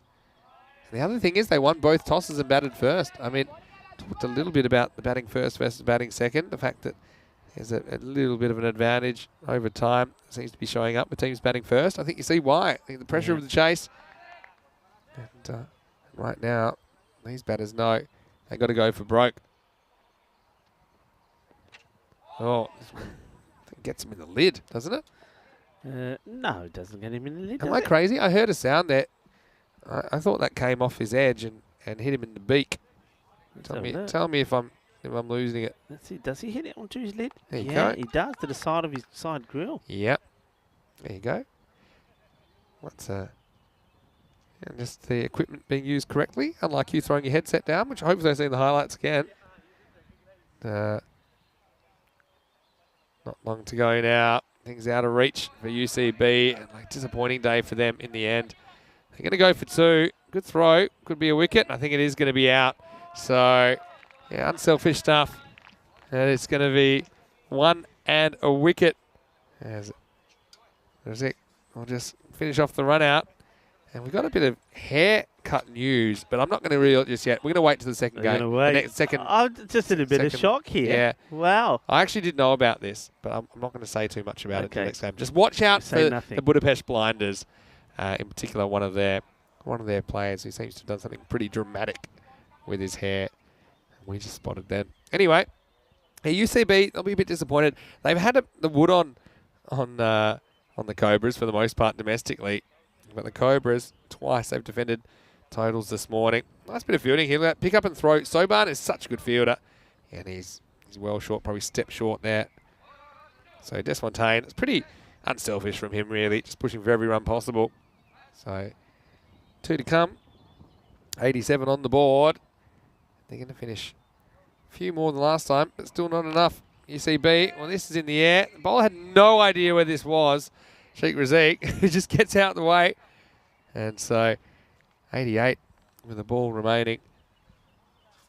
And we'll get some clarification about the start time of the next game. I know that we had a 10-minute delay with this one, so I have a feeling that it's likely to be delayed. I will give you some information on that shortly.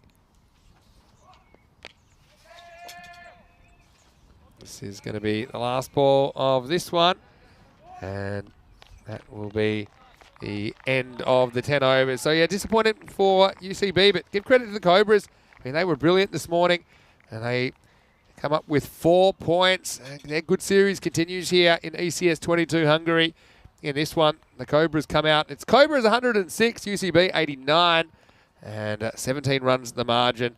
A fairly competitive morning, but ultimately it's a sweep for the Cobras, and UCB find themselves in a kind of similar position than last year, potentially struggling to crack that top 2 in the double chance. Disappointment for them, but really take nothing away from the Cobras. They were excellent in this morning's play. Coming up this afternoon, we have the Blinders versus the Vikings. Well, the Blinders, they find themselves needing to do a bit of work now if they're going to get back in that top 2. Danny Akbar comes in for the first time for them.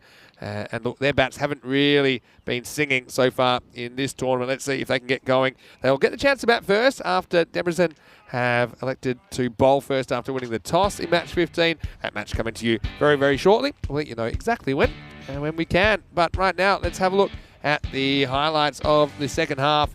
And UCB requiring that 107 for victory. They certainly made a good start with the boundary, but wickets were the problem early. They lost 2 in consecutive balls. That actually would happen twice. This is a real peach to get rid of Tajendra Varma. Yeah, I mean, that was one of the, well, that is so far the ball of this series. That was sensational.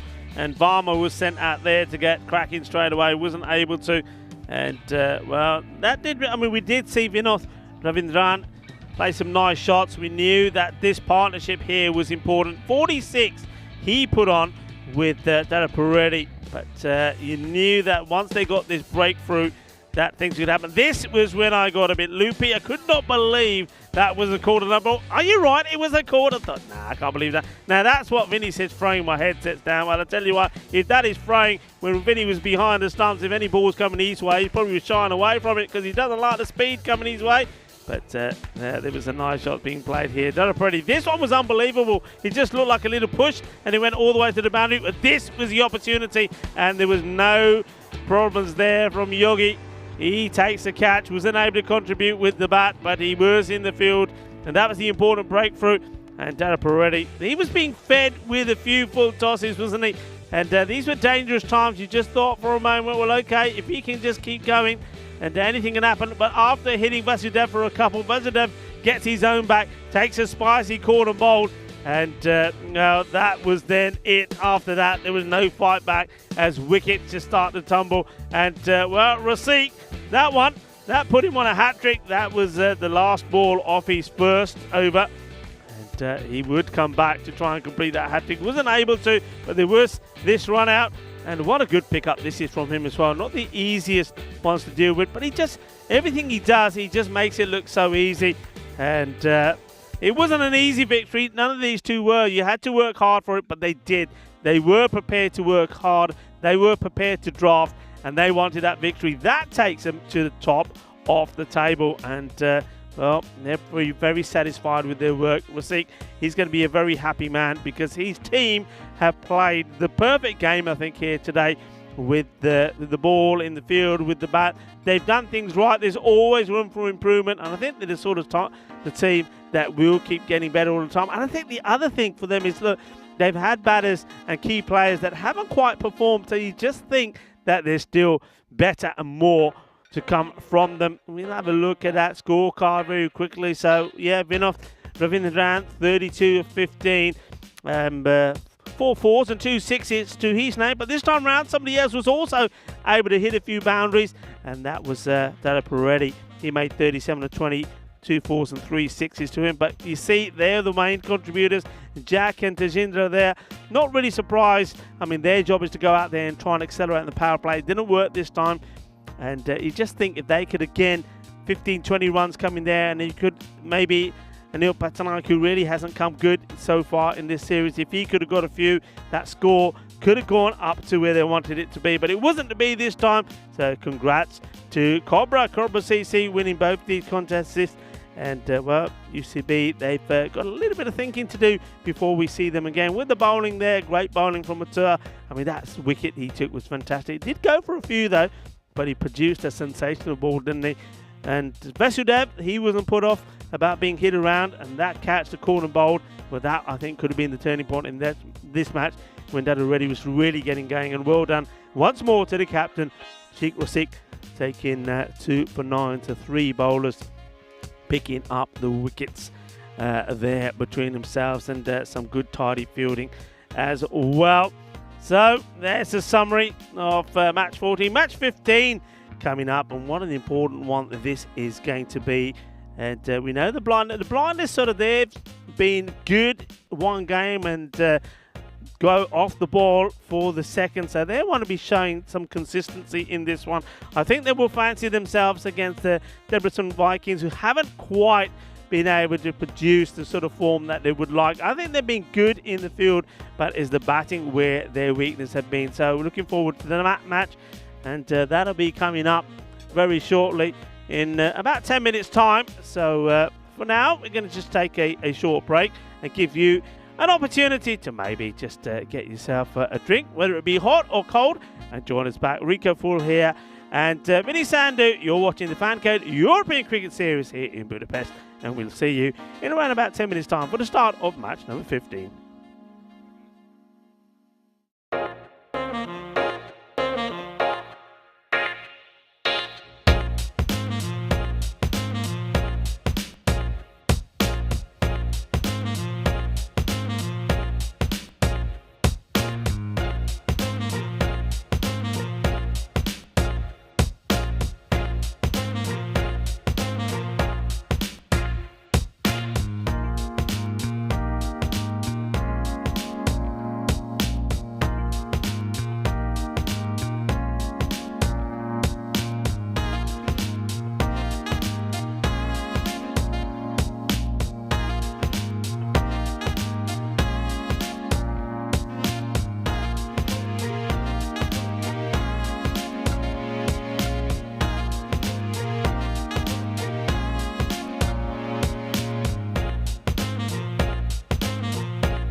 So Rakibul Rafat has won the toss and he's elected to bowl first, so he's setting the blinders. Always a bit of a risk, I suppose, but at least they'll know exactly how much they'll have to chase and how to go about their second inning. Hello and welcome back to Budapest in Hungary, and we are just halfway through the day here on day 4. Time for the afternoon session. Once again, we'll get to see the Vikings in the afternoon. This time they're taking on the Budapest Blinders. So Budapest Blinders versus the Debrecen Vikings. Here we are ready for the coin toss for match 15. Let's go over to Charles Croucher, who's with the two captains for the coin toss.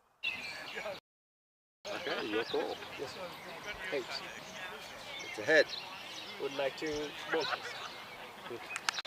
So Rakibul Rafat has won the toss and he's elected to bowl first, so he's sending the blinders. Always a bit of a risk, I suppose, but at least they'll know exactly how much they'll have to chase and how to go about their second innings. Vikings all been about incremental improvements. I think the blinders, though, they have some work to do. After dropping 2 of their first 4 matches, they still have half of their group matches to go, and I think some of their players haven't quite clicked with the bat yet, and they're only scoring at about 84 per 10 overs, which is a lot less than I think what they're capable of. So what a great chances to get their bats clicking. They'll get the full 10 overs to do so, it looks like, because the Vikings won the toss and are bowling first here in match 15. Time for the afternoon session. Beautiful sunny day. It's a bit hot out here, but in the giant ice cube, Rico Full is waiting. Let's get ready for the first ball. Thank you very much to Mr. Maximo there. And Vinny Sandu giving us a little insight to these two teams. The Budapest Blinders taking on the Debrecen Vikings. The Vikings winless so far, and they're looking to, well, make sure that they at least have some fond memories of this series, and also some memories out there in the middle at the GB Oval. Well, Vinny Sandu is hoping the GB Oval stands for the Golden Ball Oval. We haven't had one yet, and as each match goes by, that number increases. It's the highest run we've had with that. And I tell you what, that pool out there looks pretty tempting. And I know it's quite teasing for a man up in the tower. Martins, he's up there and he sees a view of it, and as he gets hot, he's probably thinking, well, if I could dive into there right now, I'd be a happy chappy. But which one of these two captains is going to be a happy chappy? Ali Sarat for the Blinders, or will it be a Rakibul, or AKO Red Bull Rifat? Well, we'll have to wait and see. Just having a look there at the two teams, the fantasy dashboard. I think Abbas Ghani, he's one to watch for me. And also the likes of Wali Gamagay. We've seen what he can do with the bat and with the ball, and I think he's pretty key also there with the ball. Rahul Goyal, I still think we're going to see the best of his still to come with his bowling. He's shown that he's capable of bat as well. But watch out for, and I mean literally, watch out for Mars Baji, because I think it's time for him to come good with the bat as well. At the other end, I think Sani, he's the main key there, isn't he? I think the captain, Rifat, I think he's got to be more unselfish, put himself up the order. Gori, I'd like to see him up there as well. And maybe somebody else perhaps is going to be Hassan Ain, who can impress with the bat as well. And this is what our bat versus ball wall has to say. Has the Blinders getting to 109, and the Vikings falling short on 85. 85 would take the Vikings to the highest individual, well, team score that they put on the board. So that would be something, but they need wins, and they need it all to happen here. And I personally think the Blinders are probably looking to go beyond that. But let's see how things go. So the batters is going to be Abbas Ghani to be opening up with Amjad Aziz. And with the ball, it's going to be a man that's so far been improving each time that we've seen him. Let's see if he can keep that going. Usar Gori with all the 6s on his back. Just waiting for the umpires to give us the signal, and we've got a change of match officials as well. It is umpire Guri and umpire Steve Anthony. I'm in black. Here we go, first delivery. Up in the air, oh, just wide off the captain. Rakibul Rifat, chase is on, and Let me just compose myself here. What I was going to say here is be careful because Gobal Saha, he's not going to throw this ball. If he throws this, he's going to pop his shoulder out. So he just gently gives it to the captain who misses it. It hits him on the back. But between them, they do sort it out. Yeah, we saw that Saha did pop out his shoulder. So that's why he doesn't want to be throwing it. I don't think the captain, in fact, was quite expecting that throw back to him. But the batters do get two. Full toss, hit up in the air, and that will go, I think, just all the way. Just gets it over the line, I believe. Yeah, manos arriba, Vitro. Eso es seis carreras. And puts away the bad ball, just creeping over the line. 6 runs. Now it's got to get the ball to pitch.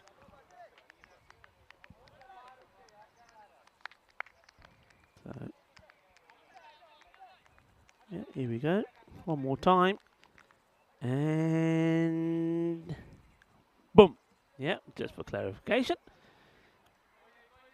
So, Gory.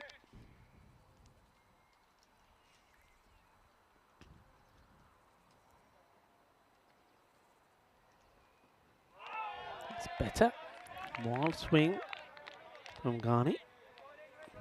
No run. He takes his way back to his mark. He's got a long way to go, doesn't he?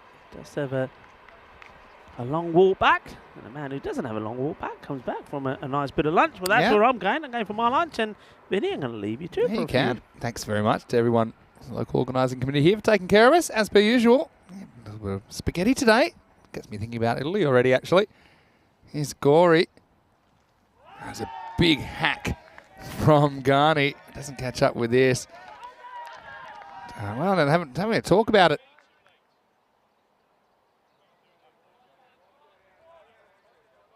Let's have a look here. Does he ever get back here? I mean, doesn't wait too long. I suppose is he in or out is one of the questions as well. So he's pretty planted there. And yeah, that to me is probably too long because he's kind of given up on throwing a couple of times on the way in. There's so many factors that go into that. I'm going to throw out an unpopular opinion in a second, and I'm just going to get some thoughts on it. Well, first we'll get some thoughts on this. This is no ball. And yeah, well, Hulk Hogan's arms are working. He gets the arm out straight away. This is going to be a no ball and Maximo 6 as well. That's not easy to do. He cuts that in front of point. It's the last thing you're expecting as a batter. That was absolutely smashed. Just have a look at that. And no problem at all for Ghani that time. He moves up to 14. He has a free hit to boot. And well, if he gets going, could be big trouble. Bit of a gamble, I think, sending in the blinders. But Vikings not too much luck batting first, so they decided they wanted to chase this time. Free hit. This will be a wide, so another free hit coming up. I was going to say, what about if we had a rule, playing condition, where the ball was never dead during the over?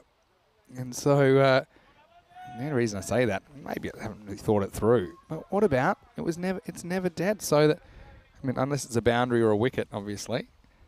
And, yeah, the batters had to stay in their creases. That's pretty much the rule we have in indoor cricket. When I played indoor cricket in the World Cup, of course, for Australia. And it's kind of an accepted rule.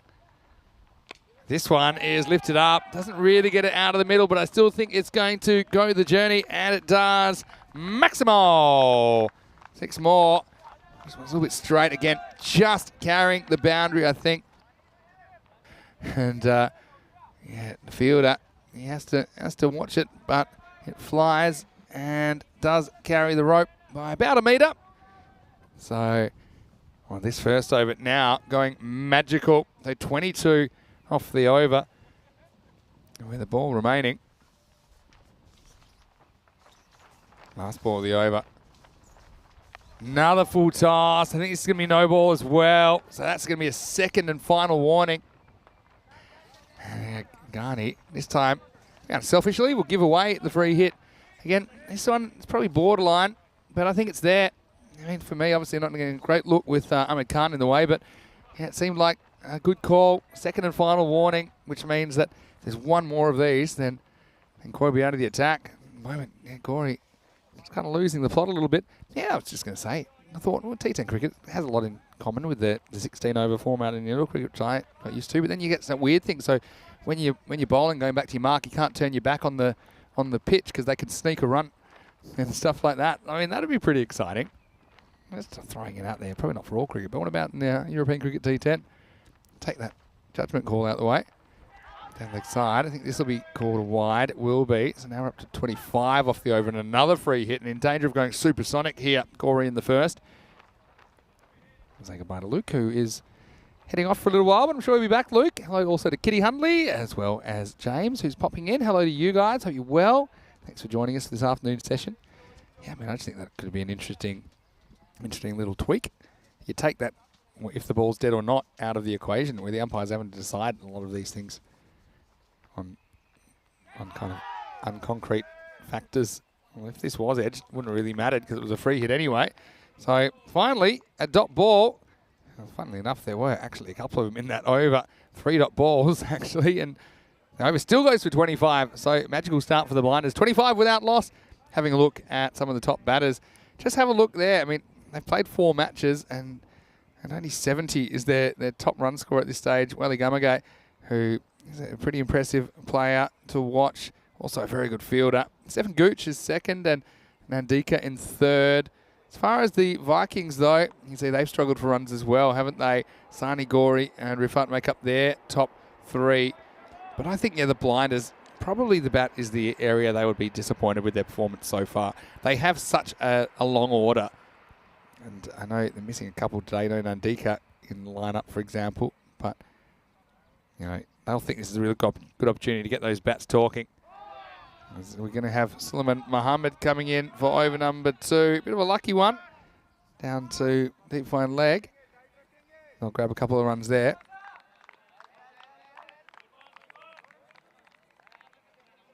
Suleiman Mohammed's come up with a few highlights during this tournament as well, hasn't he? He's taken a very, very good one-handed catch, which I'm sure will appear on our social media before too long.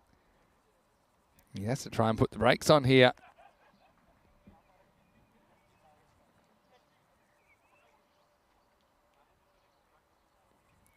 He tries to launch this, misses out. Better delivery, or another good delivery I should say from Suleiman Mohammed, but better deliveries in general this over, I think. Need more in that corridor.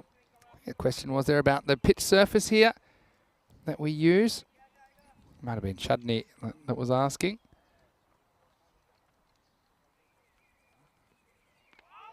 And this next one also gets past the bat. So it's a good over so far from Suleiman Mohammed. Yeah, some people asking about seeing some ACS cricket on turf wickets, but I mean there's quite a few reasons why it's a bit impractical that from this form of the game and in this region. Goes for this again. And not really able to time up Mohammed at the moment is Ghani. He'll just take the single. Yeah, one reason is the economics of it as well and the expertise. And the kind of the time that goes into it, probably in these countries where cricket's still a developing sport and very much a minority sport, they just don't have those kind of resources to install and maintain a turf wicket. This is hit, and it's hit pretty hard. It's going to blast to the boundary. Aziz finally getting a chance, only facing the one ball before this. This time it wasn't a free hit, but it might have been because he actually whacks that one through the line to open his account. And now he still gets one more ball from Mohammed, who's been pretty good so far. It's gone for 7 in this over. Let's see if he can close it out. Certainly an improvement on the first over from Gori, at least. I'll give you one more point about the turf pitches, that we play so much cricket in ECN cricket that I don't think the turf pitch would hold up during the week either. I don't think we'd see very good cricket even if we did have the ability to have a turf pitch. It's a little bit short, and it will get over the infield. The chase will be on, and the ball's going to win the race. So back-to-back 4s. Cuatro carreras más. That's Amjad Aziz, sent to the top of the order, doing a good job at the moment with limited strike. He has 2 boundaries out of 3 deliveries, and it's the end of the second. It's 36 for no loss. So it was a decent looking over from Suleiman Mohammed, but finishing with back-to-back boundaries. It ends up going for 11, and gives us a chance to look at the table. And you'll see the Cobras were the bolters this morning, weren't they? Taking all 4 points out of their doubleheader with UCB. Of course, those two teams met in the Eliminator last time around. And I mean, the Cobra's in a really good position to secure that double chance now.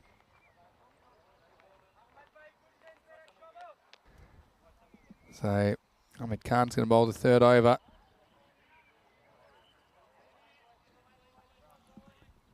I'll grab that table for you as soon as we can, because I'll be interested to see exactly how it's looking.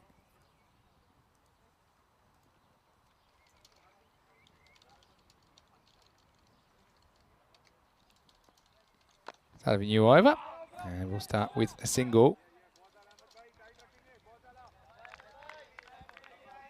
Yeah, Vikings, just a case that they need to improve little by little. I was just mentioning in the chat how they qualified for this tournament as a team from the lower division here in Hungary.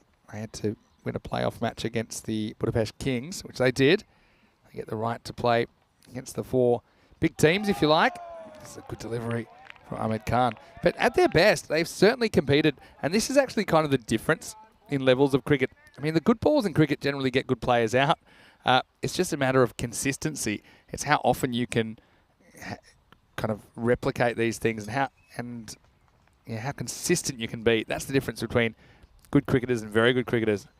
This one's hit hard. It's going to take some stopping, and it won't be stopped in the end. And, well, pretty hard hit ball. I did like the effort down there from Kashif Mohammed, who hurled himself to his right. He got a fingertip on it, but not enough to slow it down. This was a low-range missile, wasn't it? Off the bat of Amjad Aziz, who continues to plunder this power play. Good batting by the Blinders.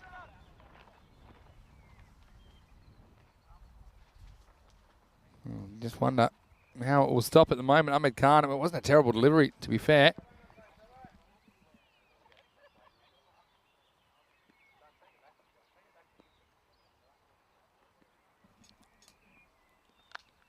This is off the end of the bat, needs to be stopped, and it is. They will still scramble through for a single. And so, yeah, Blinders not looking too challenging this power play. Let's go back to the chat. Just want to say quick hello to everyone in there. Hello to Andy House. So yeah, he's also just making a few comments about the types of services that we play our cricket on. This one is going to be edged away. A bit of a lucky one, but they'll get 4 here. So Ghani continues his merry way. He moves to 29. Maybe a bit lucky to get away with this. So he ends up looking that direction, but more out of nervousness, I think, than anything else. He does get 4 more. Yeah, Andy also mentioning the cost of maintenance and water as well. In places like Spain, so high as well, so turf pitch is not really an option except in just a few places. That's true as well. I mean, I suppose, in a way, obviously less water required. It's good for the environment. I'll tell you another thing, maybe just after this delivery, which is the last of the third over by Ahmed Khan, which will be handled. They're going to run anyway. They'll get away with it. So, end of the third over. It's 47 for no loss. Your final point is, I like that the pitch doesn't really change in character for the series, so it's fair. It's as good as at the end of the week than it is at the start. It's not in the equation. I think in this form of the game, you want whoever employs their skills the best to win, and you don't really want the pitch to be a factor.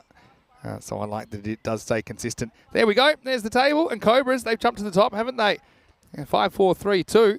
So you can see in the wins column, Blinders, well, I'll be hoping to get up maybe as high as second by the end of the day, and the Vikings, well, I mean, technically there's a mathematical chance if they win these 2 games and the Blinders would lose the 2 tomorrow that they could qualify. But I think already it's probably, you don't have to be a mathematician to know that they're probably heading home after today.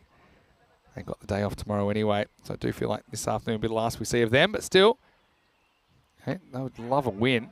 A bit like the Blinders Blizzards last year, which was the Blinders second team. They were the 5th team last year. They were able to pull off a win off the Cobras. So the way the Blinders are playing, they've been inconsistent. So who knows what's possible. But yeah, Blinders 2-2. Still 4 games to play. they'll be wanting to push up and secure a spot in the top two. They'll play UCB in their matches tomorrow. Solomon, this one hits the pad. It's going to take some chasing. I think this will probably go for 4, and it does. So another kicked 4. Get your knees up. Probably would have been a wide. Just takes enough of the pad to deflect away from the keeper, but still has enough pace to get to the rope. Just flicking ahead, looking at tomorrow's fixtures. And yeah, actually the Blinders play the Cobras, pardon me. It's the Cobras they play tomorrow. Of course the Blinders, they already played UCB in a very entertaining Tuesday morning fixture, which ended up in a last over finish, or a couple last over finishes. Now this is in the air, and it's going to be a real touch and go. It's going to be over the fence. Maximo Aziz, for the first time, he will get one over the ropes. He's hit 3 boundaries. So it's pitched up, kind of a challenge length from Suleiman Mohammed, and it goes the journey. So Blinders 50s come up during this over as well. They've climbed to 58 now. No signs of slowing down. Same sort of delivery. Just kind of steps away and kind of loses some of the power and shape in that shot. Aziz trying to go in the same direction. We have had boundaries in every over. The first one, of course, was magical. Went for 25, then 11 and 11. This one's already gone for 11. And he's gone. So first wicket, and Aziz, who played some very nice strokes out there, but he just plays this one away from his body a little bit. Little tickle through to the keeper. Sadaqib is the man that holds on to the catch. That's good reward, actually, for Suleiman Mohammed. So he just kind of flirts at this, kind of a nothing shot, puts it in a good spot. And umpire Steve Anthony, a.k.a. umpire Hulk Hogan, is quick to send him on his way. Yeah, good delivery. And yeah, unfortunately for Aziz, his cameo at the top of the order is over after 10 balls. He does score 19, though. And the first wicket falls. It's 58 for 1.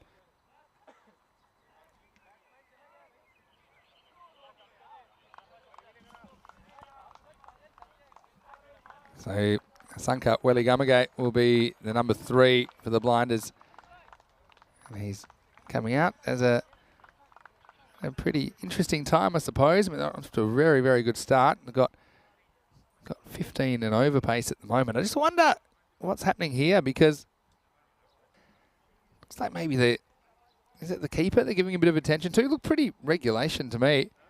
But you see, I think they're just running out some drinks, and there's a lot of people in the middle of that. I just assume, yeah, you see the keeper just shaking his hand. I think maybe when it went in, he might have just jarred his fingers. Sadaqib. Looked fairly simple catch to me. I think he will continue.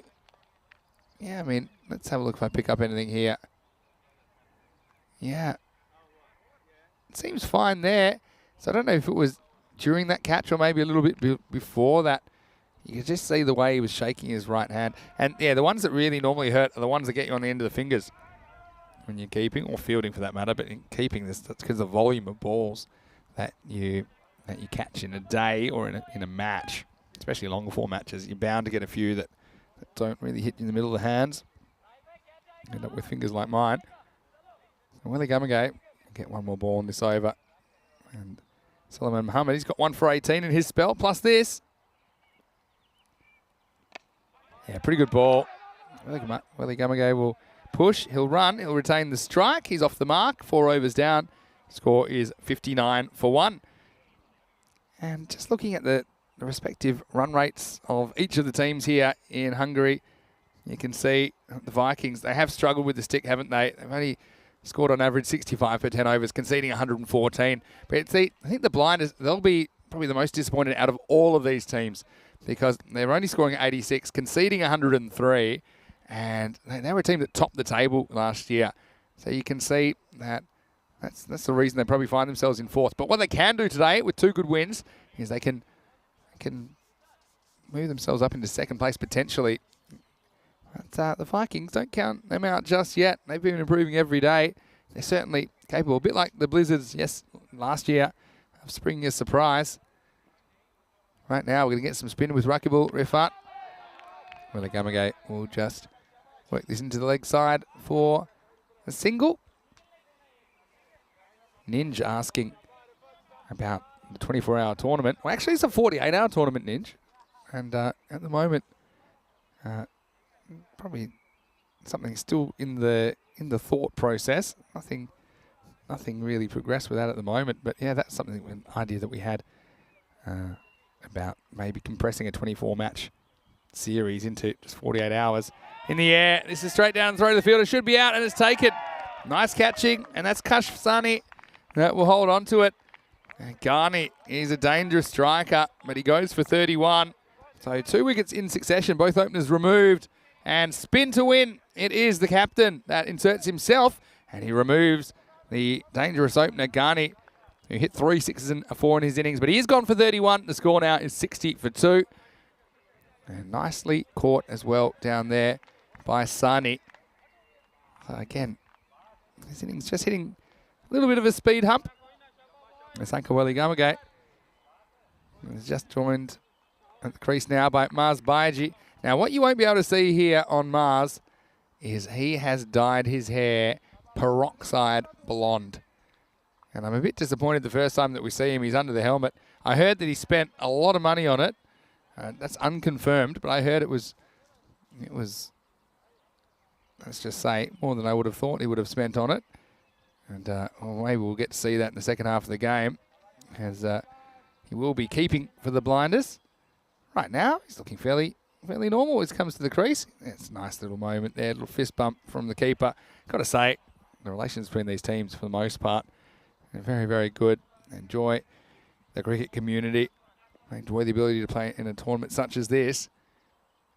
As we see Rafat, first ball, driven down the ground. Pretty handy fielding off his own bowling. So the battle of the little men. Rafat versus Baiji. He can't hit a long ball though, Mars. Let's see what his approach is. Oh, approach is to back away. And if just maybe someone said something there that just distract him at the last moment.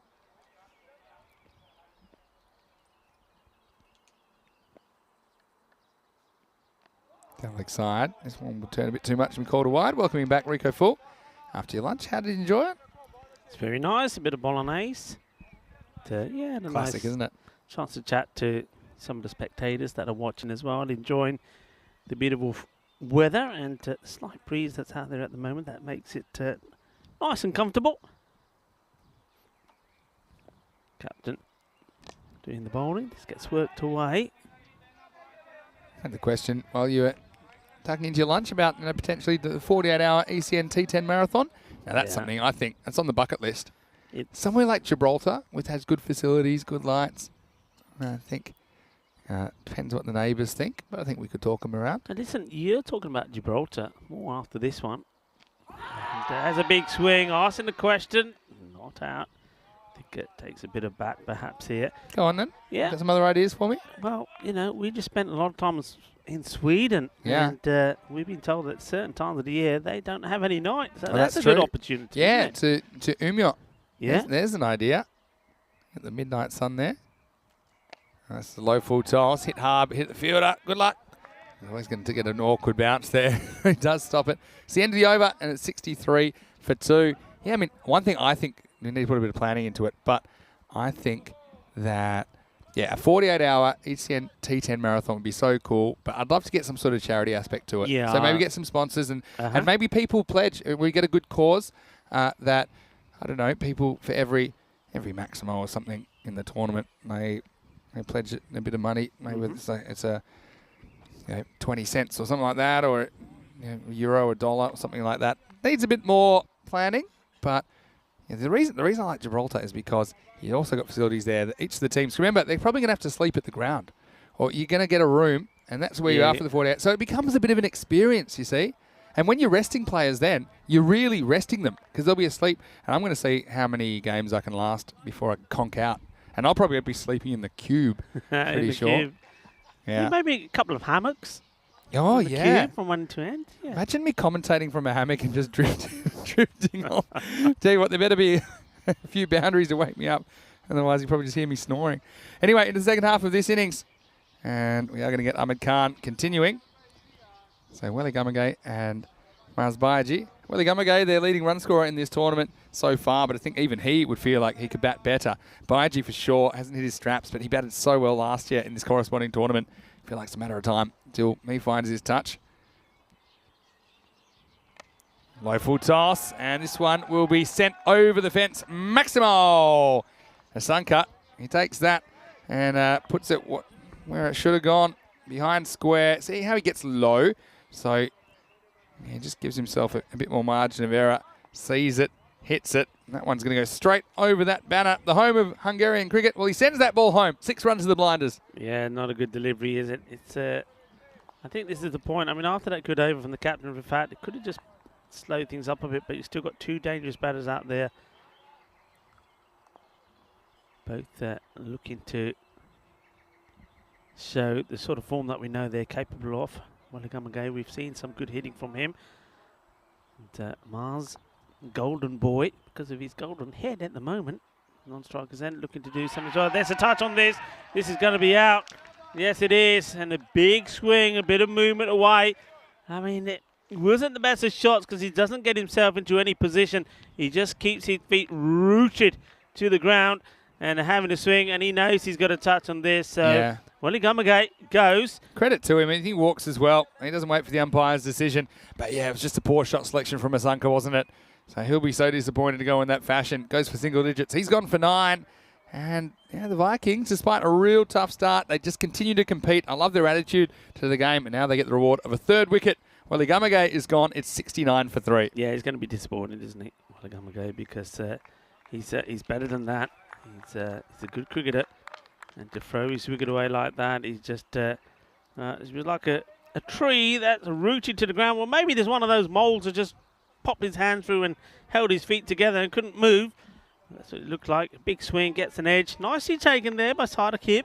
He meets another batter now has to come out to join Mars Baiji out there. And we're seeing it's the captain, Ali Farasat.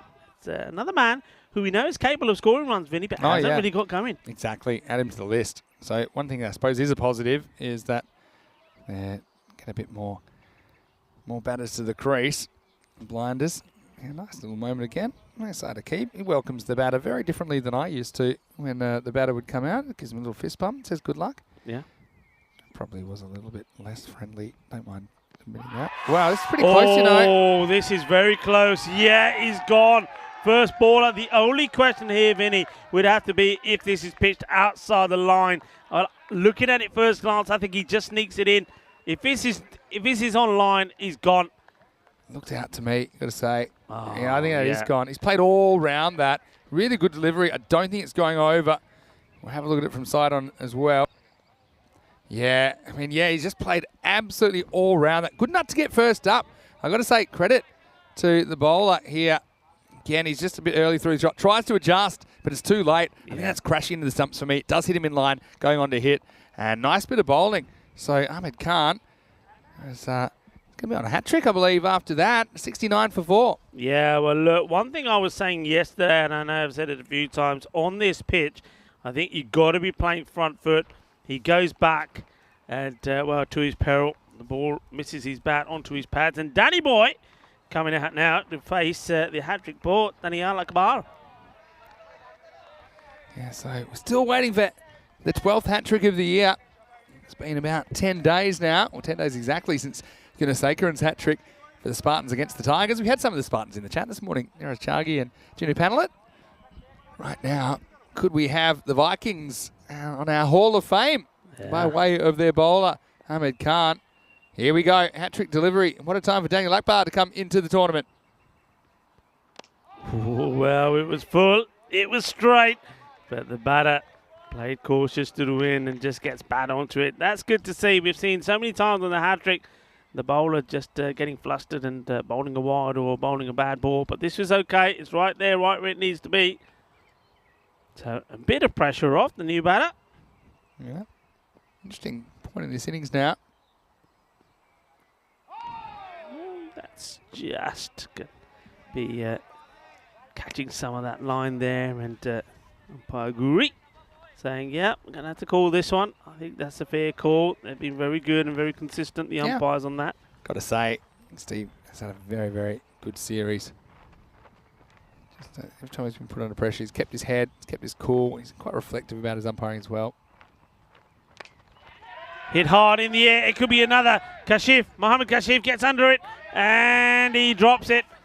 And I think this is all about his positioning here, because he loses his shape, and as he's catching the ball, he's also falling over. And I don't know if the ball pops out of his hands or whether he never gets there, because he's got his back to us here. He gets there. It just gets in a kind of awkward position towards the end. Tries to kind of cradle it with his body as well. Sometimes you're kind of worse off doing that.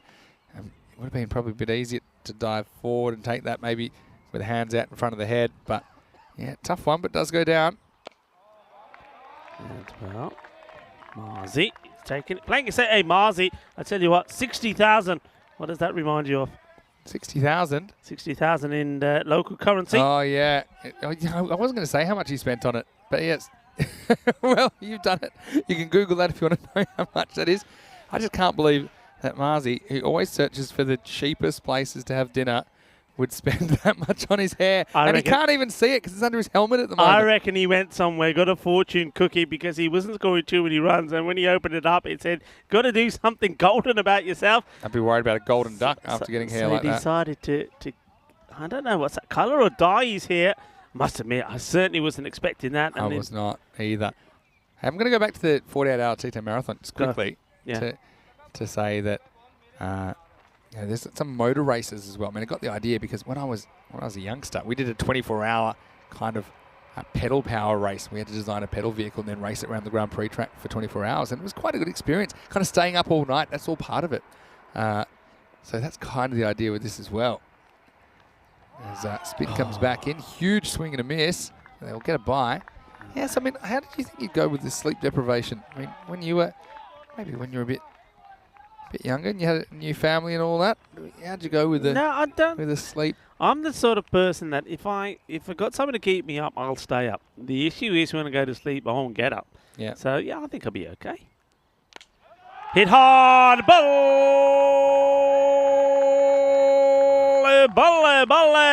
Well, Wolfie goes big.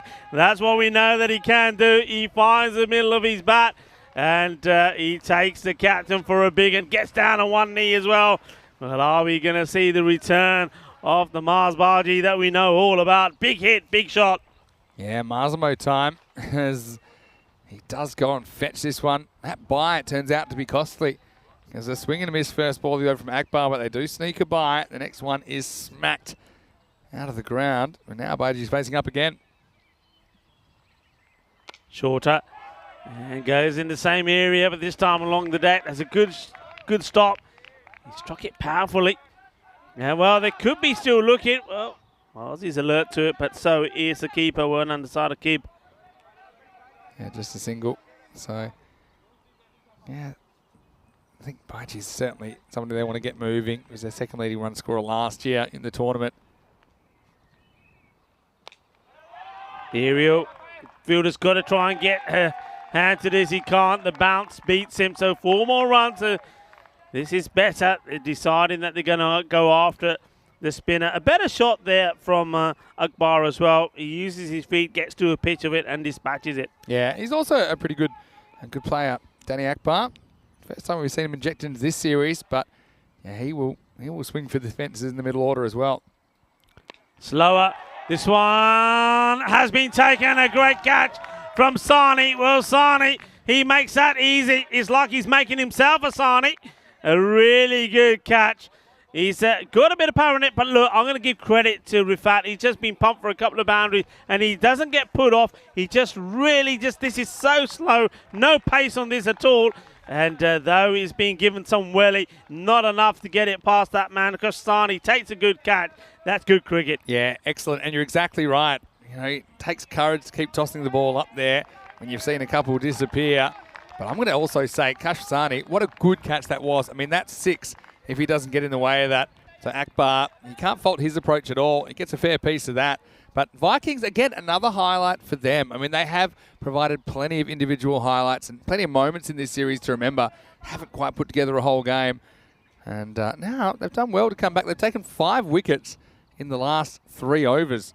So now the Budapest Blinders find themselves 83 for 5, and this will bring Ali Yilmaz to the crease. Well, the big hitters, they just keep on coming.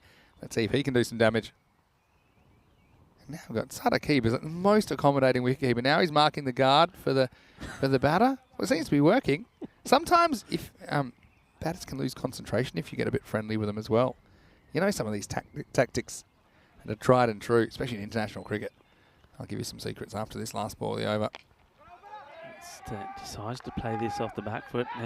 They should be looking for 2, but they didn't really run the first one hard enough to get there. Yeah, look, I know that a lot of the times it's all about the wicket keepers being really nice to you, and you think they're your friend, and then they throw you by saying something a little nasty, and then that plays with your mind, and you think, how can you do that? And then next thing you know, you're gone. Well, talk about being gone. We're here for a little while, but this is where we'll be going. Yeah, we're going to Austria, catch the train on Sunday, and we'll head down there. Then we'll go to Italy for 5 weeks, go to Germany for 4 weeks. Then we're in Belgium for a couple before ECC starts. Join us and come around Europe with us because we'd love your company on the tour. FanCode European Cricket Series coming all year, 10 months of the year.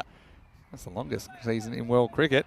It's the biggest and therefore best cricket series in the world. About 900 matches in ECS alone. It's great to have your company as always. It's yeah, I think as far as the tactics, I mean, there's some batters that hate it when you're nice to them. And it actually puts them off. Yeah.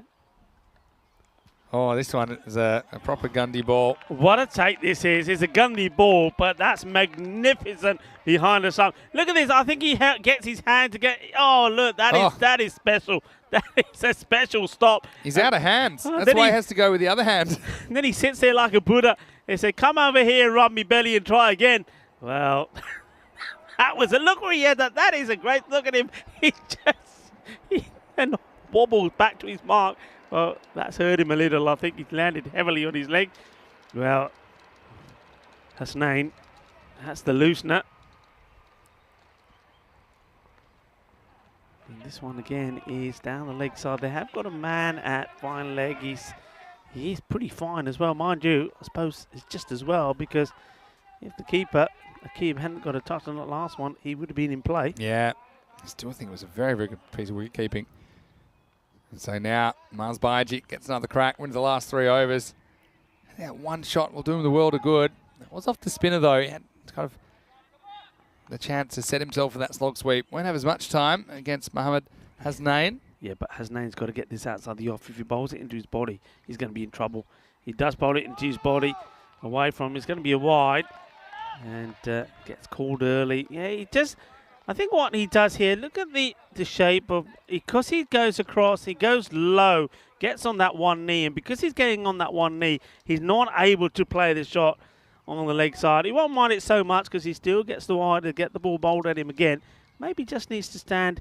He knows the ball's going to be going down the leg side. He needs to wait for that. Well, good comeback from the bowler.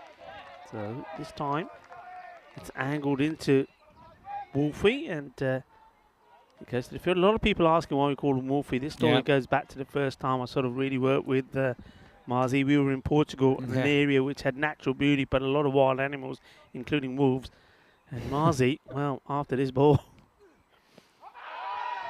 that's drifting down the leg side. Marzi was at reception when I saw him, and he was looking all flustered. I said, Marzi, what's the matter? And he said, Rico, I can't stay here.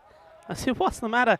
He said, I am so afraid of wolves, and all I can hear is, oh! And he literally, it literally was like that, no exaggeration. But the lady at the place we were staying said, look, I'm sorry, sir, but every room we go to, you're going to hear the wolves because there's so many up there. That just frightened him even more. But we did manage to settle him down. We played a few jokes on him as well. But yeah, so that's where he's got the name Wolfie. And I have to say, since then, actually, he started to like the old wolves.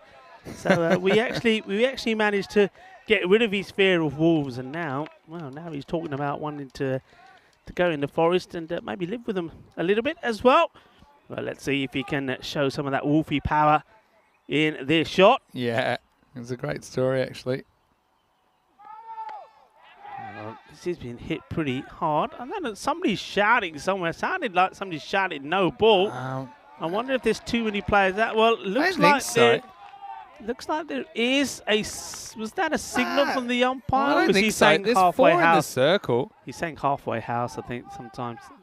But yeah, there was a big scream of no ball from somewhere there. What was that That was about? weird. Anyway, go back to the action. Oh, well. Maybe they knew they were just a ball too early. They're fortune tellers. This is all about an unexperienced bowler coming into bowl. He's seen the batter walking down at him.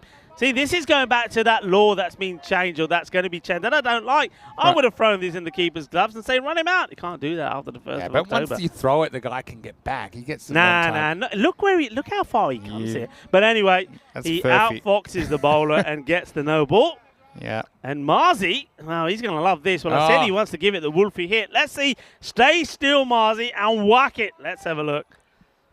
All right. Going to be a first warning as well for a high full delivery. Yeah, that's the byes being signalled correctly. So it was no ball and byes. Hard on the keeper always. So Hasnain. He gets through. Good bat speed. Yeah, I did say he's got to stay still, didn't I? I said, just stay still. Sometimes I think when batters know they've got a free hit, they think they themselves have to do something special. I don't think so. Just wait for it, because I think the bowler is expecting you to do something. Yeah. So that's the end of the 8th over, 92 for 5. Remember the start they got, though. They were absolutely flying early. Had 59 off the first 4 overs. And then the next 4 overs, they only ended up getting 33. So not totally flatlining, but not far away. Helix is saying, I should do a bit of maybe a video representation of our train trip this week. Maybe I'll save that one for Italy, Helix, because of course in Italy we'll be going city to city. So maybe we can capture some video moments in our Italian adventure and put them together for you. You know exactly what's going on there. Here's Gory, who's coming back after struggling in the first. It's a pretty good slow ball that totally fools Ali Yilmaz. Ali White swings and misses. That was pretty close to the top corner of the stumps as well. Well, I don't know what the batter's complaining about. He's saying, it's like he's saying, is he allowed to do that? Yeah, he is. Nothing wrong with that. He's having a complaint. He's saying that's not fair. But, well done to Usagori. Nice to see that. First time I think we've seen him use the slow ball. Yeah, I wonder if it was on purpose. Just came out weird. Under the ledge, and this is going to be a long chase. And well done, though. Very fine leg. He's able to pick that up. I think a few people saying, this is what happened here? Intelligent. Oh. Very intelligent. Really good this is from Ali Yilmaz. I think he sees the throw has not been taken by the keeper. Nobody there to pack it up. And he says, yeah, we'll go again. Look, just have a look. He's keeping an eye on the ball. That's what it's all about, keeping an eye. He's not got his back to the play. And he says, come on, Marzi, let's go. Marzi says, if you're sure, I'm coming. Yeah, well, lucky didn't get picked up quicker. Otherwise, Marzi could have been in trouble. Ali White to go again. Gets another wide. It's been a bit of a problem for the Vikings. Now they're going to, Marzi could be in trouble here. And he gets away with it. Oh, dear. And there was some good communication. And now there's just communication. What do you think, Rico? Well, this is not the best of cricket you'll see, is it? I mean, yeah, look, I don't think. I'm I think not that ball's sure. dead anyway. Yeah. Because I don't think the key.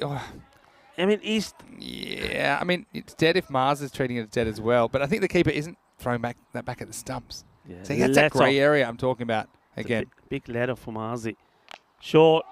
Hits it pretty well. And, well, hits it well enough to go to the boundary. The fielder is a little bit disgusted with himself. That's Tahir Hafiz. Gets in a good position early, doesn't he, batter? And that means he's able to play this shot. And Hafiz doesn't get any of his body behind the ball. He needs to get right behind it, trying to stop. So he's going to be changed straight away. And I must admit, I was surprised that when that ball went there, I was expecting it to be Suleiman there to stop it, but he's not. But he is there now because you're seeing that there's been a change. Hafiz has been moved. Chaos cricket going on, isn't it? It's going to be another wide. Yeah, that's one thing that Cobras and UCB, they didn't give away too many of these compared to some of the other sides, particularly the Vikings, obviously a bit inexperienced at this level, just having a bit of trouble with the radar. I was going to say, I'll put together, some people think it's a bit of a travel series. We can put together a few little videos about our travels. A lot of it is us just sitting around waiting for planes and stuff. Probably wouldn't be particularly exciting. I guess we do have the train this week, so maybe we'll get some of the scenery. Smashed hard, and that goes all the way. Balle, kinna sona, shaka, lagya. Ali, he's deciding, Ali Yilmaz, well, it worked for me last time. Well, I'll do it again, and it worked for him this time. This time he gets the maximum out of it. That's a big hit. Yeah, it was huge. Absolutely smashed. So, Blinders up over 100 and climbing. You already feel like this is probably beyond the Vikings, but still, it's about just competing, I think. The Vikings have done some good things in this 10 overs, but you can see the start and now this over in particular, just getting out of hand. Agori, it's gone for 39 now. At a score that the bat versus ball war was predicting for the Blinders already, but there's a lot more to come. And this one is through the keeper. A bit of luck involved there, but that man has been busy. Been a busy bee down there at fine. He's running between fine and third, and so far he's covered that area immaculately. Done very well. Yeah.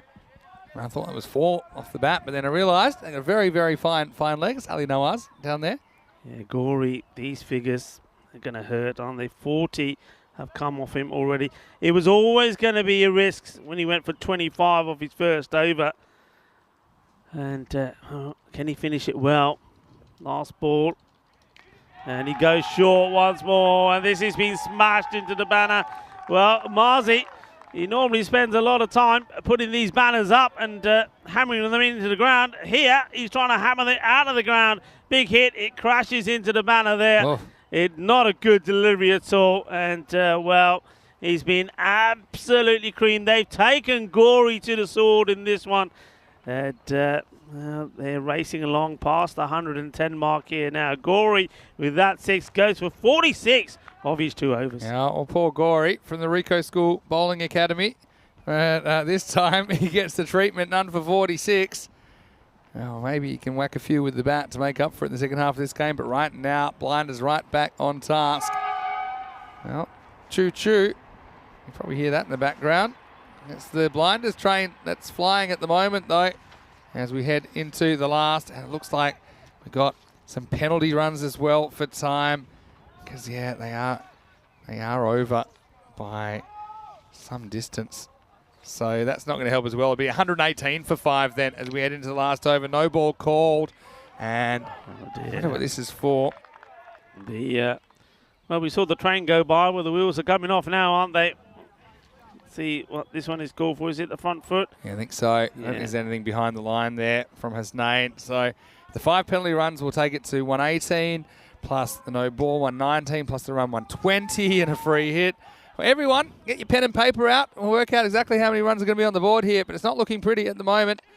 As the next one is going to be a free hit. And they probably think about 2. Neither one of these players, I think, wants to depart. Smart by Mars to sneak up looking for a second, but it's not quite there. Can't cash in the free hit. But yeah, this is up and out of control now. Yeah, I think that probably takes us to about 121 maybe. And well, they've taken a bit of a gamble, I think. They took a gamble with Gory coming to bowl his second. I think this is a gamble for Hasnain bowling this one as well. And this is hit hard, and this is coming our way. I'm getting out of the way of it. And Maximo knocks our stuff for him, Maximo. Yep. What are you doing there, Maximo? I've saved the day. There's the ball. There you go. There we go. And I'll throw this back as well. Whoa, that was a moment to remember. Well, get the comcam up here if you want. You probably have it here as well. You are all over the place here. Look, that was heading straight for my laptop. It'll show nothing there. Go to the first one. Now where's this one gone? Oh, by the way, here's another one. This is a sight screen, so I don't care because that's not worth as much. So the next ball is going to be 6 as well. So this is the very next ball. It's another 6. I had to shut my laptop, so I have to open it up and tell you what the score is. Might need an abacus as well because this is spiraling out of control pretty quick. Well, I'm just going to get my laptop from off the floor that has been knocked over there by Vinny Sandu. Oh, Vinny. Oh, Tell me I haven't cracked that one. Have I sacrificed your laptop Look, for mine? even my little gadget was whatever in itself. Oh man, that was extreme. That I had my name all over it. That one. Yeah, well, it's got your marks all over it now. There's been a bit of a Vinny hurricane here. All right, I got Maximo. 134. I agree with the screen. 134. Do you? Okay. 2 to come. No ball called again. Oh dear, this is just. Well, it's all. They're a team that have been learning as they've gone along, but getting it all wrong here towards the end, and I think sometimes it's just little decision making by the captain that you got to get right. I don't think he's got the shape of his bowlers right here when to come and when to come. And there's other guys that could have been used as well, which he hasn't done. And well, this is end up. Well, it's gain up. Well, remember 150 odd was the highest score that we've seen. So this is big as well. That has gone a long, long way. That is big. It's another Maximo from the Wolfie. And here we go again. Oh, that is big. Balle, balle, balle, kinna sona, shaka, lagya. Well, the Almaz and Baji are piling on the runs here towards the end of the innings. I tell you what, they're really friendly now, aren't they? And so now, that was a free hit, don't forget as well. And so 141, and with one ball to go. This over's gone magical as well. We've had 44 in the last 2 overs, plus the 5 penalty runs, plus this. Family hit. For a minute there, I thought that was the ball, but it was a bird coming this way. Will they handle this well? And yes, they do. So they do get a wicket there. There's the batters trying to take 2 of the very last ball. And it will be Yilmaz that gets himself a run out here. Hits this pretty well, but well fielded by Kashif Mohammed. Keeps his eye on the ball, gets a nice throw in. And the bowler, well, not a lot went right there towards the end. And the runs were piled on. I can't even make me notes because you've kicked me pen somewhere. Oh, Maxie. You can go find it.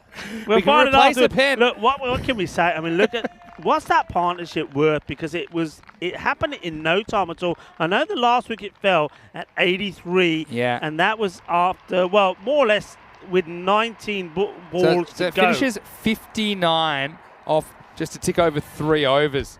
So yeah, 59 undefeated. And as Rico searches for his pen, I'll give you 20 seconds to find it. I'm going to take you through the first part of this innings. And I say, Gory, he got the treatment first up, didn't he? Magical first, 25 came off it. That was bookended with magical overs, and there are a few gifts in there as well. A couple of times we've seen there's trouble with those high full deliveries. And no balls, and with the free hit can be so costly. And the blinders, they were up and away, weren't they? 47 for no loss in the power play. And early on, the openers doing a very good job, Abaskani and Amjad Aziz. And ultimately, we saw a few balls heading our way as well during this innings. That was a good effort from Kashif Mohammed.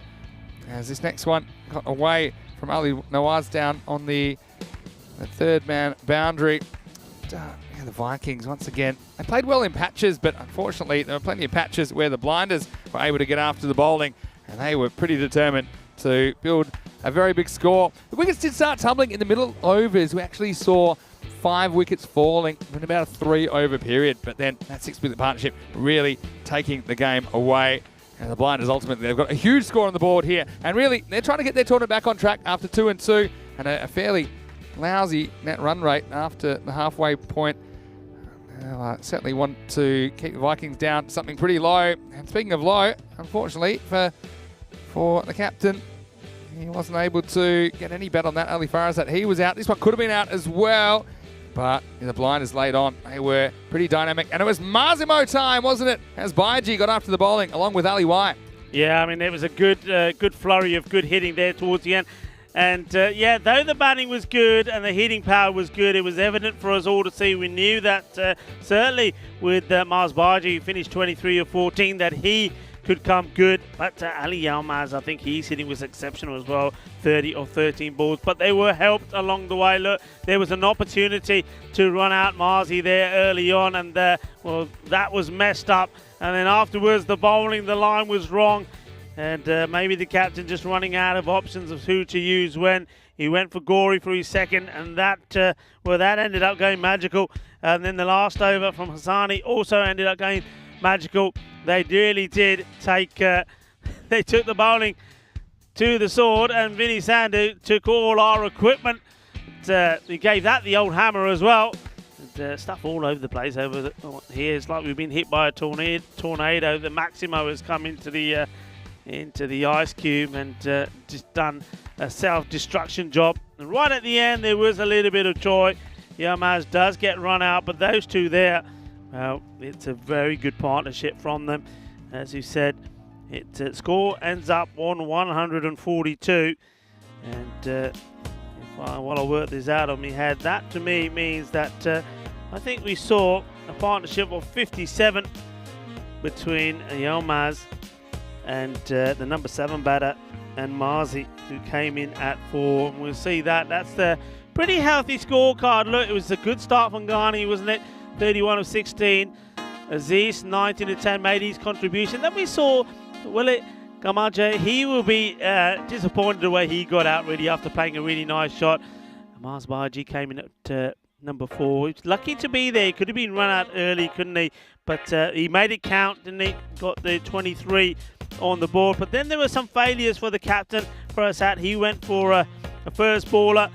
And it was a beautiful delivery, though, you have to say. And Nani Alakbar, after playing one nice shot, he went for 5. And Ali Yilmaz did really well. With the bowling, well, I think Gori, he's been improving all the time, but not in this one. He got it all wrong, was bowling too short down the leg side. Many extras, too many extras. He went for 46. And Suleiman bowled well, 19 for him, 19 for Ahmed Khan. Ahmed Khan, I think, was the pick of the bowlers. Well done also to the captain, Rifat. I think he bowled intelligently. You think he went for a lot more than that, wouldn't you? Because there were a couple of big hits that came off his bowling, but he picked up 2 wickets for 16 runs. And then, well, Hassani, he went for too many, didn't he? Just 30 of his as well. But it's the extras for me that's created 25 extras in total. But don't forget, with those extras, especially with those wides and those no balls, all of them had to be bowled again. You also had the 5 penalty runs. So they were giving away too many runs to the blinders, and the blinders took full advantage of it. 142 they finish up with. So it's going to be, well, it's going to take something from maybe another planet. 143 required for the Vikings to register a win here. And basically that means that, well, they've got to bat and double what they've been doing when they've been going out there to get there. I mean, they've been scoring scores of around about the 70s, and that's when they performed at their best. They've got to go all the way here, but really one man they're going to be relying on to see if he can come out firing and give them a good start is Sani. But who's going to be able to support him there at the top? I'd like to see Sani maybe open up with the captain, Rakibul Rifat, and see if that can give them the start that they need. But join me, Rico Fall and Mr. Maximo, once we untie him so he can stop ripping things apart here as we come back for the start of this second innings in this match number 15. Join us in just under 10 minutes time.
Hola, muy buenas tardes, mi familia. ¿Cómo estás? Bienvenido. Vous irez as we come back to the GB Oval here at the, well, lovely, picturesque cricket ground in Budapest. And we're seeing that the Budapest Blinders have put a good score on the board, 142 for 6. It was an innings which sort of started with a flurry, and then the Vikings, give them credit, they came back into the match by taking some key wickets, but then towards the end, they weren't able to finish off things well, bowled too many extras, too many wides, too many no balls, and the power of Yilmaz and Mars Waji was too much for them as they smashed the ball to all parts of the boundary and helped them get to this big score. They're a team that have struggled with the bat, and normally their bowling and fielding is the better part of the game, the Brixton Vikings. So they've got it all to do here, but maybe this is a challenge that will see the best of them with the bat. One man that's got to be at his best is the opener, Sani. Let's see how he fares. Here's the first delivery. And plays this pretty well as he gets himself off the mark. And it's Mihraj bowling the first over. And Mars Baiji is still not wanting to show us the 60,000 Hungarian hairstyle that he has. He's got his cap on.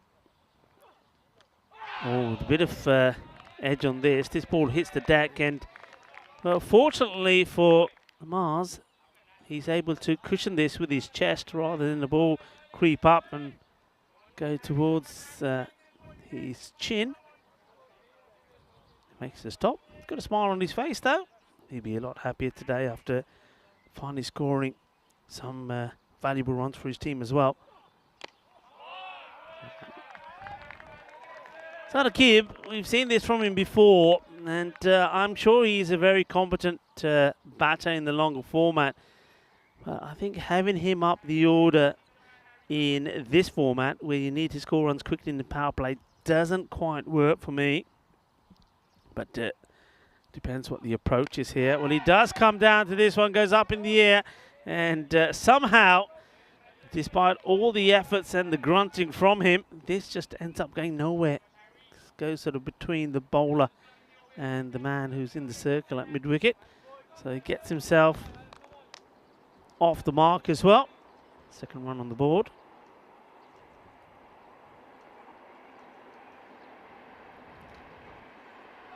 Sits down the leg side, and this could be 5. It will be. And that's what they need, a few of these. Well, they bowled it and gave away quite a few extras himself, and well, Mars Baiji there, I think he's relying on his legs to stop this. He needs to get right across and get something behind it. I think he'll be a little bit disappointed that he wasn't able to stop that when he watches that again. Needs to form the barrier, as they say. Miraj still wasn't a good delivery though. Better. I don't think this takes anything on the way through. Quick shake of the head from the umpire, who thinks about going to the other end, but then realises that there was that wide. So this is just all about the movement that happens after the ball goes past the bat. There's well, we keep talking about a golden ball, but maybe the talking point while he's out there is the golden helmet. Nicely played Basani, and well, spicy throw. Baji is able to stop, but almost ends up putting him to the ground. As he just manages to keep hold of his balance. Once again, a very, very good afternoon to everybody. Well, we're talking golden. Well, now we take our focus away from the golden helmet and go back to this. 265 matches without a golden ball. I think you might make that 266, because this one seems to be unlikely. So the record continues to grow. That was also the end of the over, and get 8 from it, which in Vikings terms, certainly the Brisbane Vikings, that's actually not bad. A team that struggled to get to double figures in the power plays.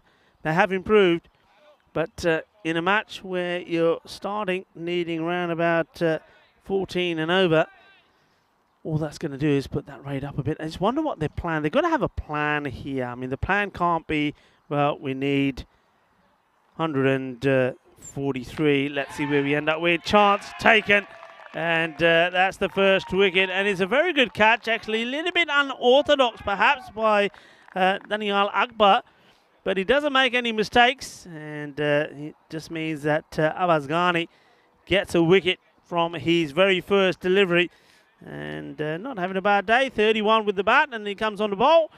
It's been hit pretty well. But it's a good catch. So the man who has to give them the start, who has to be there and sort of bat all the way through, is Sani. He departs with 2 of his 4th delivery. So that is not the start they needed. And now I just get the feeling that this is really going to be a big uphill battle. But yeah, the point I was trying to make here is you've got to maybe say to yourself, okay, look, yeah, maybe the 143 is going to be unlikely. But look, first thing first, let's aim by the power play to be on this much. Yeah, because that's an improvement on what we've done before.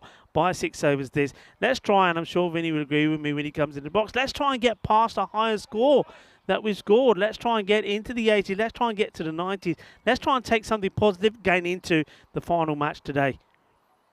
And that's pretty high, but I don't think it's high in terms of no ball. But certainly a full toss where it just offers the bat to this rather than having a real swing. So high and wide, bat on ball, and Kashif Mohammed gets off the mark.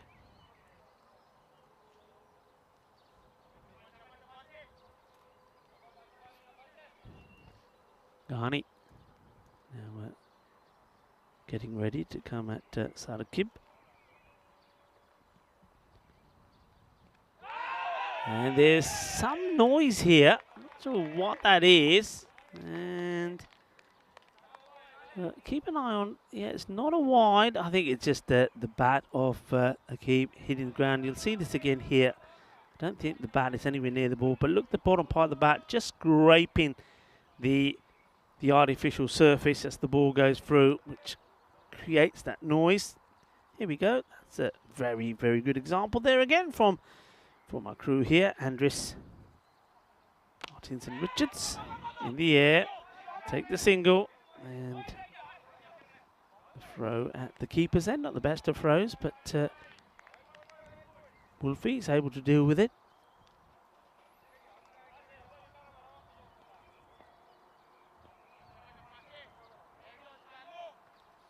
It's turning out to be a very warm, humid afternoon. There was a bit of a breeze blowing before the start of this match, but that seems to have gone now. It's around about, I think, 28, 29 degrees with very little breeze. This one, has this made contact with anything? Has this gone all the way through? A lot of movement. Well, no, a bit of bat apparently here.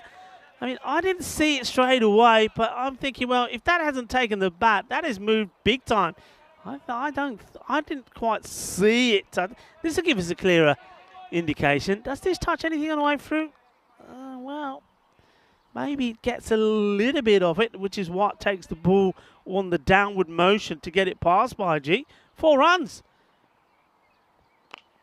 It's well bowled, well played as well, and then they wait, and they'll take the single. And Sadakib knows he's running to the danger end, and I think he knows that he's running with the ball following him, and he's hoping that the golden helmet doesn't just look pretty, but does its job. Look, I'm looking at that helmet. I reckon that helmet would look pretty fitting if it was on the heads of one of the Budapest Blinders, actually. I think it would be really well coordinated with the kits. Look, talking about the kits, well done to all the teams here today. I think they've all looked very dashing in their kits looking very nice. So the Cobra Cricket Club, they are sitting pretty at the top. Talking about being pretty, the Blinders, well, 2 wins out of 2 will take them on level peggings with the Royal Tigers, a team that beat them in the final last year. Or are we going to see a repeat of that? One thing we can say is that, well, at least 4 of these teams have been very competitive with each other. This one will probably just hold up, will it? Or, well, we're going to have to see that again. Does he manage to get this stop without touching the line with his... Oh, well... Well, I've never seen a fielder say, well, look, I'm not telling you. You might as well use the camera. I reckon if he's saying that, he might as well just admit the guilt. I think this is going to... Yeah, I think that's 4. Just there, that's 4 runs. Yeah, 4 runs. Well, the fielder... Well, that's cheeky. Let's take his number. And maybe he's somebody that wants to put his name down on the list of new umpires for Hungary. He's saying, go to the... Go to the monitors and have a look at the umpires. Well, they say, well, hang on, here we go. And, well, what's the decision? The overturn. I don't know what the original decision was, so what's he overturning? Well, let's see. Here we see, keep an eye on the foot. I think just here, ball's in the air. That, to me, just there. Oh, well. Does his foot touch that rope at all? Well, not conclusive enough, so it's not. So we do exactly what the fielder wanted us to do. We go to the technology, and the third umpire has a good look. You see it here see it all here on the European Cricket Network. And hello to everybody that is joining us from all over the place. Get in touch with us. It's always lovely to hear from you in the afternoon here. And, well, what did you think about Sandhu's bit of fielding earlier as we see another wicket go down here? It's a big swing of the bat from Kashif Mohammed. He's trying to get it over the infielders. I think it was the right idea, just not able to get enough height on the ball. And Amjad Aziz takes the catch.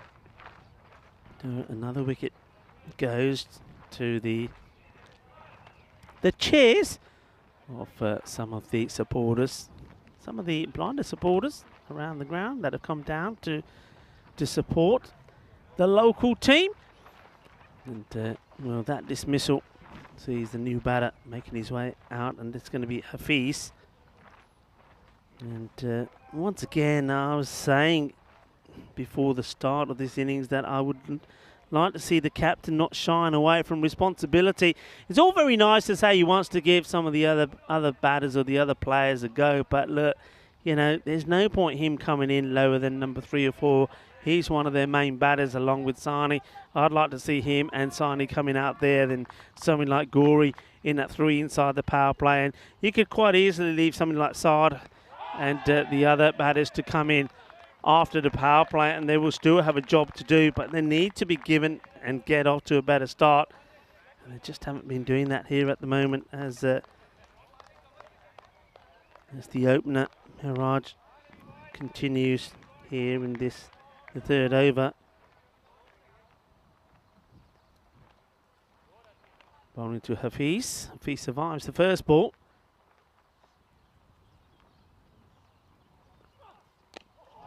Plays this one quite well as well defensively. So at the moment it's all just a matter of survival perhaps from the batter. The wicket's gone so far. Sani was caught well by Akbar after bowling of Ghani. And then we saw Kashif Mohammed there caught by Aziz. It is played away, doesn't get too much bat on this. It's a little bit, but not enough to get it past that man. Sort of on the 45. That will be the end of the 3rd over. So the power play produces just 18 runs. It is 18 for 2. And troubles continue for the Vikings. And,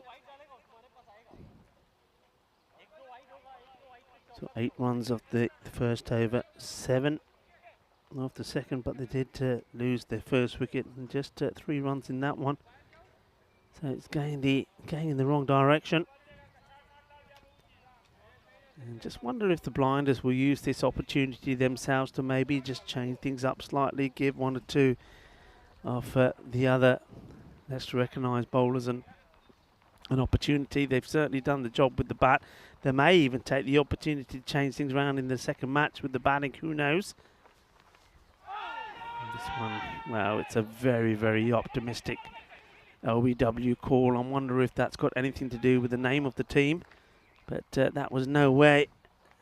Not even. I don't think that probably would have missed a second set of stumps. So, not out. And a good time to welcome back into the commentary box. We've untied him now. He's calmed down. Mr. Maximo is back. I'm back. And, well, a couple of wickets early. It's a bit unlucky, some of the shots. They hit the ball quite well, but they've hit a catchable height. The catches have been taken. Here's Ali Wyatt. Good angle. Probably would say, probably the smartest place to stand is right in the middle of the pitch. You're not going to have a good time. It's real basic. I'm going to be honest with this. This is one of my pet peeves. Yeah. You need to get off the right-hand side of the pitch if you're going to bowl from the right-hand side of the pitch. And look, there's a perfect eclipse between umpire, bowler, and everything else. So it's pretty hard. It doesn't have X-ray vision. Steve. Got some other superpowers, though. It's played out onto the onside. Yeah, in fairness to the umpire, does the right thing there. As soon as that ball's bowled, he's did a word in the ear of the bowler and saying, look, you can't be standing there. And, like to see that from the umpires, and I like to see them get a bit sterner as well if the bowlers continue to do it. Well, Vinny, we were quite naughty. We had some spaghetti bolognese, but we didn't have our vegetables today, and the day's not over. Well, this one, what will the umpire decide? He doesn't play a shot and gives him out. Well, this is all about not playing a shot. But where's the ball? Does the ball pitch or is it full? I want to see this. Here's the ball full of it. He's round the wicket. Let's have a look. And, gone. I'm saying he's gone. It hits him on the full, Vinny. But here's the thing. Hits him on the full, not playing a shot. My point is, if he hits him outside leg stump, it's not out. And this is something that I found out. I don't think this is quite outside. That's not outside. Yeah, that's on the stumps. Well, in that case, he's probably out. It's plumb as you can get. He doesn't play I a wouldn't shot. say plumb because I do think the impact was almost outside the stump. But I think ultimately it's plumb. It's plumb. No, I mean, looking at that first up, I was thinking, okay. I know what you're thinking. Because that's something I actually had to know. I didn't know this before. Because I was like, okay, what if it hits him on the full outside leg stump and he's not playing a shot? Because I know if that happens outside off, then you can still be given out. That I think does hit him on leg stump though. But if that had hit him fractionally outside leg stump, even because I said, well, it hasn't pitched outside leg stump, right? Yeah, because it hasn't pitched. But the rules say that if the ball hits you outside the line of leg stump, even if you're not playing a shot, even if it's a full toss, that you shouldn't be out. But that to me is a good decision because I think it does hit him in front of leg ultimately. And probably it's a ball where he wanted to get a wide. Instead, he gets his marching orders. Yeah, I mean, I like that also. I'm Steve Anthony. I think he's been top quality in this over, having a word with the bowler first. And then with that one, he's thought about it long and hard before giving a decision. It's good. Yeah, it's a good call. Really good umpiring. And this one's been played pretty nicely, actually. And fielder comes across, and that's our man out there.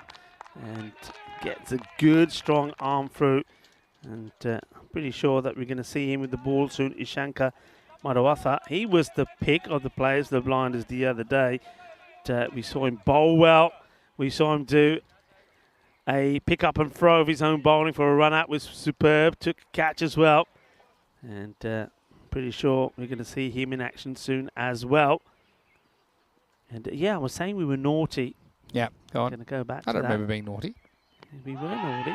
That's he's down the leg side, not out. And because today is Fresh Vegetable Day. It's a day that we should be encouraging not just ourselves, but everybody, especially the youngsters, to eat fresh vegetables. To make sure you call your kids and tell them to eat the vegetables. There is no bad vegetable. Go on, you had. You also weren't that observant Cucumber. at breakfast. Yeah, I went tomato, although tomato is a fruit. Yeah. True? Tomato is a fruit. Here's a bunch of vegetables I want to talk about. Actually, shouldn't actually say that. It's Spring Media, although maybe today it's a bit more accurate than normal. Hello to the guys, to Andrews and to Martins and to Richards.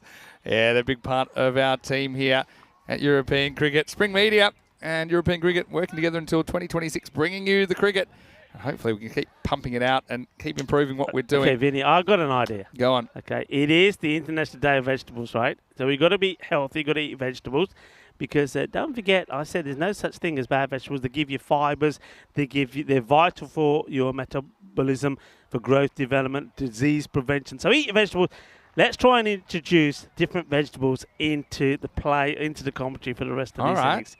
Shall we? Well, that was a banana bender. That The last banana one bender, from yeah. Ali White. Like that. That's like actually. That's a fruit, though. I actually don't think banana's a fruit. Yeah, now I'm gonna have to Google it. No, already, that's not a good start. did you know? You're just starting wait, it. wait. Oh, okay. Okay, so here we go. So it's got to be vegetables. So let's Bananas. Here we go. Okay, I'm going to start. I'm going to Wait, say Rahul Goyal. I'm looking forward to this because this is a man who, well, for me, he's as cool as a cucumber. Okay, very, very clever. Okay. And slightly unoriginal, but that's not a bad start. So bananas are both a fruit and not a fruit, according to my quick search. The thing is, they're actually a herb. Huh? They're actually a herb. I know people have green bananas for as a vegetable curry, the right? The plant has a succulent tree stem instead of a wood one. Okay. The yellow thing you peel and eat is in fact a fruit because it contains the seeds of a plant. So I suppose the inners of it is a fruit. Yeah, come on. Have a look at this soap for some quick work. And that's Omar Zahid, the 12th man, coming on. And well, what's happened? Who's gone off? Yeah, we'll have to what find out. Okay, I'm going to try and find that out. You concentrate on vegetables. Well, he was running pretty quickly there, but gave us a chance to see. It's Daniel Akbar. He's gone off. And we'll have to see what the story is there. He's going to eat his vegetables. He's probably maybe. thought, I haven't eaten any vegetables today. And, I like this from Helix. He's talking about Brussels sprouts, saying, you know, you have to eat your Brussels sprouts to be big and strong. Remember that thing? So maybe we'll see if the batters have their Brussels sprouts here. Okay. Akbar, well, he's got a little feather on this. He's running away. Well, is he going to get to the boundary? No, it's not. You know why? Because he hasn't eaten his spinach. If he'd eaten his spinach, he'd be strong like Popeye and it would have gone to the boundary. But he doesn't get a... okay. Oh, you've wasted that one. He's not even got balance to this. No, he missed it. I thought he got a bit of balance to that. Okay, well, I haven't eaten my carrots because Rico needs to eat carrots because they're good for your eyes. I have a feeling these afternoons in Hungary are making us a little bit crazy. It's the next one. Right. Push through from Goyal. Well, look, get involved in the chat if you've got some good ones. Let us know. Any cricket sayings that you can relate to vegetables. Goyal, remember I've been saying that Goyal will get into a moment of play where he's still going to start taking some wickets. We know he finally did take one the other day. He was, to start off with, the first few games he played, probably one of the most unluckiest bowlers. It just kept dropping catches off him. But, well, you weren't too happy about that one being thrown back at him. I'm going to continue vegetable chat after this ball. This is up in the air, and he gets lucky. And, go on. Okay, I want to know, are there any vegetables you really don't like? I'm not going to be all pro-vegetable. Everyone's got some they like and some they don't. Yeah. Do you have any you really don't like? I'm going to say I'm not a huge fan of the Brussels sprouts. Yeah, I'm not a fan of turnip. But maybe when we go to Belgium, I haven't spent a lot of time in Belgium, maybe they'll turn me on to the Brussels sprouts when we go through Brussels. I'll eat Brussels sprouts, but only part of, like, you know, traditional sort of roast dinner. Well, don't mind them with roast dinner. You know why? Because I can drown them in gravy. Yeah, okay. So then they're not so bad. Carrots, I'll eat carrots in a salad and sort of in coleslaw and things like that, but I don't like cooked carrots. Okay. Yeah, okay. Some people like that. 26 for 3 after 5. A pretty good holding job by the Blinders, holding the score down and holding a couple of decent catches early on. Danny Akbar took that catch earlier. Maybe that's the reason he's gone off. Maybe it did a bit of damage. He did kind of take it crocodile style, didn't he, Danny Akbar? And the other catch taken by Abjad Aziz. The other wicket was Hafiz, who was LBW to a full toss from Yalmaz that I think he thought was going for a wide. He got a bit of a rude shot when it whacked him on the shin. And, yeah, see, a long way off the mark. Don't think they'll be challenging their top score of 84 in this innings. Ali Yalmaz, that is, coming back to bowl the 6th over. Bit of team news. I suppose into this game now, but no Stephen Gooch. You might have noticed in the lineup. I think a lot of that's to do with the fact that And they feel pretty comfortable. They can take care of the Vikings in this. And also, that Steph, because of his commitments with the ECN Tour, not playing all the games now in Hungary. He's playing about half of them. So nice to see him giving more opportunities to some of the other guys. He's played well in the series so far. Kind of held their batting together under pressure sometimes. Up in the air, simple catch, and it's been taken. And it's nicely done from a quality player. It's not going to make any mistakes there. And somebody who's had a very good day, Ali Elmaz. Saw him hit the ball pretty well towards the end of the innings. And now he's involved in taking another wicket. So, his day just continues to get better. And the man with the golden helmet has to depart. And just not really one who's able to score quickly, is he? Saad Akib. He makes 4 of the 11 balls that he faced. Yeah, so somebody else gets an opportunity. I've got to say, another thing that I can't believe is that we haven't seen Mars's hair yet. He spent all this money on doing his hair, and he's been wearing a helmet the whole time, or a cap. And I think we have to try and coax him. There he is. There's Marzi, number 11, keeper. You wouldn't believe what's under that cap at the moment. I think I'm going to have to try and... Can we like send the message out? Get the message out. Yeah, write something on a bit of paper and send it out with something. Mars's eyesight's not particularly good. Where's the 12th man? Send us the 12th man. 12th man's out there fielding, I think, at the moment. Well, this one's hanging. Could be another one, Not an easy catch, and he drops it. Had to go back with the flight there, didn't he? And I think it's not a catch that's a particularly easy one. It's Ali Farasat in that short cover position. Yeah, he puts this down like it's a hot potato, doesn't he? Down it goes. And it was an opportunity, but not able to do it.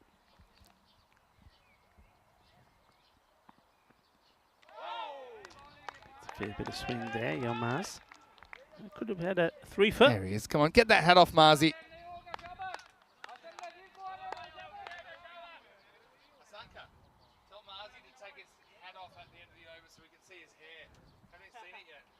Well, we're trying to send some messages out. See if we can be successful in that. Hits this pretty well. Fielder out there having to do. Oh dear, oh dear, oh dear. Well, that's our man, Ishanka Madawatha. Well, not sure what's happened here. That's no matter what you're doing, bit of fielding. It's totally gone wrong. Well, this one, I don't know if there's a vegetable that's quite slippery. Well, maybe that's what this is, because this slips right through him. Yeah. Could have said banana peel. We've already argued about the banana, haven't we? That one just took a bit of a sideways. Maybe a mini Tortuga. Yeah, mini Tortuga there. So, well, welcome boundary, isn't it?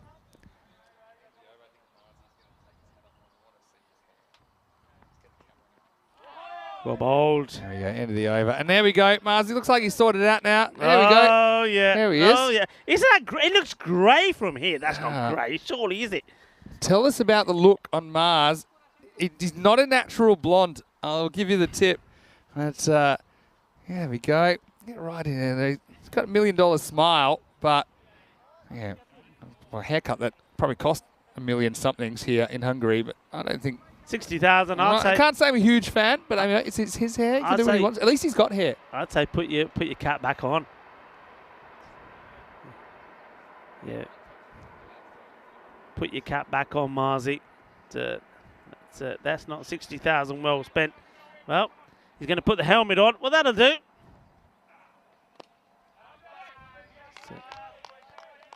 Played away. But going for the spin back to Rahul. And this is being picked up pretty well. And where's this gone? It's still going, and it's going to be 4 runs. Cuatro carreras. This is a nice looking shot. It's down the leg side. Gets enough onto it. The chase is on. And not able to get it. And Cuatro carreras mass. They are playing some nice shots. That's a nice one there. From the batter just sort of paddles it away, if you like. That's Ali Nawaz. Yeah, I mean, all you can do at this stage is try and play a few nice shots, bring some respectability to the scoreline. Goes with the same area, and They do get the single. The other thing is the blinders. They'll want to really put the foot down here. And they'll know the importance of net run rate and trying to win by as much as possible. It was net run rate that separated them from the Tigers and Cobras last year. They finished top on net run rate. And although their net run rate is a little bit behind the other three teams in the top four, they haven't played the Vikings till now. So they'll see this as an opportunity that they can really make up some ground there.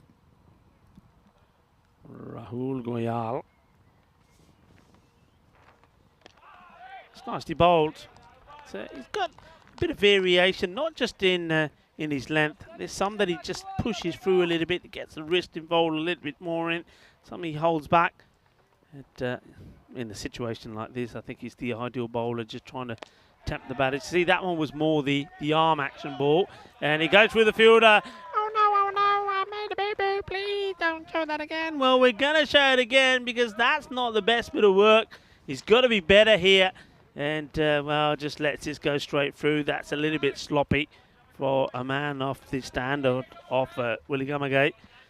He won't be happy about his work there, and nor will Goyal. Yeah, so one more ball in this over. In the air, this is going to be safe, I think, and yeah, it just dropped short.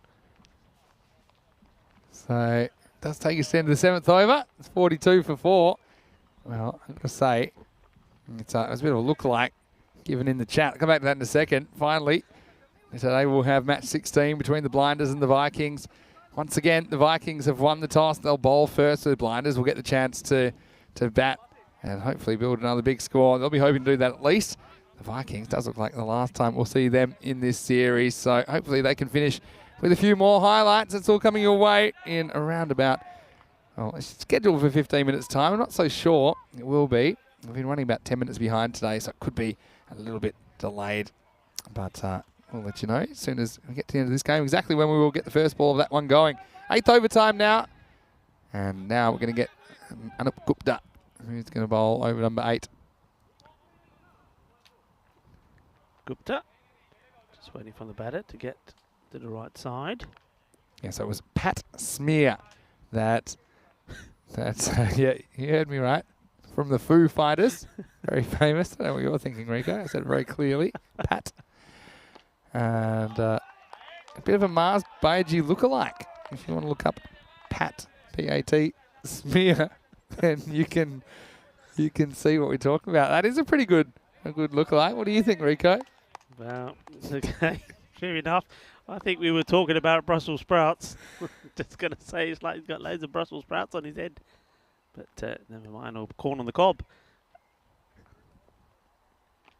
Swinging a miss. Well, this one takes off, and well, maybe somebody else doesn't like the hair either. This one really goes as it goes after it. But look, he does really well, but Marzi.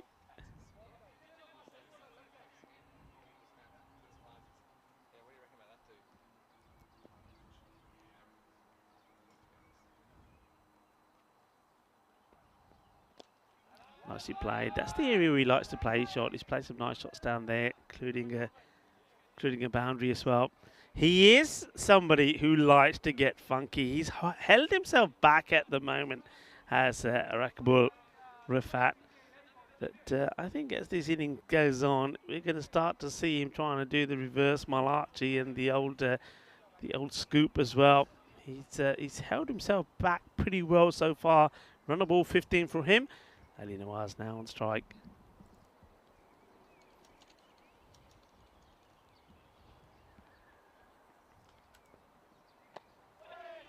Gets set to launch at this. He wants to play the big shot.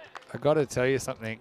I did some more research on Pat. I always get Smear. worried when you get Do you know quiet. what I was like, well, it's probably Patrick, and that's probably fair enough. Okay. You know, he's just shortening it. Do you know what his real name is? George Ruthenberg. You mean... Does seem like a conscious choice. This is up. It's important, though. No, why? You know, if you're going to change your name, you change it to something decent, wouldn't you? What's that all George about? Albert Ruthenberg. Okay. These Hungarian afternoons. Gets us a bit loopy. What are we up to? 29 degrees. Ish. Not easy to get you to laugh. Not easy with Corey when he's here. It's a big laugh and risk. Look, any more on the vegetable chat? Come on, anything vegetable and cricket? Well, Well, there, I told you it wasn't going to be long before you tried. You can't hold him back. And he's just trying to get funky here. I think he gets a bat on this, you know. I think it might have been the best catch ever. I mean, yeah, if that sticks in the arm, then that's going to be a great catch. That's all you can do as a keeper. You've got to become like a human shield in that situation. So I don't think you really count that as a chance. But here's the end of the over. It's 44 for 4. Yeah, been stuck in the 40s now here. 2 overs to go. 12 balls left in this innings. And, well, they've... I think the biggest defeat we've had was 90. Was it 90 runs yesterday? I Was there think one that we was had 90 runs? one a bit bigger than that. I'll have to go to my notes. Nah, there wasn't. I'm sure 90 was the highest. But anyway, you double check. So maybe that's one thing they've got to focus. Well, one thing they'll focus on, get to the 50 first. Let's see if they can do that, and then try to stop this being set. So I would I say think you're they right. need about Actually, yeah, 10 the more 90 runs. yesterday in match 10. Yeah. Tigers 161, Cobra 71. That will help. That's one of them. The bowler just trying to put off the umpire from doing his duty by getting a bit of an appeal in here. It doesn't work. Abasghani is coming back into the attack. Someone called? Yep. Yep. Good call. I want to say a quick hello to Charlie Hunt, who's popped in the chat. Hello to you, Charlie. Hope you're well. Hope you're having a relaxing time in Spain at the moment, enjoying the summer. Hello, Charlie. There's that hair again. Look at Mars's hair, Charlie. What do you think? Shot up in the air, and well, there you go. He's got safe hands, and he takes that catch really, really well. It's like he's got ladies' fingers. There you go. There's another one for you. But, good catch indeed. Now, ladies' fingers, ochre. Yeah, okay. Trust you. That's not a bad shot. Just can't quite get the power of the elevation to get it over. Ali Y, who takes the catch. The score now is 45 for 5. Yeah. Nice catch, and just judges it really well. So, we said that they need to be focusing on trying to get themselves to the 50. It's not going to get any easier. They keep losing wickets. Lots of a wicket. It's another dot ball. Yeah, hello, Charlie. Yeah, Charlie. We're not going crazy here. The sun is getting to us a little bit. Well, just to recap, it is International Fresh Vegetables Day. It's all about eating your fresh vegetables. So come on, youngsters, eat your vegetables. Don't rebel. I love my corn. Is that a vegetable? Yeah, corn is a vegetable. Is it? Sweet corn. I've just spent Well, I'm saying it is. I feel like I've spent a lot of time Googling things today. So we're just seeing how many vegetables we can get into play in the, well... Whole the last corn, two like you overs. eat on the cob, is considered a vegetable. The corn kernel itself is considered a grain. So geez, the ones I've come up have really been grey areas. The banana being a herb and a fruit. Yeah. The corn being a grain and maybe a vegetable. I feel like I might be turning into a vegetable slowly. I think the ice cube's melting. Well, big swing and a miss. And, yeah, what about are you an aubergine fan? Can't say I really am. No? No, I mean, I'm kind of I was quite a fussy eater when I was a kid. Hard to believe now because I will eat anything put in front of me. And I will eat it, but I can't say it's one of my favourites. Oh, wow, that's really well bowled, just missing. the Tell you off one. Oh, this is probably a fruit as well. I don't have to get. Oh, Well, can't you find simple isn't there a vegetables? comprehensive list? Why can't you just find a simple vegetable? There's Oh, so I was going many. to say like a capsicum. So Yeah, pepper. yeah, or a green pepper, or red pepper, whatever Mm. you call it.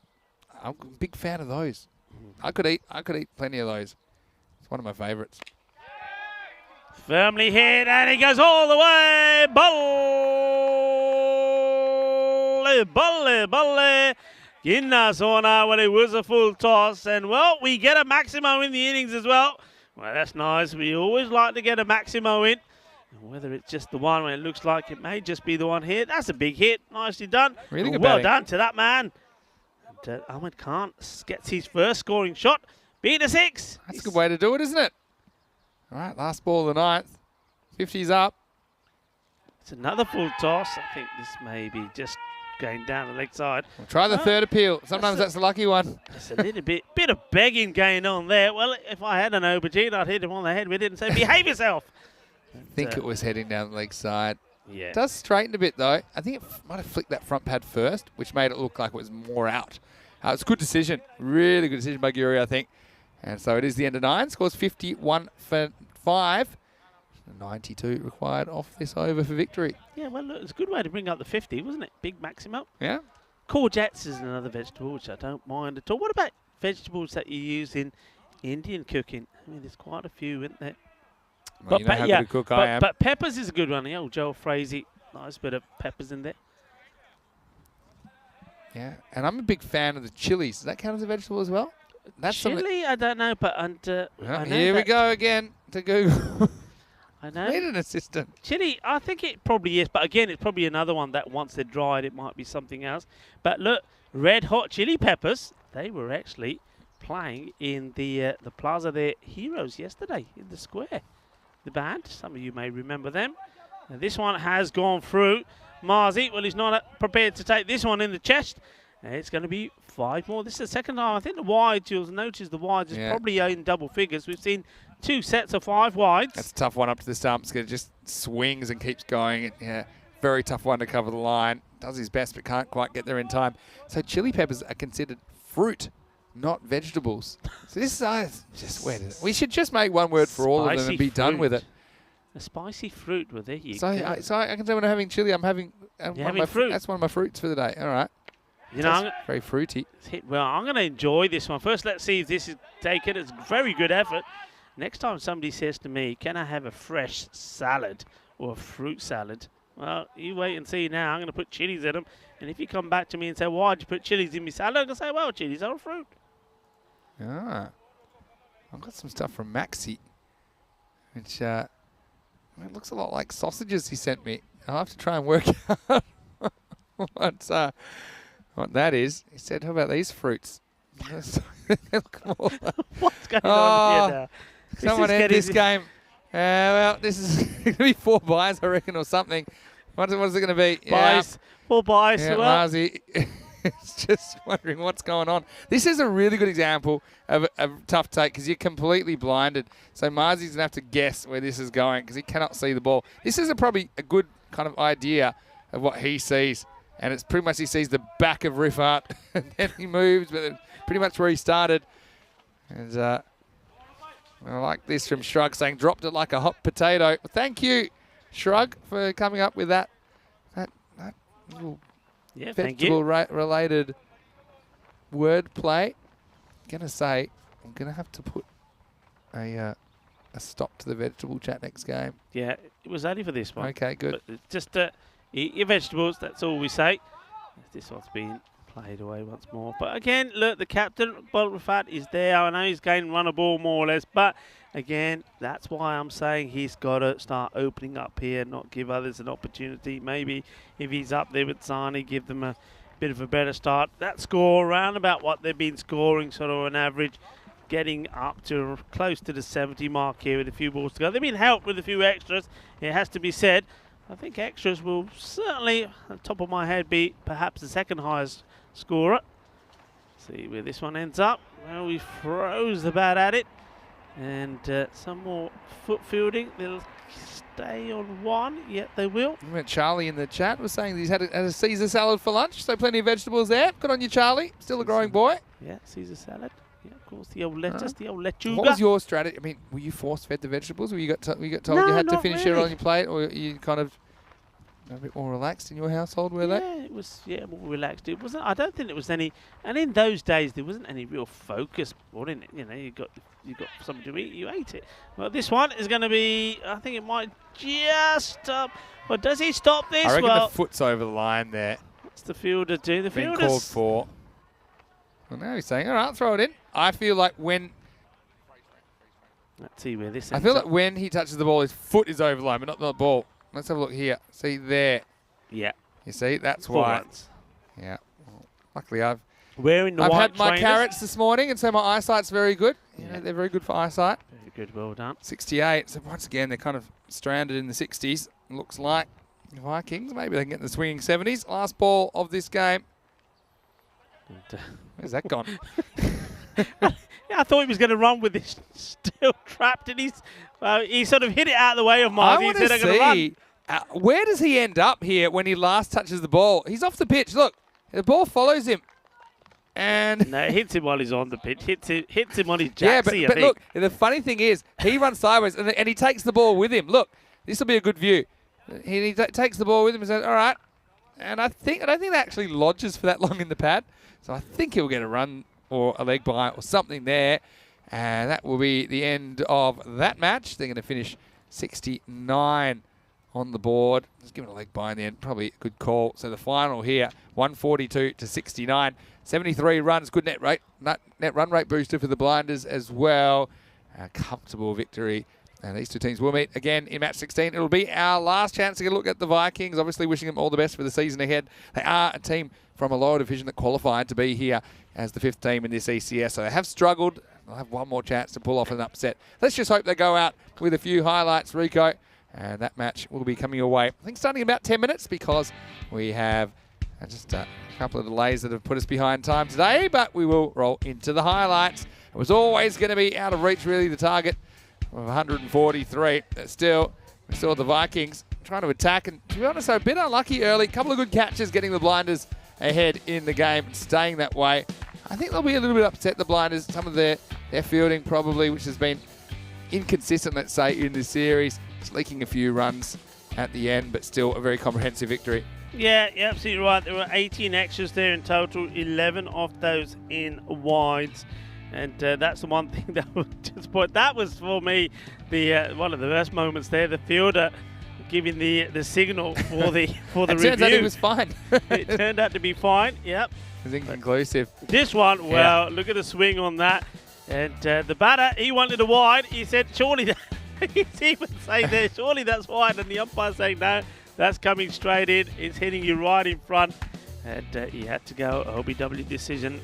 And nothing really started to happen until the captain, Rufat, came in and he played a nice innings of 22 of 21. There was the rare error in the field.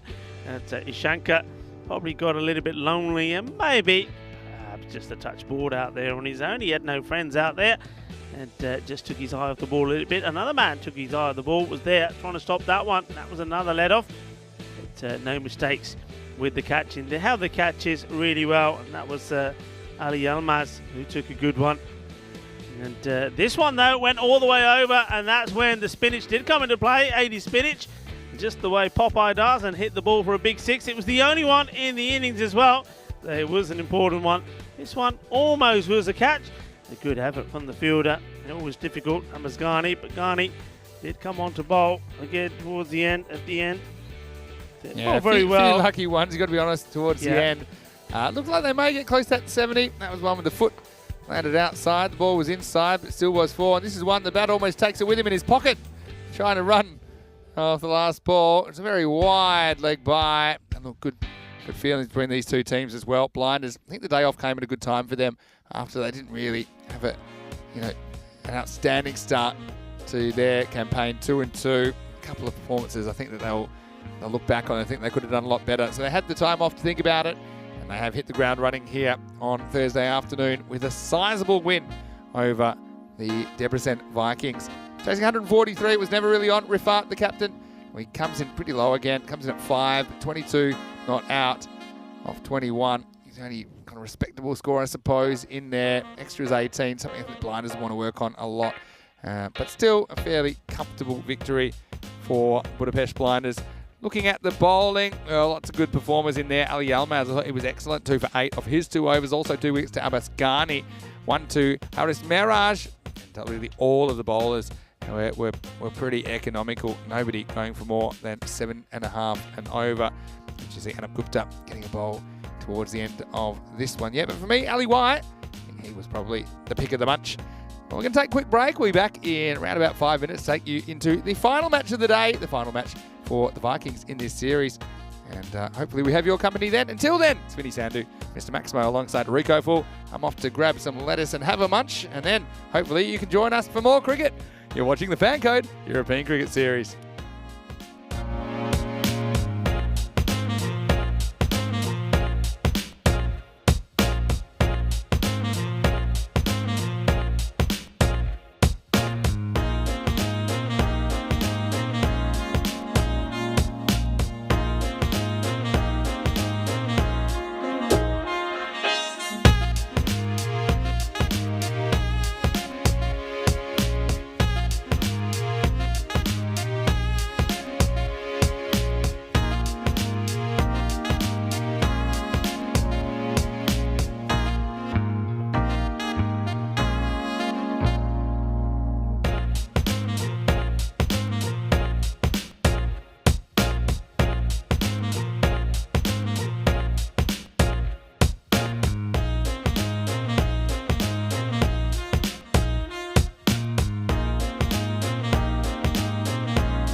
Hello and welcome back to Budapest. It's a beautiful day here. Thanks for joining us once again for more ECS action on the European Cricket Network. It's time for match 16 and it does look like it's the last time we'll be seeing the Debrecen Vikings in this series. They're taking on the Budapest Blinders. Well, I know they've tried all the way along. They haven't quite been able to pull off a win as yet. Let's see if we have a surprise in store. Regardless, I just want to see them give their best effort and that's what we have seen all the time, I think, from the Vikings. Let's go coin toss because the two captains are with the tournament referee. It's Charles Croucher, who's ready for the coin toss for match number 16. Okay, your call. It's heads is the call, and it's a tail. Like a ball first again. So it is the Debrecen Vikings. Once again, they've won the toss, and once again, they are going to bowl first. So give Budapest Blinders the opportunity to bat the full 10 overs, it would seem. Look, they have competed well at times. That's the thing. The difference between kind of lower division teams and higher division teams a lot of the time is how consistent you can be. Because at their best, they're very, very competitive at this level, the Vikings, but they haven't really been able to sustain it. In the middle 3 overs of that innings, at one period, they actually took 5 Blinders wickets, but the beginning and the ending was just a disaster. And with the bat, look, I know it's been a bit hit and miss for them. I have liked their approach. They have tried to be a little bit more aggressive and proactive with the bats. Let's see if they can carry that into their last appearance in the ECS. It certainly has been great for them to take part in this tournament, and of course they earned their way here after beating the Budapest Kings, so they certainly have deserved their place, even though it looks like they will be heading for the exit after this game. Vikings winning the toss and bowling first. The Blinders opening up. Over to you, Rico, as we get ready for the last game of the day, the start of match number 16. Thank you very much to Mr. Maximo there. Really Sandy looking dashing in that shirt, the old flamenco shirt he has. Plenty of flamencos in Spain. In Torrevieja at the moment, where I'm from, where the Salt Lakes are. But yeah, liking that look, and I'm certainly liking the look there in front of us as well. This ground, and it's played and looked absolutely marvellous in the beautiful sunshine of the Hungarian summer here in Budapest. And well, also an opportunity for us to see the Debrecen Vikings for the last time. But things haven't gone their way, but it's always exciting for us as we travel to different European locations to see new clubs and welcome them and see them go out there and perform. And I think what we can say is that the Debrecen Vikings is probably not the last time we're going to see them in the European Cricket Series. They're another team, like many that we've seen in different destinations that we've been, that will get better and stronger. They'll learn from this and they will get better from it. Well, the bat versus Paul Wall is saying that it's going to be 111 to 87. It's very similar to what it thought of the last match when it said, I think it said 106 to 84 or something like that. And I suspected that it was going to be a lot more than that, and it did end up being a lot more than that. Certainly did for the Budapest Blinders. As they blasted 142, but I still believe very much the same. I think they can still go on and score more runs. I mean, though, as Vinny said there in the introduction, that the Vikings, they had good moments, and it was the Blinders started well, then they came back into the game, and then they sort of lost it a little bit and let the Blinders a little bit off the hook. I think here the Blinders are looking to be dominant all the way through, and maybe they're eyeing up trying to score the highest score that we've seen so far, which is 161. That's the highest runs that has been scored in a European Cricket Series in Hungary. So maybe they're looking to be the record breakers here themselves. I mean, that's what they're trying to do. Of course, the main reason for that, of course, is also to really, really hike up the net run rate as they make their march up towards the top of the table. And well, a little bit of discussion going on out there to see who's going to bowl the first ball. They look like it was going to be, well, how about that? I've never seen anything quite dismissive before. It was like Gory, he has the ball and he's going to bowl, and then all of a sudden the captain says, hang on a minute. I know what happened the last time in the last match when you opened the bowling. You gave far too many runs away. So he takes the ball away from him and says, okay, this is better. We're going to try this instead. Okay, well, let's see if it goes better. I mean, Gory, his first over went for 25, didn't it? So the captain thinking, nah, I didn't like that. Well, he spelled, actually, I think it went for about 40-odd in general. So Gory has been replaced pretty quickly, and he's been replaced by Ahmed Khan. And let's see if the move is one that works for them or not. There's only one way to find out, and that's to see what the batter has to say about it. No change in the batting order. Ghani to face the first. Oh, he's gone! Knocks them over. Chuck the Bhatte style. Shaba, Shaba. Well, I don't think there were too many expecting that. Well, the batter, he wants nothing to do with the bowler. Well, that is the best last-minute change from a captain that you will ever see. And Rakbul Rifat, he gives the ball to Usaguri. Usaguri takes his cap off, starts to mark his run-up, and then the captain says, hang on a minute, yaar, mainu ball de, tu nahi karni, inno karni hai. And he says to the bowler who actually does get the ball, there you go, I want you to bowl the first.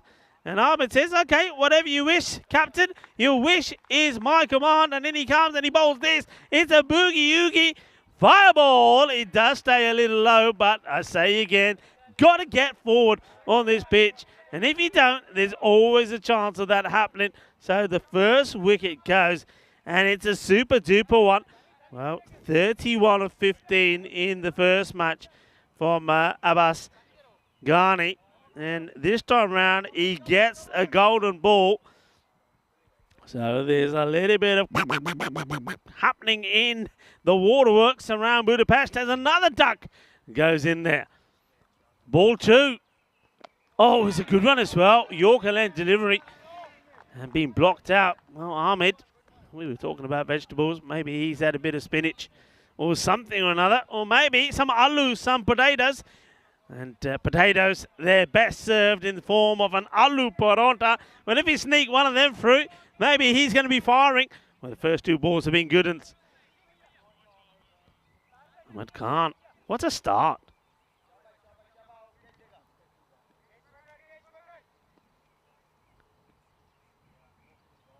This up in the air. There's no protection out there. I think this will probably plug, will it? No, it just gets there. And the man who's going to be doing the bowling chases after it. Not able to get there. Good effort there from Gori, but the ball just beats him. So to get a boundary, just gives this one just a little bit more width. And it gets smashed away.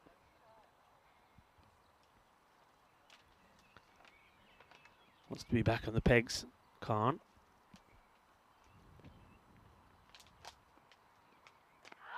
Good bit of movement. Swing and a miss. Rakbul Rifat there. Takes the ball, goes back to his bowler. He's really trying to encourage his guys to put one last big effort in here. And see, I mean, if they could finish with a victory, I mean, I know we won't be seeing them again, but they'll certainly give us a memorable goodbye until the next time we see them, won't they? Set nicely bowled, but very nicely played. The timing on this is nice. The fielder chases it, just gets there, doesn't it? In comes the throw. They'll take a couple. So, despite the early loss, runs are flowing. Takes the score now to 7. Ball to go in the first over.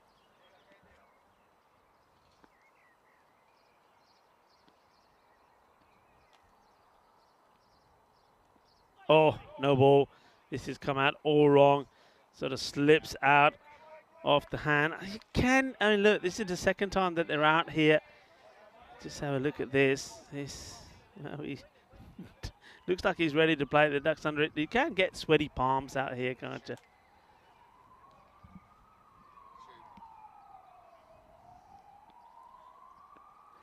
So sweaty palms mean the ball can slip out sometimes. So it's got to bowl that again. Unfortunately, wasn't able to finish the way he would have liked it. Calm once more. And this time he does. And then asks, well, what's this been thrown? The batters are alert to it. And they decide not to, but certainly entitled to run these. That is the end of the first over. And it is a productive one. Yeah, well, I'm back. And don't know about appealing for the caught behind on the free hit. That's pretty optimistic. Ahmed Khan didn't see the ball coming back at him. Hey, what a start for him, though. Wow. Ahmed Khan.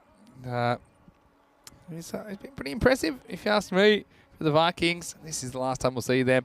See Rifat and Sani tied on 77 as their top scorers in the series. But actually, it's the spin of Rifat, the captain, as well. They're leading wicket taken now with 6 as well. The Blinders, they've got a real kind of even batting lineup. I want to fire and fire hard, and that's exactly what happens here as this one is lifted out of the ground. Maximo!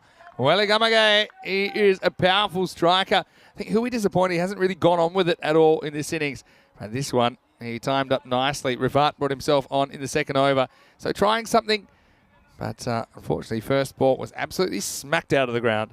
Yeah, that's a big hit from Welligamage. That's what he does so well. He plays one way, doesn't he? He's not one of those batters that goes through little phases of hitting the ball and goes quiet.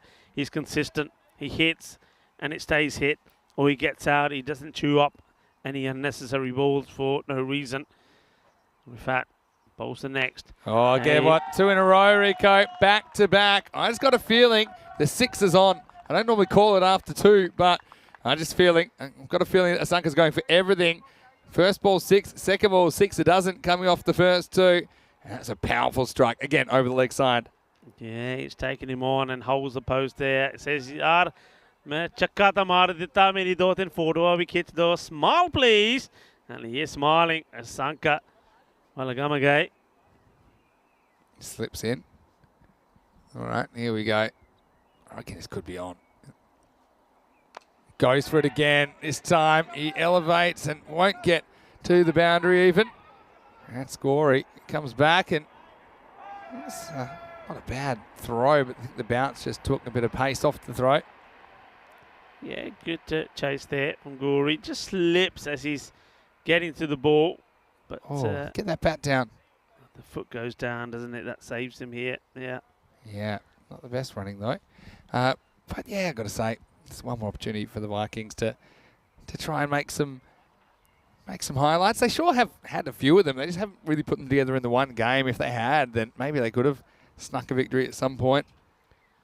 Yeah, just to say that is Kashif Mohammed that's behind the stumps this time round, as this is played round for another boundary. Well, this time it goes all along the ground, so it's not a Maximo, but it's cuatro carreras. Yeah, he keeps the strike, doesn't he, with that 2. And this one, yeah, another one that it bounces and swept kind of square of the wicket. Also, I want to say hello to a few people in the chat, to Charlie, to Helix, to Ninja, Maiden Waters as well, to Said Babula. He likes the Cobras to go all the way. Yeah, nothing to say about that, really. I mean, nothing negative to say about it anyway. This one's hit down the ground, so I think we'll be pretty happy to see Welligamage at the other end, but doesn't get too much easier with Aziz facing up. Charlie's saying looks like a lovely ground. He's saying that maybe Rico and I should do a podcast where we just talk about anything and everything. But I'll tell you what I think in a second. As this one, we lifted into the gap, but nice bit of anticipation by Sani. We'll cut that off. It's the end of the second over, so it is 28 for 1 after 2. I would say, a bit like people that say I should start my own YouTube channel, you're watching it right now. And if you want a Rico and Vinny podcast, you're kind of listening to it right now as well, because we have gone off on some tangents. I mean, when you told us it was International Vegetable Day, you kind of had me Googling what's a vegetable and what's not. Yeah. But yeah, that was actually quite informative. It was. Because there was a lot of that. I mean, a chili goes down as chili a fruit. is a fruit. Hey, look at this. Cobras, that's why Syed likes them, because they're on top of the table. And tomorrow it's going to really hot up the Vikings. Unfortunately for them, they'll be out of the tournament after this game. But you can see how even that top 4 is. And they'll be playing each other tomorrow. And then the same 4 teams will be going head-to-head in finals day on Saturday. So it really is all about that top 2 in the double chance. Wow, this is almost a replay of what we saw before when Al Yalmaz was bowling. It doesn't miss by much.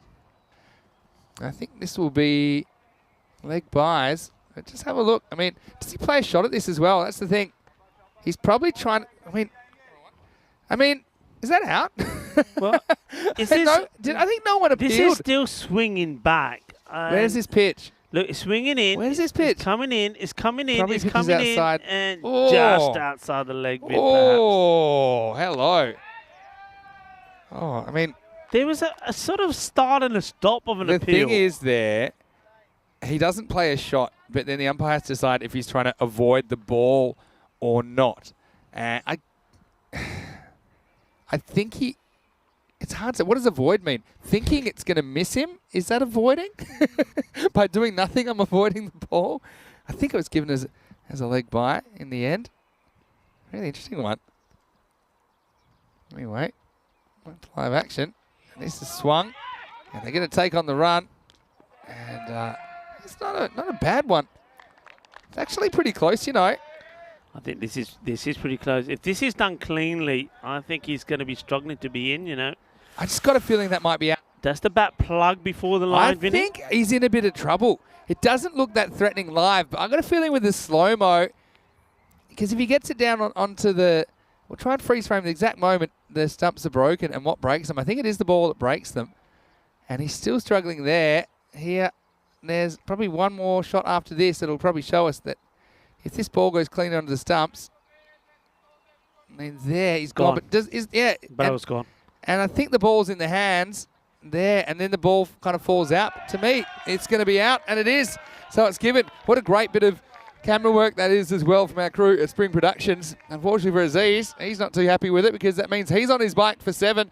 A good piece of fielding from the Vikings. So again, a little highlight for them in their last match in this ECS. The Blinders lose the second wicket. It's 30 for 2. Yeah, that's really good work from our crew here at Spring Productions, from Andres and Martins and Richards doing a brilliant job. And right at the top there, well, Martins, he must get pretty frustrated. He's up in the tower a long way up. He's staring at that swimming pool behind him all day long in the heat. I bet he just wants to jump in there. Yeah, well, let's have a look at this fielding again. Fairly comfortable bounce, good bounce throw. And yeah, the thing that confused me is the ball kind of gets away. Oh, hello. Oh, now you're teasing us. This is, no, come on. Anytime, anywhere. Oh, let's get in there. Let's do it. Let's do it. Oh. And listen, who was that did the fielding? Was that Sadakib? Was that the man who's normally behind the stump? I think it was, wasn't it? Let me just was it a Kib? Check for you. Yeah, it was Sadakib. So he's just showing a decent pair of hands in the field as well. Well, there you go. He's wasted all that time behind the stumps, isn't he? Hello to Wazza. It wasn't a waste. That's the best place to be. If you ask me, Muzbaji comes in number 4. Still 3 balls in this power play. Oh, that is such a good delivery. Wow. Doesn't he do well to keep this out? This is such a good ball. Look at that. Just taking a risk as well, stepping away slightly, so had to hit that and did. So, Welly Gummagate had to negotiate that, and a couple more to come. I say Ahmed Khan's impressed me, the way he's moved the ball around. Let's see another fast train go past the ground. Not sure if you can hear it in the background. Well, he launches on this one, and this is an absolute rocket there from Asanka, who basically slog sweeps him out of the ground. Look at that, bang, down on one knee. There's nothing too wrong with the ball, but Asanka said it had to go, and he does Maximo.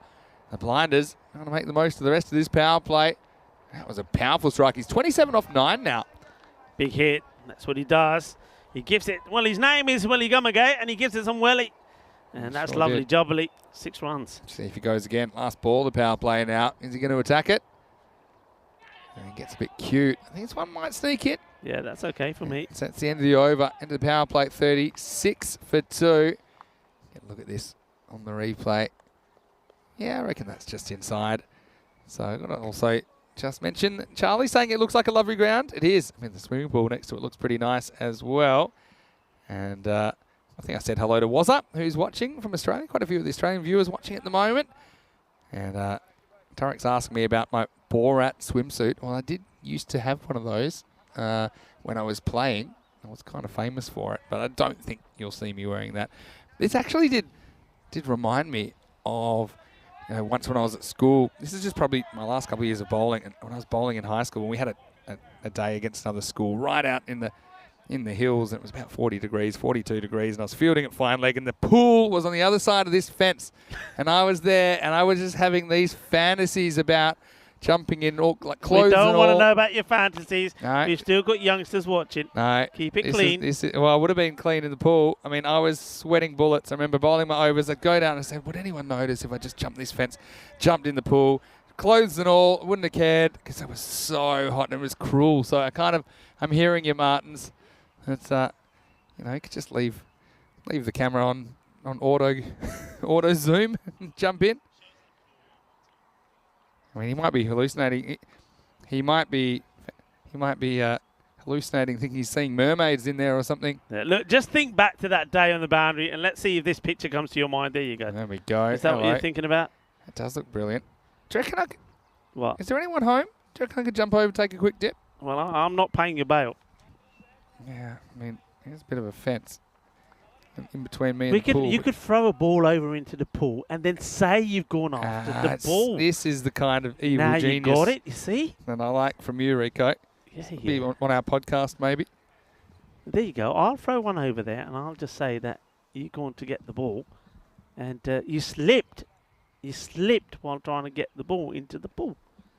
Well, I mean, these house owners, if they're smart, they would be selling kind of tickets to the pool to watch the cricket from the pool. I mean, you see a few stadiums with pools at them now. Mm-hmm. True. Okay. I know in Australia. Have you seen that in Australia? Or that's probably not a thing so much. I've been watching cricket from Australia over the summer. I've seen it somewhere, but I don't think it was. I think in the West Indies as well. Is it during cricket or during rugby? I've seen it, but I don't think I've seen it in cricket.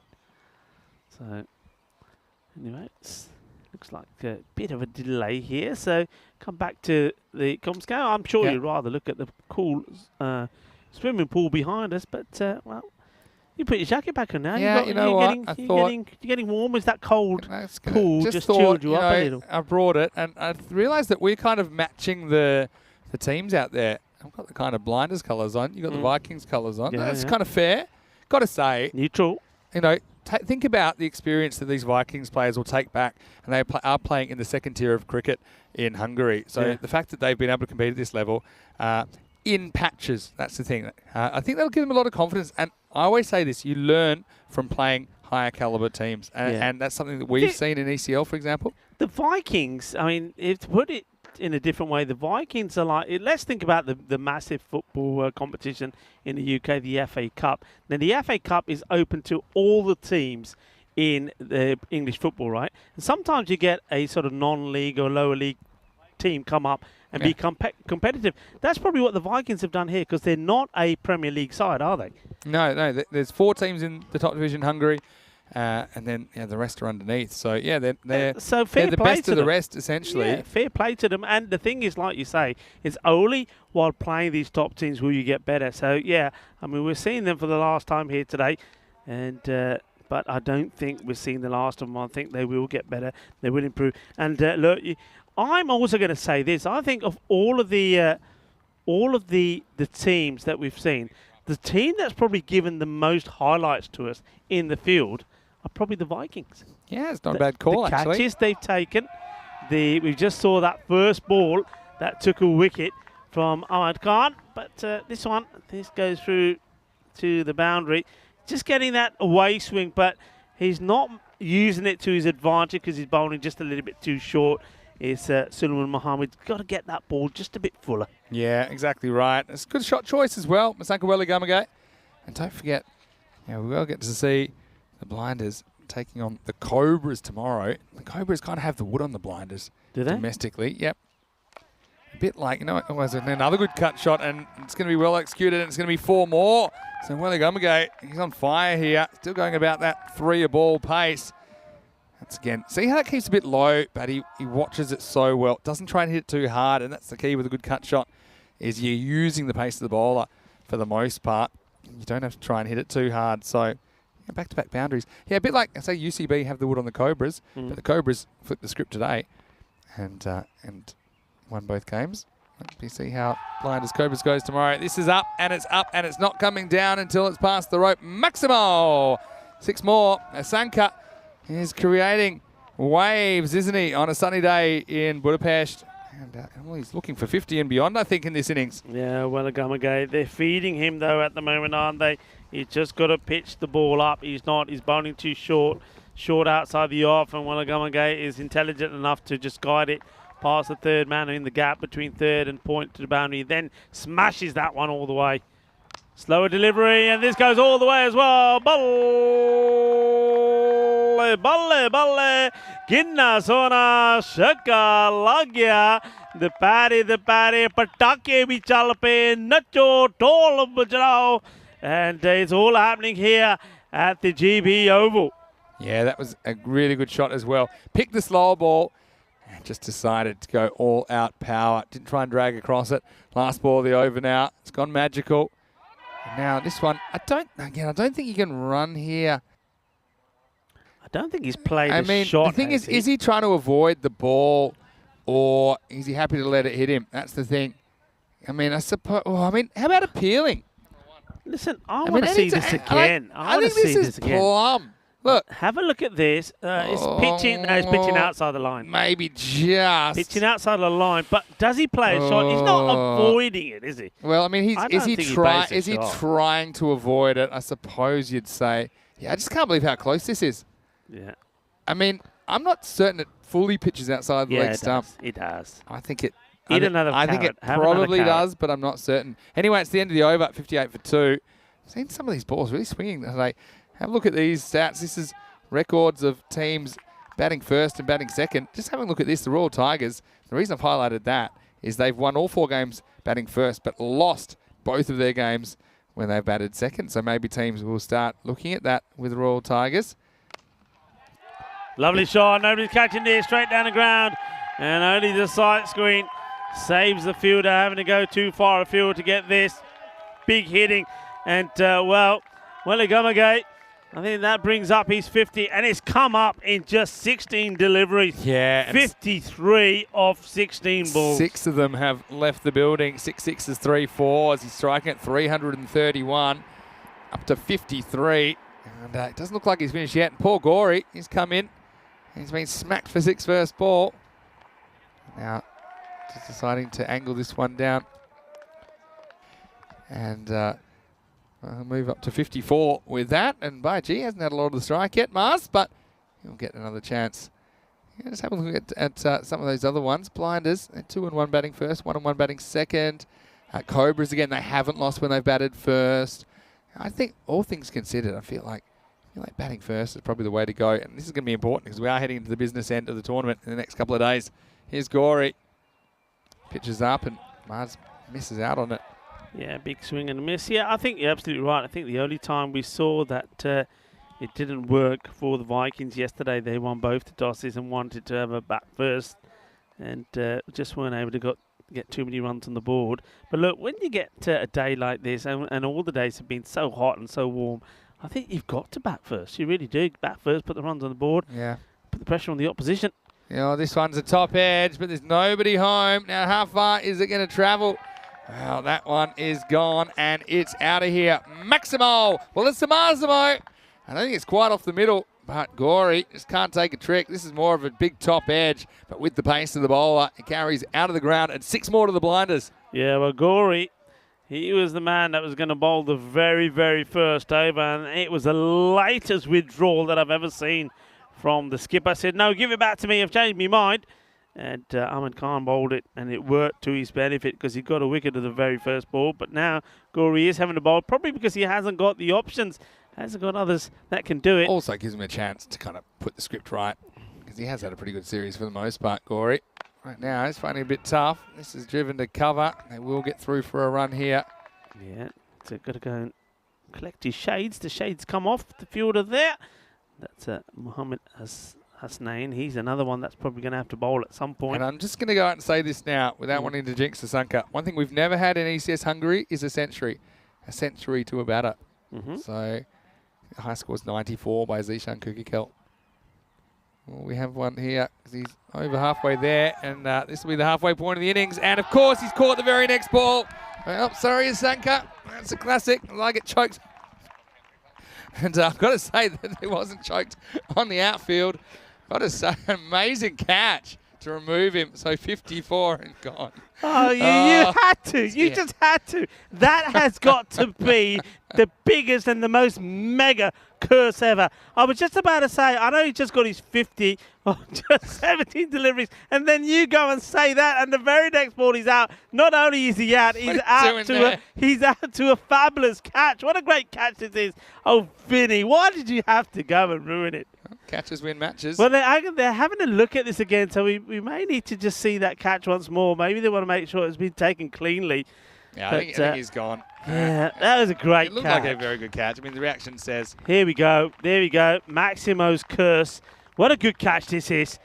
And I don't know. I don't think he knows too much about this, Vinny, because there is no way that he is watching where this ball is. What a catch that is! Yeah, That is sensational. Kashif Mohammed who finds himself out in deep square leg, and Rico, he's just acknowledging. That's what you do when you're commentary friends. You acknowledge when you put a proper jinx on.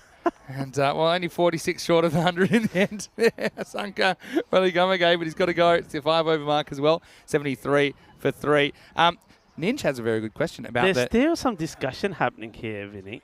I think they want to look one more time. Are they? I think they've gone up to the fielder and just probably checking with the fielder. Hey, mate, are you sure? Let's have a look. I think he's got this. Yeah, look, he takes the catch, and then I think he puts he's very cleverly turns his hand around and slides it so the ball doesn't touch the ground. I think that is a super catch. Yeah, I think, to me, there's certainly nothing there that would sensational. That would say that it's not What a catch. did I just say to you about 5 minutes ago? That the Vikings, they're the teams that have given us the best highlights when they're in the field. Here's another one, another super catch. Oh, that is an absolute beauty.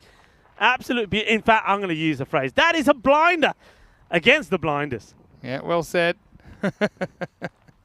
Still can't quite believe that had to happen the very next ball. Anyway, let's keep going. And it will be Baiji. And it faces up start of the 6th. They go back to Rifat. And looks to me like they have gone with Ali Farasat, who's on a king pair because he got out first ball earlier on today. Yeah, well, I know we might have put the curse on Welligumage, but at least we gave some luck to Gorey because he got the wicket. Oh, this is straight, and this is going to stay straight. Maximo! Well, his first ball last time, it was the end of him, but this time the bowler feels the pain. It's just a challenge length, and he was confident enough to hit through it. Well, that's a good confident shot by the captain, who's off the mark in style. Yeah, look, this is the first time I think we've seen this kind of confidence from the skipper, Ali Farasat. And I'm not quite sure that the bowler's allowed to. What is going on there? What's he shining his shoes? What's he doing there? And he's right under the umpire's nose. He said, give it back to me and let me have a look at that. What are you doing to the ball? I think it must have come back with some mud on it because of where it was hit. That's one way to do it. Just might as well just sandpaper it off if we're doing that now. Here's the next one. This one might need another clean. You might need to do the other side. It's going to be back-to-back sixes. And look, is a popular one with the bench as well. Farasat's away. 6-6 to start the over. Start his innings, I should say. Okay, you go first. What is going on? Well, it's all happening. Everything's falling apart, including the banner, where somebody's going to go over there and fix that in a minute. Was that the ball thumping that? If you do anything confidently, you can get away with it in life. That's what I get told.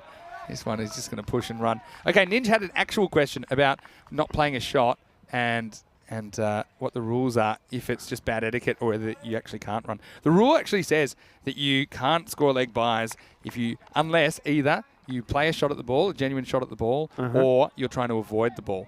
That's how simple the law is. But there is a procedure to how to deal with it if the batters do try and take a leg bye in those circumstances. As Mars crunches this one out of the ground, and that has travelled a long way. Maximo! Another Marzimo! And really, that ball was halfway to Mars. Yeah, look, this is better from Marzi. This was what I was saying to you, I think, a couple of days ago when Marzi was batting. I don't know why he was trying to hit most of his shots outside towards the mid-wicket cow corner area. We know he can hit pretty well straight. This is the Marzi we know hitting these sort of shots. Great hit, great shot, goes a long way. Wants it again. This time he'll get it square up, but he'll get the same result. Marzimo squared. In fact, that's the 4th 6 in this over. It's gone magical, and now it's worth 26 at the end of it, but an expensive one from Rifat. And the score after 6 is 99 for 3. Well, it's all happening in that one, isn't it? Rifat, the spinner. The thing is, he doesn't do anything different. That's the only problem there. I know sometimes we say it's brave, but when you got two batters that are hitting the ball so well, just bowling the same ball again and again and again means that it's going to keep going again and again and again for 6 as well. Yeah. A little bit of Caribbean-style cricket there. Shaka time. And, they're getting clipped so crazy out there. Well, a bit like my tennis after 3 double faults. It's love 40 for Rifat, none for 40. Plus that last one. I think he'll end up none for 46. 20 and 26 off his over. Anyway, back to Gorey. He's got 666 on his back. Probably not the greatest sign at the moment. And this one is hit, and it could be a chance. And it's dropped. Oh, would you believe that? And That guess is not who? good. Asada Keeb, who was injured, so he couldn't wicket keep, but he is still in the field for the Vikings. And this is a chance, but it's not taken. Okay, I'm finally getting back to Ninja about an over and a half later. What happens if you get hit on the pad and the umpire doesn't think you're playing a shot and he doesn't think you're avoiding the ball? The umpires should let you complete one run before calling and signalling dead ball. So they don't call it straight away. The reason is, the fielding side still has the opportunity to run you out while you're running that first run. Now, this is a little bit short. It's cracked. It's going to take some stopping. In fact, it won't be stopped by Kashfani. And so Mars just hitting this one hard and blasting through the field. Well, if you can't go around him, go through him. And that's exactly what Baiji does there. 4 more. Yeah, he didn't look very comfortable wanting to stop that one. Sani normally is a pretty good, competent fielder. It was hit very hard. He's got very quick hand speed, doesn't he, Mars? And he's looking the part here, looking dangerous. Yeah, he's keeping a lot stiller now. Well, this is short, and he's mishit this. It's a tough chance, but it's a chance, and wow, there's that 2 fielders laid out on the ground. A 3rd fielder will come and clean it up. And speaking of cleaned up, we saw 2 fielders cleaned up there, but no catch. This is a wipeout, isn't it? This is a wipeout. Thankfully, nobody is injured in the making of this clip. But look at this. He's coming charging from nowhere, and nobody's got to it. Well, there you go. He's knocked his man over. That is a red card. You're off, Sunshine. You're off. Off you go. Great challenge. I love that they both just stay there for a second. Oh, a moment suspended in time. Luckily, nobody was injured in the making of that play. Mars will get 2 for that. And we'll face up again to Gorey. And he gets a Gundy ball down the leg side, which gets missed. It'll be a wide. But this is a very good... You say it gets missed by the batter, but not by the wicketkeeper. This is a fantastic stop from Kashif Mohammed. I mean, he's not their normal keeper. We know that. It's hard. Akib, who dropped the catch. But look at this. This is such a good stop, Vinny. Yeah, brilliant stop. Doesn't get a good look at that. We know that. All right. Next delivery. Wants to go again, and he grabs this off a length, and he sends this one out of the ground as well. Maximo! Well, supersonic speed from Mars at the moment. Well, the old bleached blonde look is working for him. They do say that blondes have more fun, and he moves past 30 with a big shot over mid-wicket. Well, that's nicely played. And he needed something to happen. I think he's probably tried everything to get luck on his side. It hasn't happened, and he thought, you know what? I think this is probably the best 60,000 I'm going to spend. If he is going to do it again, he needs to take the helmet off and run his fingers through his hair. All right, let's see what happens the next ball as he faces up and gets this down leg side. Another wide. Ooh, well, I mean, Gorey. I mean, we said that his captain's gone for 40. Well, it says what? I'm not quite sure what's. Maybe my score not updated. Talk to me. It's showing 40. I think it should be 46. That 46 went for.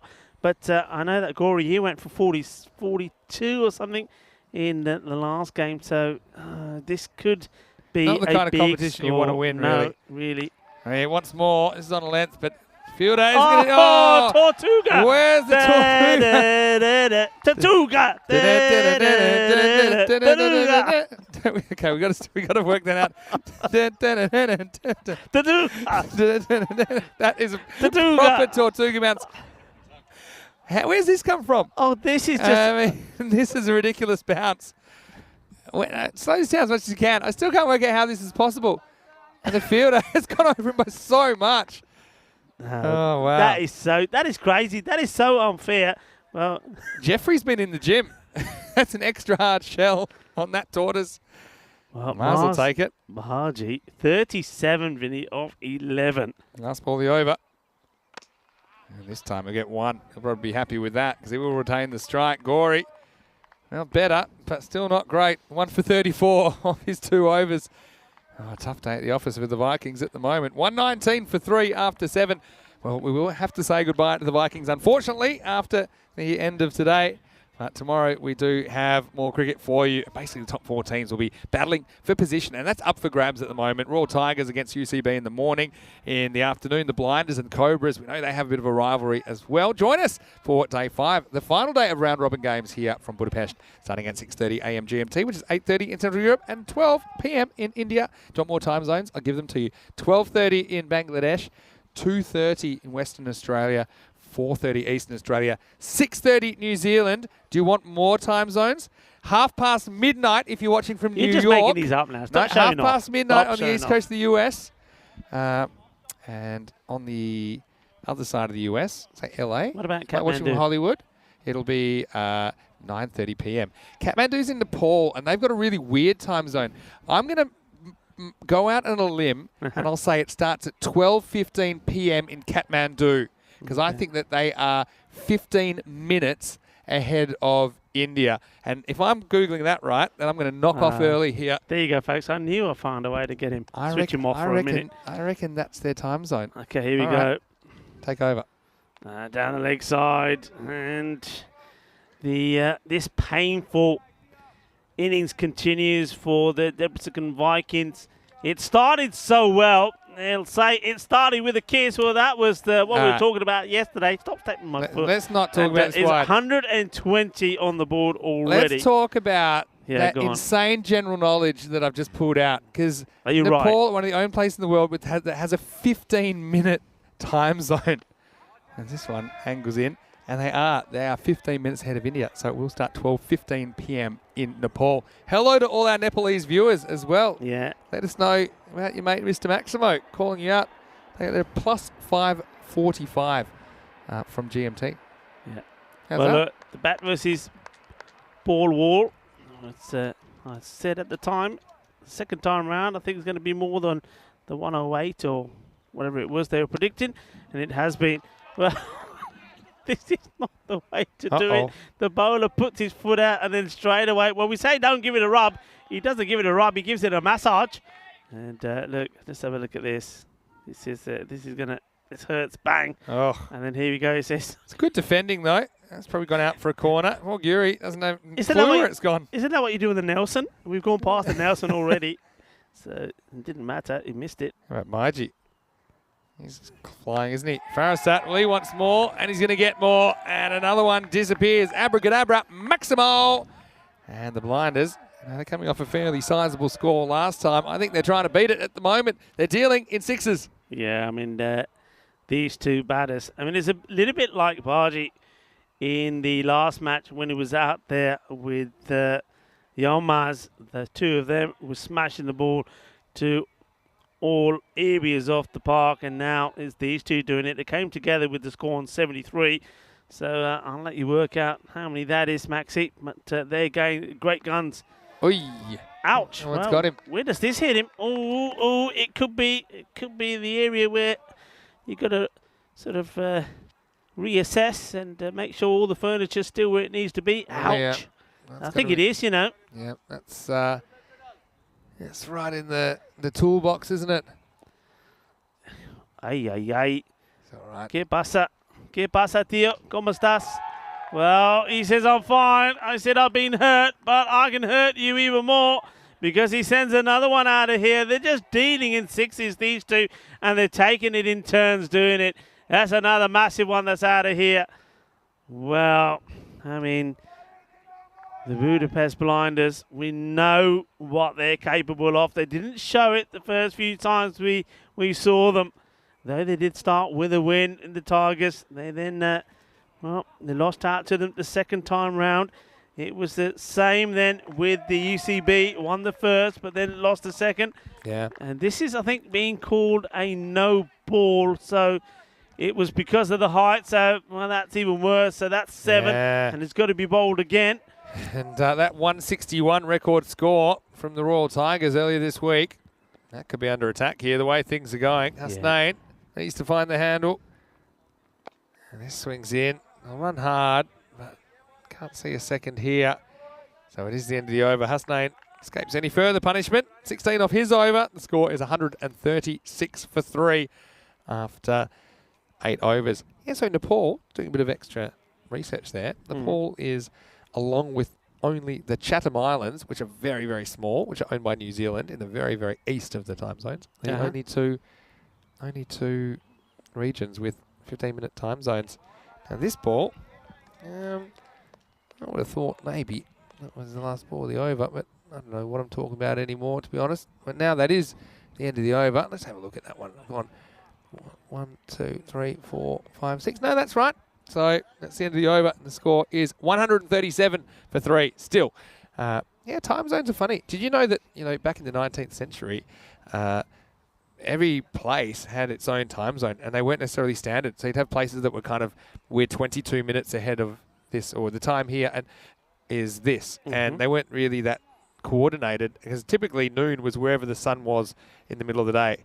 And noon, that's how they would set the 12 the o'clock. old but do you know what it was? Sundials, based on the sundials. Do you know what it was that really accelerated the need for coordinated time zones? Was the fact that people were travelling between these places more. Because it wasn't really a big deal if you lived in Paris. You probably didn't move a lot. And it would take a lot longer to get places.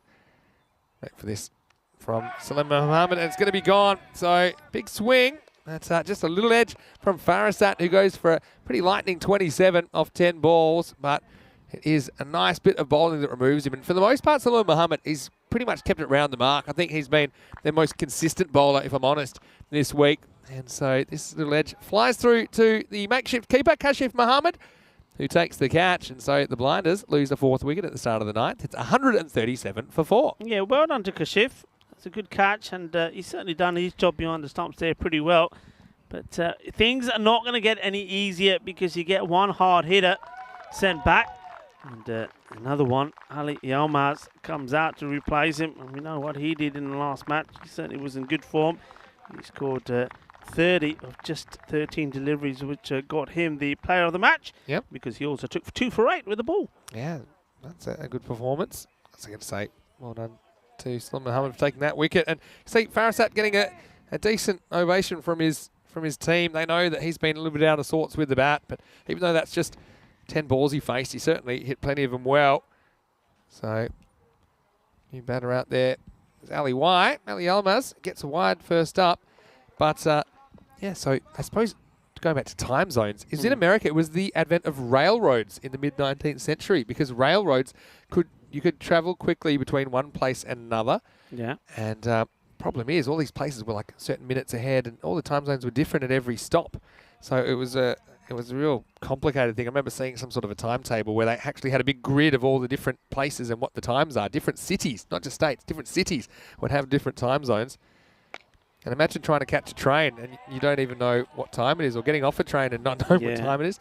So that kind of led to standardised actual zones rather than individual times. And yeah, of course, Greenwich Mean Time, as mentioned in the chat there, I think. There's a line. I've been to Greenwich, of course, in London. You've probably been there as well. They're now called Universal Time. It's kind of the time zone from which all the others are kind of calculated. And there is sometimes a push for some people to have universal time around the world, so to have no time zones. But then I think that would be a bit weird. Some people would be getting up at, 10:30 at night and going to bed at strange times. I suppose we're in a global world, aren't we? Anyway, right back here to the action. And Salim Mohammed doing a pretty good job in the 9th. Yeah, he's doing okay. He's got a couple of wides in there now. This is where he has to be careful, because if you have a look at this ball, it's sort of down the leg side and gets lucky that catches the pad. But now he's going to be bowling to a man who's seeing it like a football at the moment. 39 of just 14 deliveries. He's got to get the ball outside the off stump to Marzi. Well, gets this one straight up in the air. This should not be dropped. And I knew that was going to be dropped. And too many cooks spoil the broth, Rico. The Vikings, well, they've had some good moments in the field. This wasn't one of them. No, you can see both of them. They're absolutely livid with each other. Gory, and he's got to cool down a little, because it goes up in the air. Look, catch should be taken. We've seen this Namatam Baji. He's been lucky on 2 occasions now. And that's going straight to Gory. And Gory's probably saying, look, ya tu ki kar raha? मैं कोल भी कितना Amy आके मेरे थप्पड़ मुंह ते बांध दिता. And now, well, you know what happens next. The next ball goes to the boundary. 4 runs. The batters, they did take one. And you can see that Marzi wanted to get back for the second.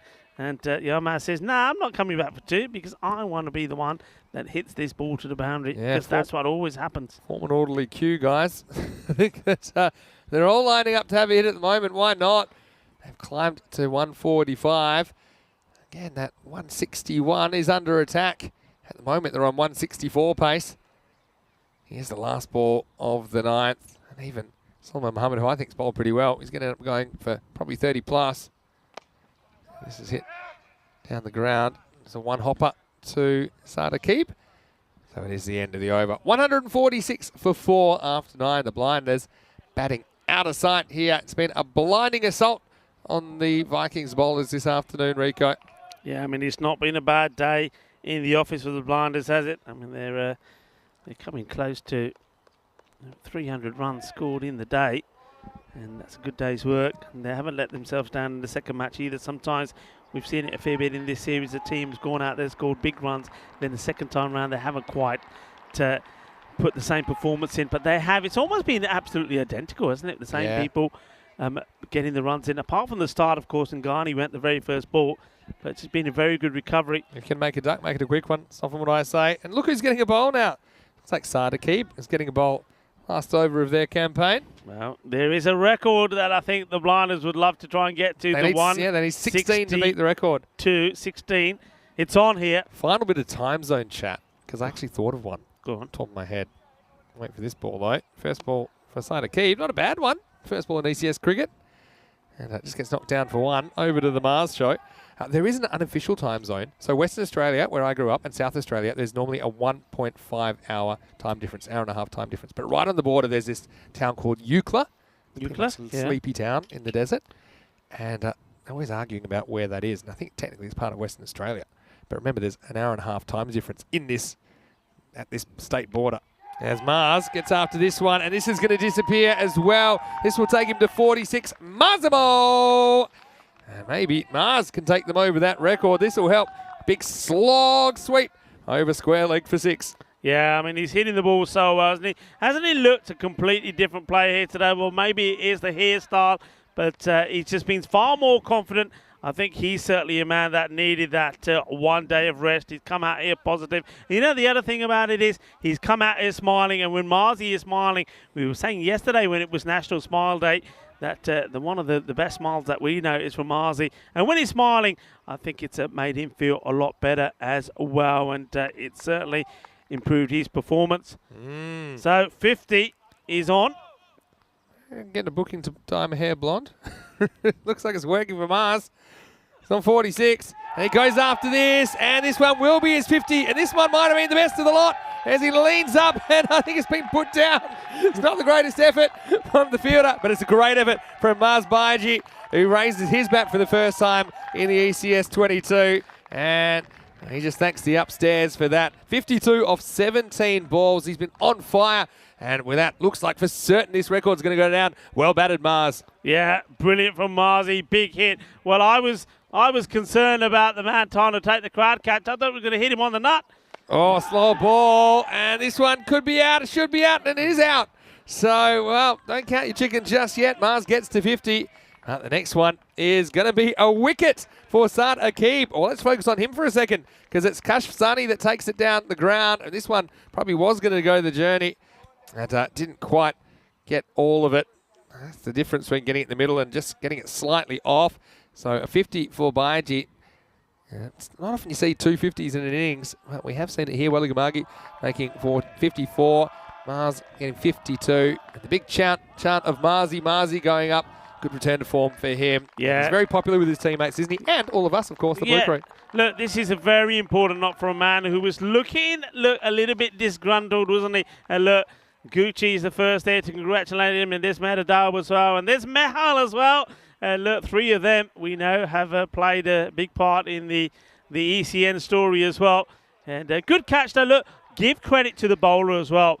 He slowed it right up and got the wicket. Goes for the slow ball here again. And, a great effort from the fielder. Go on. Diving to his left. They're taking him on here, or are they? And that's a good stop from Sardaqib. So if this gets past him. They decide. What's he done here? This might have got him on the way back. Oh, he's in agony here. He makes a stop and then has realised Now, well, is he going to be able to? If he's going to be able to bowl, he's in a lot of Well, pain he's here. trying to bowl before the pain kicks Ooh. in. He looks like he's ready to go. Hey, so it's 160 and they need 2 for a new high score record. 1 to tie it. And where's this gone? Well, you might as well go for 2 here. I know they'd love to get this record.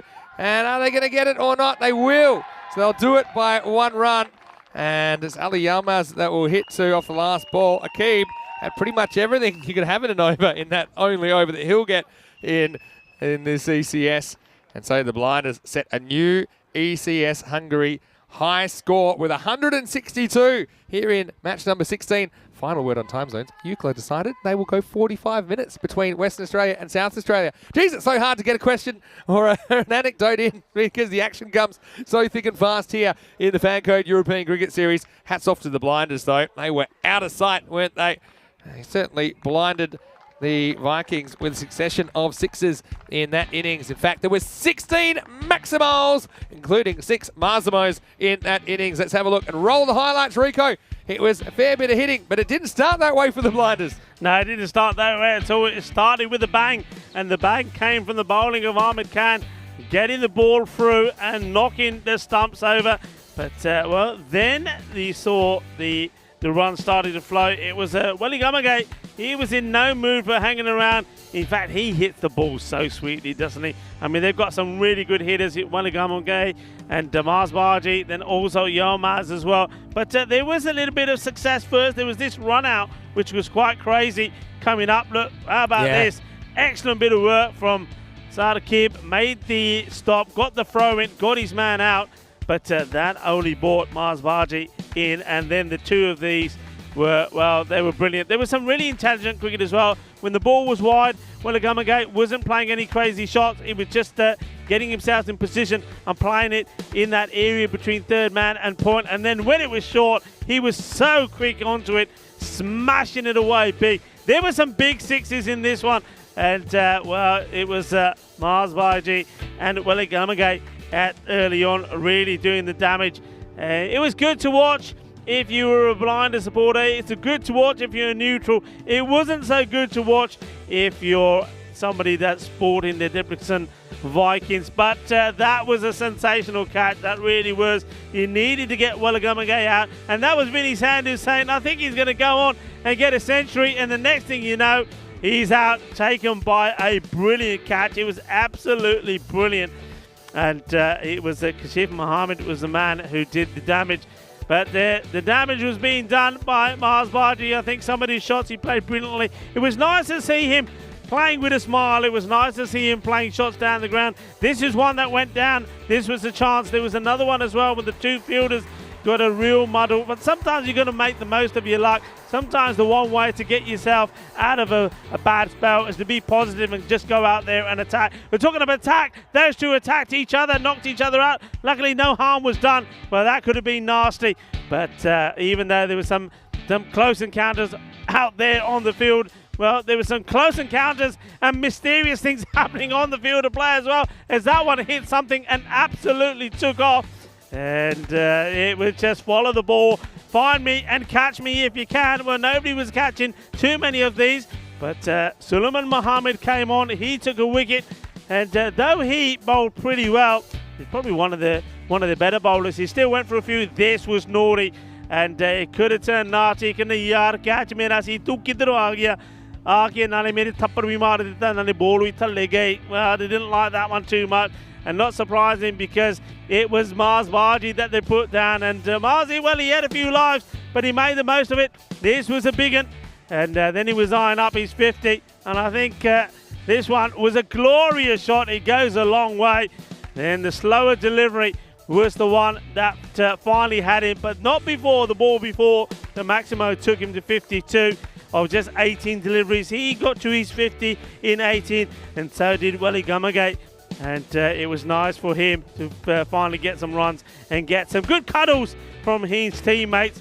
And, well, Marzi, the golden look, or is it the grey look? I can't make up my mind. Well, it's up for debate whether it suits you or not. Some say yay, some say nay, but it certainly brought you the luck. And though the 2 openers this time round weren't able to get the runs on the board. Well, what a response it was from Asanka Willagamgate. 54 of 18. Mars Vaji, he needed 18 balls to get his 50 as well. He went for 52. And Ali Farasat, the captain, also getting in the runs. That is a good signs for the Budapest Blinders, because the two guys there, Mars Baji and Ali Farasat, finally getting in the runs. And Ali Almazi only had a dozen balls to face it, and he got to 162. So I did say, didn't I, that we were going to see the highest score in Hungary beat. It's been beaten twice now, and that record was held briefly by the Royal Tigers, 161, but the Budapest Blinders have gone one better, 162. The bowling figures, these are going to hurt, aren't they? But first of all, positive on the good ones. Khan, 1 for 15. He bowled well, and I also think there was reasonable bowling from Sadakib there, makeshift bowler, coming to bowl, but well, it was the captain, Rocky Bullet, 46, he went for. Gori, he went for 34 as well.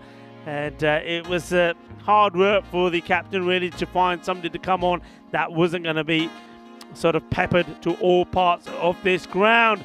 So we are in the final match of this day 4, match number 16, and the Budapest Blinders, 162 on the board, 163 required for the Debrecen Vikings. We know that it's a huge score. We know we're talking about a team that has struggled to get into the 70s, but we also know that it is their final match. It's the final time that we are going to see them in this FanCode European Cricket Series. They're the team that have made their debut, and well, look, we just wish them all the best in this final innings, and well, wish them all the best also for the rest of the season here in Hungary. Join me, Rico Full and Mr. Maximo, as we come back for the final time today for the second innings of this match number 16. Volvemos en más o menos 5 minutos.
Welcome back to Budapest in Hungary. It is the last innings of day 4 coming up. It's actually going to be the last innings that we do get to see the Debrecen Vikings, who qualified for this tournament out of the lower division, beating the Budapest Kings in a playoff. They haven't had too much luck out there, unfortunately for them. Doesn't look like they are going to be out of the tournament without registering a win, unless we see some sort of miracle here. They'd have to pretty much double their best score so far in the tournament.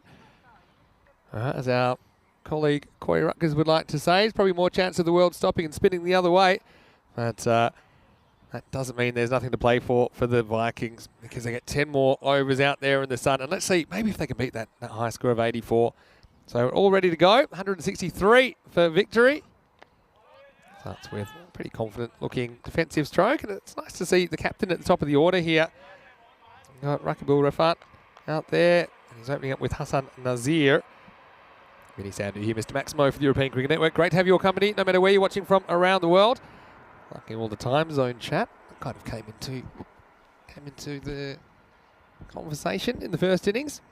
Speaking of making good time, here's another one. It's going to be over the third man. I think it's will run away to the boundary. New ball, pretty slick. Mirage, who's bowled pretty well today, won't be too happy with this. Induces the outside edge, some good movement, but also the batter goes hard at it, Rifat, and he gets his first boundary. Should also mention that 162 scored by the Budapest Blinders in the first innings of this game is the highest ever team total recorded in an ECS Hungary match. So congratulations to them. They knocked off the Royal Tigers record by just one single run. The Tigers got 161 earlier this week. Mirage with the comeback ball to Rifat. Look at out, swing out. They put the third man back now. Probably would have had one from the start, to be honest. I think my two fielders to Rifat, third man and fine leg on the boundary. And he does like to go backwards and deflect a fair bit. Vinny Sandu here, Mr. Maximo, and here's a man that never deflects from the big issues. Rico full. Rico, welcome back. Thank you. Always great to be back. We don't have the win predictor at the moment, but tell us, how's your win predictor going for the Vikings here in this one? Look, seriously though, I would like to see them be attacking, be aggressive, and basically show what they've learnt over these first 7 games, and maybe beat that best score of 84 as a good target for themselves. Yeah, absolutely. Good ball though. Yeah, they've given us many highlights when they've been out there in the field, but unfortunately not too many good ones, let's put it that way, when they've been with the bat. Maybe they can give us something to remember them by with the batting as well. I mean, the win looks unlikely, but even if they can achieve a personal best for themselves here, that will be a real confidence booster for them. Yeah, it's a good point you make. It's worked away for no run. Yeah, so I often think that most teams, when they have to go up a level, their bowling and the fielding in Europe kind of can come first. I think because there's a little bit more of an ability to make mistakes and come back from them when you're bowling and fielding. I think that when you're batting and you only have one chance, it's pretty difficult and quite brutal actually for these teams to deal with the level up, if you like. Anyway, it is the end of the first over as well. Score is 5 for no loss. And this is one thing I don't think we'll probably see go down in this game. 266 matches without a golden ball. So it looks like another day without a golden ball in a series that I would have thought there'd be a fair few chances. Now, tomorrow we'll have the top 4 teams playing each other. That's 4 genuine golden ball chances, though, Rico. Tomorrow's a different ball game, yeah. It certainly is. It's like the matches that we had earlier this morning, the first 2 matches between the Cobras and the United Challenge Budapest. I mean, they could have produced something. They got close, but things just didn't work the way they could have for the golden ball.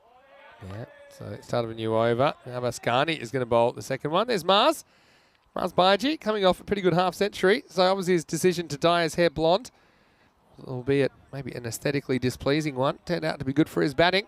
He was one of 2 half centuries in the first innings, along with Asanka Welligamaga.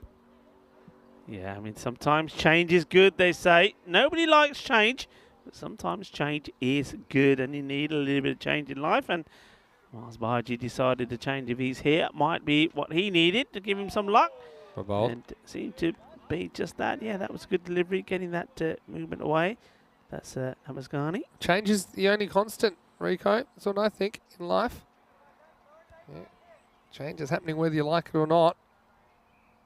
And I think we've seen a positive change in the Vikings as the week's gone on. And like I said, this will be a really good experience for their club going back to the 2nd division of Hungarian cricket. This one's edged away, and they do have the third man in place now. So Nazir gets off the mark on the 5th attempt. Yeah, gets off the mark. It sounds like the shout that's been given, that's going out to the batters, is no wicket, no wicket. It's almost like they're saying, yeah, look, stay out there. Don't give your wicket away. We don't want the slow-going tactics of last night from UCB. Remember trying to manipulate a half-century Dara Peretti that got scuttled by 4 buyers in the last ball of the day. Swinging the ball, though, both of these openers. So Griffart just playing that one out for a dot. Let us know your thoughts in the chat. And I'm going to say, last into the day, I will say it'll be tough going for the Vikings here. Definitely for the target. We'll see what we get from them. I'm going to put out a bit of a challenge to the chat. Down the ground. And it won't be an easy stop. And they're going to go tag team. That's good fielding, though. Really good fielding. Nice little flick up from Asanka. And it was Mirage that cleans it up. This is good team fielding, Rico. Yeah, it's nicely done. Lovely flick. And collected and thrown straight away on the turn by Mirage. Nice work. I was going to say in the chat, ask us anything, cricket related or not cricket related. Come on, give us something to think about. Any sort of question you like, preferably not cricket related even. Let us know in the chat. Eastern European Cricket Network. This one probably would have been a wide. Instead, it's going to be gone. So, Ghani getting away with one there. And I think that's Danny Akbar that takes the catch. Good to see him back out there. And this one was right off the end of the bat. So, the captain, Rifat, he certainly had the intent there. But he did well to reach this ball from Ghani. It's the first wicket that goes down. Nothing really going right for the Vikings in this tournament. For the most part with the bat. It's 9 for 1 at the end of 2 overs. Yeah, and the captain goes, and he was hoping to finish on a bit of a highlight with his batting. Certainly is one of their better batters. Not able to do so. Has to go with 8 off 7th ball that he faced. So maybe it's going to be an opportunity for somebody else to make the highlights here for their team. It's been plenty in the field, like I keep saying. And again, we saw another extraordinary catch from Kashif Mohammed, but it's with the bat. That's where they've been they're missing.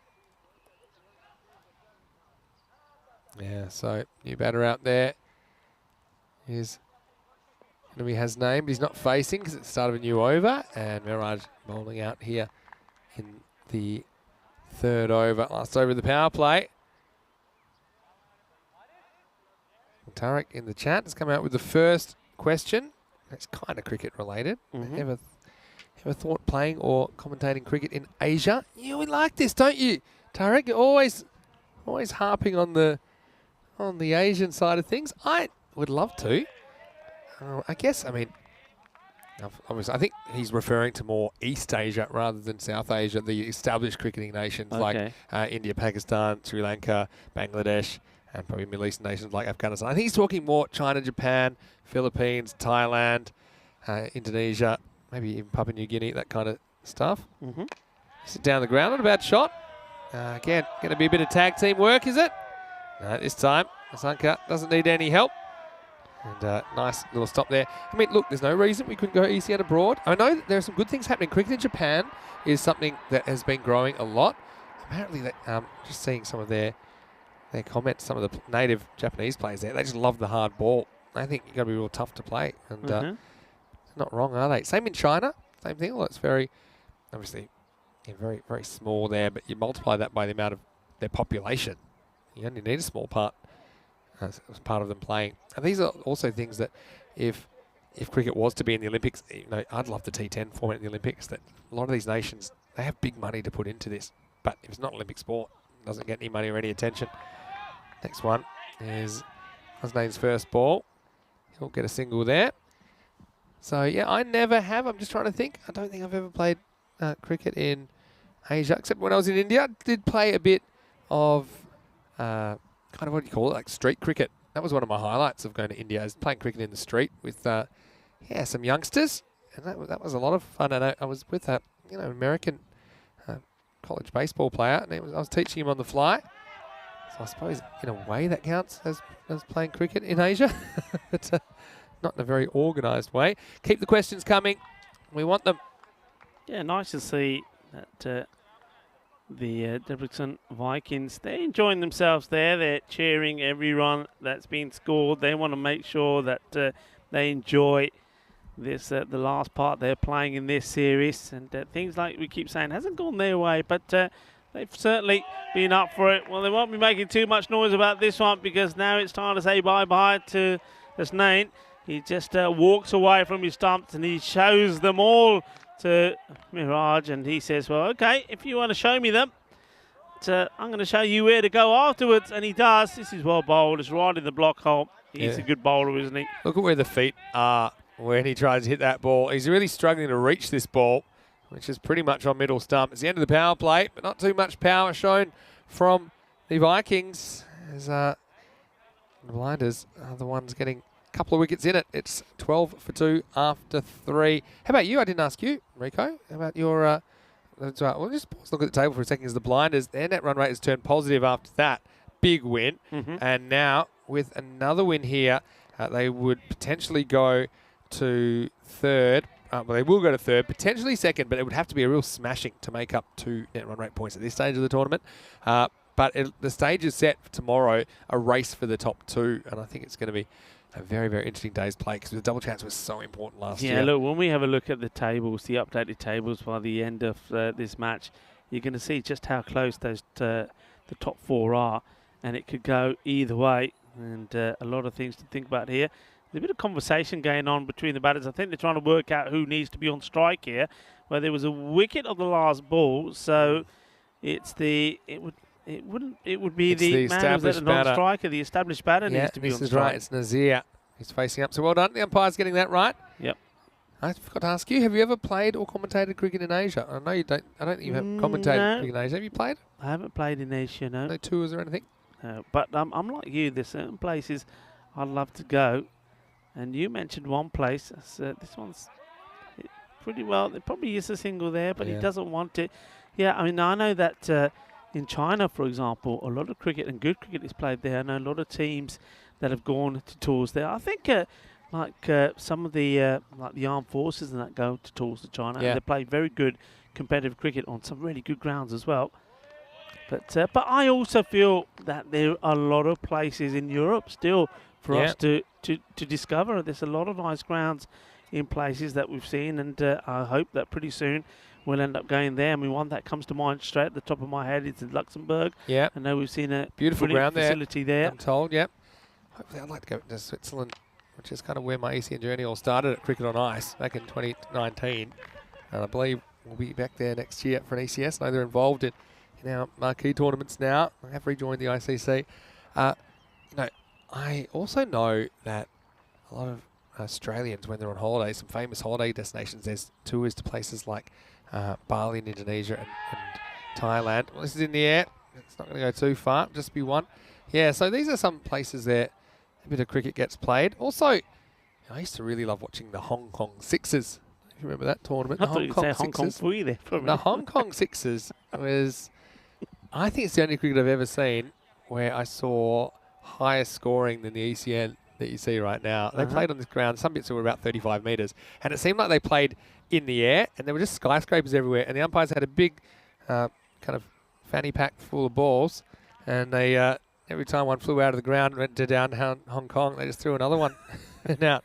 But I have had some friends even play the Australian club tours, have gone to Malaysia, and there's a beautiful ground. I think, unfortunately, it's recently closed. I think it's the Kinrara Oval, unless I'm mistaken, in Kuala Lumpur. I feel like I have to check that. I'm not getting mixed up with the Darwin ground, but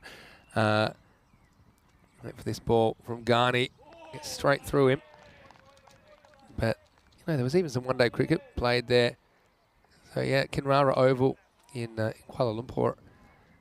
And, so there's a lot of cricket happening all around the world. Papua New Guinea is another place where cricket is coming on leaps and bounds. So thanks for your questions. Keep your random questions coming, please, because I do want to get some of those random ones out. This is in the air. It's pretty well, though. This is going to be 4. Well, that's a really good shot from your man, Corey, who suddenly turned into a specialist batter, I think, Rico. And this is absolutely cracked. I like the way he goes offside with this. And he gets a boundary. Cuatro carreras. Yeah, nice hit from Gory. He stands up tall, doesn't he? Gets himself in good position and creams that away. Out on the offside. Nicely played. 4 runs. Yeah, 4 over. 17 for 2 now. Vinny Sandu here, Mr. Maximo, alongside me in the giant ice cube is Rico Full. And I think we've got another random one from Wazza saying, if you get so frustrated trying to figure out a Rubik's Cube and you tear it apart and put it back together, is that still solving it?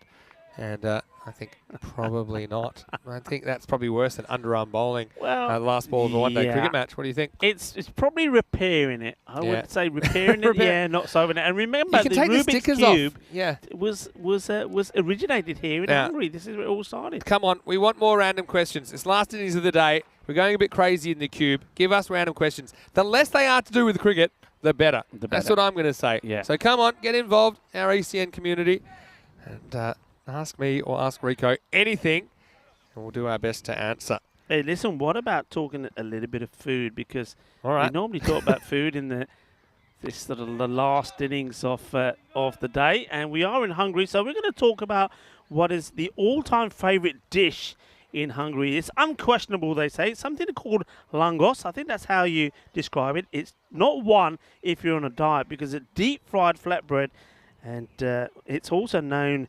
Well, langos originates from the word meaning flame, so it's served on.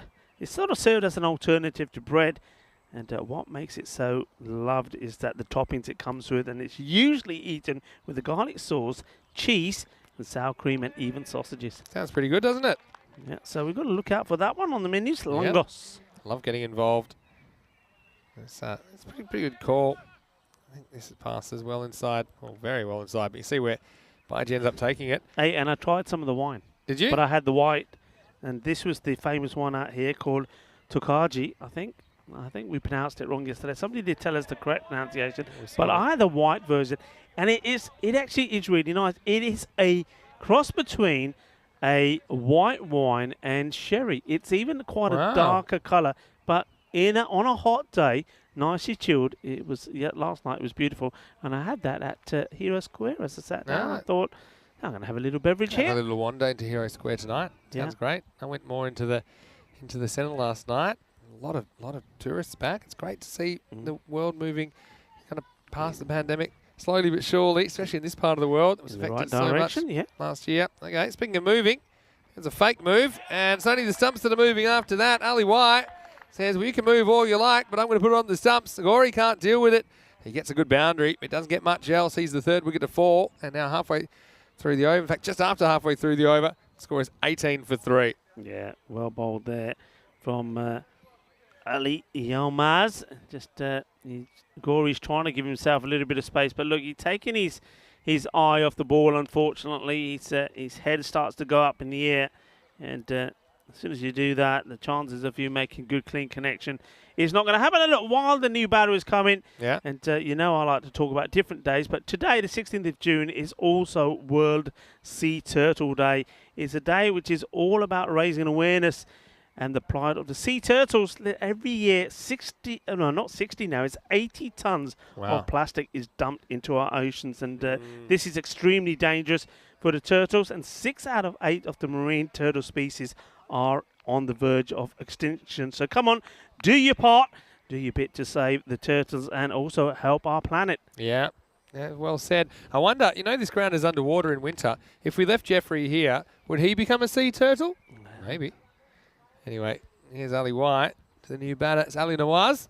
Played some good shots during this tournament, getting a chance, but the score is grounded at the moment. Here's one, and I said I'd go anywhere, so this is why I'm going to address this. It says, here's one. Why is it called a fanny pack? Weren't they called bum bags? Shocking 90s attire, by the way. I know it has been mentioned about those words mean different things in different locations. I won't go into that conversation too deeply, obviously. But what I will say is it is worn on the front, isn't it? We call them bum bags when I was growing up. But, I mean, bum bags, yeah. They're making a bit of a comeback, They're kind of a little bit in. Everything comes back if you wait long enough, right? Yeah, it's a bit like the man bags. And when they first came onto the scene, everybody was laughing at them. But now it's like they become the in thing, and everybody has a man bag. I don't think you can say man bag anymore, can you? Just assuming. I don't Can't say anything else. It's Okay. It's So too it's the end of the hot and over. It's sticky 20 and for warm. 3 after 5 overs. I always say some of these terms, I mean, we think we're pretty permissive people and we don't want to offend anyone. For example, we're saying 12th man. Yeah. Are you allowed to say that anymore? Third man, 12th man. I say again, I don't think there's anything really. It's tradition. I don't think it's an You know, exclusive term. I think, look, I mean, I always say this, that if we do ever offend anybody, that we're obviously extremely apologetic about it. We don't mean to. But I think, like, when you've got a competition like this and all the teams and all the players that are forming part of it are all, in this case, the men. Yeah. I don't think you're being disrespectful if we were using terminology like batsman, third man, etc. I think if it was mixed, I could understand it more, and I think then you have to be a little bit more right. Let's stick to the term like batters, etc. Maybe we need to look at an alternative for 12th man and for third man. I always just think actions are, for the most part, stronger than words for these things. Of course, you know, it's one thing to say you can't say 12th man, which I don't think anyone has said except me just then. Yeah. But I'm more interested in genuinely developing cricket for women and genuinely developing cricket for girls as well. And not just women, girls, for everybody. Yeah. The cricket is a game for everybody. I mean, obviously we're talking about blind cricket a bit this week as well with that innings in Australia. Sure, yeah. Inclusivity is an attitude. It's not just words. You know. I'll give you an example. I know there's been a lot of women's cricket and junior cricket lately, and we had mixed. And I was talking to a young girl. I'll go back to this first. This played and missed. And we were talking, and I said, "Oh, we've got to refer to you, as a batter now because it was batsman, batswoman." And she said, "No, I'm not a batter. I'm a batswoman." She wanted to be called a batswoman. So you see, it's. I think you touched on it yesterday. You did say that if you're in different places, that it either some things matter or they don't matter. I mean, like in Spain. I mean, a lot of things that you could not say in places like the UK is not an issue at all in Spain. Yeah, that's true. Have a look at this. You want to see some hurdles? There we go. Firstly, it's a pretty good shot as he just works away for 4 and then, well, he's got a lot of energy, Omar Zahid. Might see him at the Olympics the way we're going. Here's Goyal. This is going to be just one down the ground. Yeah, well, when I first got into media, at a very casual level back then, we were actually told, no, batsmen. Cricket has batsmen. Doesn't matter if they're male or female. It's, and they were saying batters in baseball, and we always made fun of the word back then. It wasn't just me. It was just saying, no, we don't have batters, we have batsmen. And it's more of a cricket term than a genderified term. I know that attitude's changed over the last 20 years, and I don't have a problem with that at all. But I'm just saying that, language is constantly changing. I mean, the problem is some languages, like Spanish, for example, they're very hard to take the genderification out of them. Yeah. Because they're so built into the language. And, here we go. Oh, Cut no. this. Oh, no. I think he's all right. I think he's in the inner thigh. I would say their fielding sometimes has been a bit off, but this is a very good stop by Ali Nawaz. Don't know if we've got this on the camera here. Look at this. He's trying to get out of the way. He doesn't. And that one will make your eyes water. Bit of friendly fire. Wow. Well, I was saying the other day, when you get hit over there, it's not the old freeze spray you want. You want the old lubricant, and you want the WD-40s because that's good for nuts. That's the end of the over. It's 25 for 3. And Ninjang, if you had a mixed cricket game, would third man be third person? See, I think third man, for example, it's a place. It's a place, and it has a historical reason why that's the case. So, like blind man's bluff. You don't have to be like a male to go there, Like I was saying, see this delivery first, short one, and that's goes all the way through and ends up going to be wide. That's 5. Yeah. Mars Baiji tries to stop this. He can't. He's a little bit disappointed that he's not able to. You can see that he's a bit disgusted with himself. Yeah, a couple of times he's gone with the hands outside the pads, hoping for it to hit his hands, but probably takes an extra couple of steps. He gets his body behind that. But the problem with that is he might take a nasty bounce. He might cop it above the neck, which I don't think he wants, especially with his brand new hairstyle. So this one's a much better ball, but again, got to say, pet hate here. Ali Almaz, just look at him bowl this, and I think he's getting a word. Because this is about as bad as it gets. He bowls, and then straight away, he's going right in front of the umpire. Yeah. If you're going to bowl the right-hand side of the wicket, you have to get off the pitch the right-hand side of the wicket. Perfectly well said. Some of these players, they don't realise they're doing it, or they come from a tape ball background or a different background. It's not a big deal. But at this level of cricket, even this level of cricket, you have to be doing it.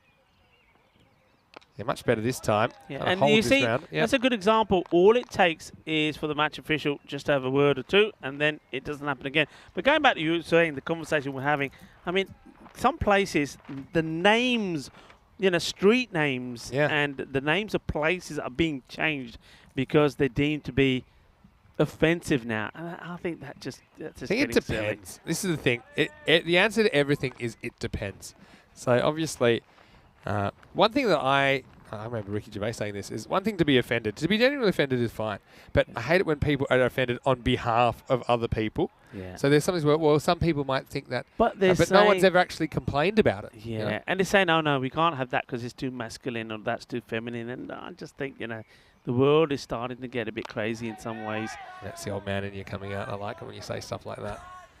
Just say, back in my day. You're not going to wind me up. You're not going to do it. I'm not going to go there. It's the last innings of the day. But yeah, it's a lot of strange things happening out there at the moment. And the thing is, where's it all going to stop? Yeah, good point. Hey, Charlie's got a question in the chat. Thank you, Charlie, for your question. He said, what's the best ground that's been visited that isn't Khartoum, which is a flagship tournament? Uh-huh. And I'll probably say we're talking about ECS here, or maybe Night Series. Probably not the international ones. That's a good ball, though. Straight across him. There's a few. I've got to say the Malta ground is very, very nice. Considering the weather they get, it's very well maintained. Master Sports Ground in Malta, probably one of my favourites. I've got to go back to Estonia as well. And their cricket ground in Tallinn is a fantastic facility. There's 2 cricket grounds up there. There's big plans for their club rooms to be upgraded as well. I mean, that's a long time ago now. That's back in 2020. Slower ball. Worked away on the legs. They might go for 2 here. They might not because they're not running very hard. And so they will just get the 1. It's the end of the over. I'll give you time to think, Rico, as we get to the end of the 7th over here. The Vikings, let's just say the Viking charge has been pretty slow here in match number 16. But tomorrow we will be looking at the teams that we know will make the finals on Saturday. Royal Tigers versus UCB in the morning session. In the afternoon, the Blinders and the Cobras. So some real high-quality cricket action tomorrow. And 4 of those teams will not go into 2. Only 2 of them will get the double chance on Saturday, which I think a tournament like this, it is crucial to get that first or second because anyone can beat anyone. So one bad game, you can be out if you're not in the top 2 on Saturday. Starting tomorrow, 6:30 a.m. GMT, which is 8:30, I should say, in the morning in Central Europe and noon in India. All right. You thought of any grounds? Yeah, I have. Look, okay. I love the ground in Germany in Kiel. Yeah, I thought it was great ground. It's very nice. Very naturist, and I love the horses up there as well. But 2 that are favourites are both in Italy. One was the very first one that I went to in Rome, which was the Campanelli cricket ground by the racehorse there. That was beautiful. Really nice. The cricket ground itself had a really nice sort of English club sort of atmosphere feel about it. I know the other one you're going to say. Can I guess? Bologna. Yeah, Bologna. Yeah, Bologna was beautiful. Pianoro's home ground. It's so picturesque. We're going to go back there in just a few weeks, and we'll get to see how it's improved because it was pretty. Fairly new when we saw it. Yeah. Of course, that's one of your holiday weeks. Well, you can watch on the TV. Don't get FOMO. I watched it. Yeah, that was the one where the new pitch was laid, but if you remember, it hadn't quite set in. Yeah. And they were going to be doing some work on the outfield because I think wasn't that where the old Tortugas came into play because the ball was bouncing around all over the place. A few Tortugas there. His name is Zahid, and he's got a lot of energy about him. Like the way he goes about his cricket. Yeah, they're pretty good. Let me try and think of another one as well while I'm here. I've got to say, Krefeld is very, very good. I think the pitch is very good. It kind of holds water well in case it does rain. Maybe the outfield's a bit slow. This one takes him a bit high. Probably more than a bit high, actually. But I mean, as far as infrastructure and things, that's definitely too high. Yowzers, Hassan Nazir. Let us know maybe in the chat some of your favourite grounds that you've seen. I've got to say another one. I mean, I really like Gibraltar. at the start of the year. I mean, I know you weren't there. I didn't get to see it, unfortunately. But completely artificial, so you have no drainage issues, multi-sports. It's right by the beach. You can see Africa from the ground. Actually, you can see Morocco across the water. White. And that's probably one of my favourites as well. Good lights as well. Multi-sport facility. They play football, they play rugby, they play cricket there. All right. So keep going with these random questions. You got a quarter of an innings to get us, and then we're going to zip our lips. Hint or ninja. This is a good one. What's the best digs? Meaning, what's the best food you guys have had whilst working for ECN? Oh, here we go. This is going to cause arguments for some of our organisers. We're probably talking about regions as well. I'll give you one in a second. Oh, hello. Oh, that's a wide. Wow. That's the unluckiest wide you'll ever see, but it's a wide. This is only just missed the leg stick. How close is this? This is why I like this rule. Oh. I know that's super unlucky, but there's no complaints from the bowler. He knows it's wide. If he hits the stumps, it's a wicket. If not, it's a wide. Takes the judgment out of it completely. Ooh. It's about as close as it gets, though. That is so close. Yes. Try it again. He does. He gets another wide. Okay, I'm going to say first thing, and I'm looking forward to going back to Rome. That's a bit of a cliche, but Yeah. I've had some of the best pasta there I've ever had. And I've got the places noted down. I can't wait to go. The second time we went in November, because the first time everything was kind of locked up. So Hang on, are we talking about just the places or cricket? At the cricket? No, bit of both. Okay, a bit of both. I'm talking about I'm talking about places more broadly, I think. All right, this one he hits, and how far is it going? It's a one bouncer. That'll just be a single. So Rome for me, and also I love Spain. I love Paella in particular. Yeah. Probably some, but also I tell you one that's dangerous is Greece. We went to Corfu. That's a dangerous place to spend any time. Yeah. I mean, I almost had to book excess baggage for myself and my seat after going to Corfu, because some of these €2 heroes, you can eat as many as you want, and I was slamming them down like they were Tic Tacs.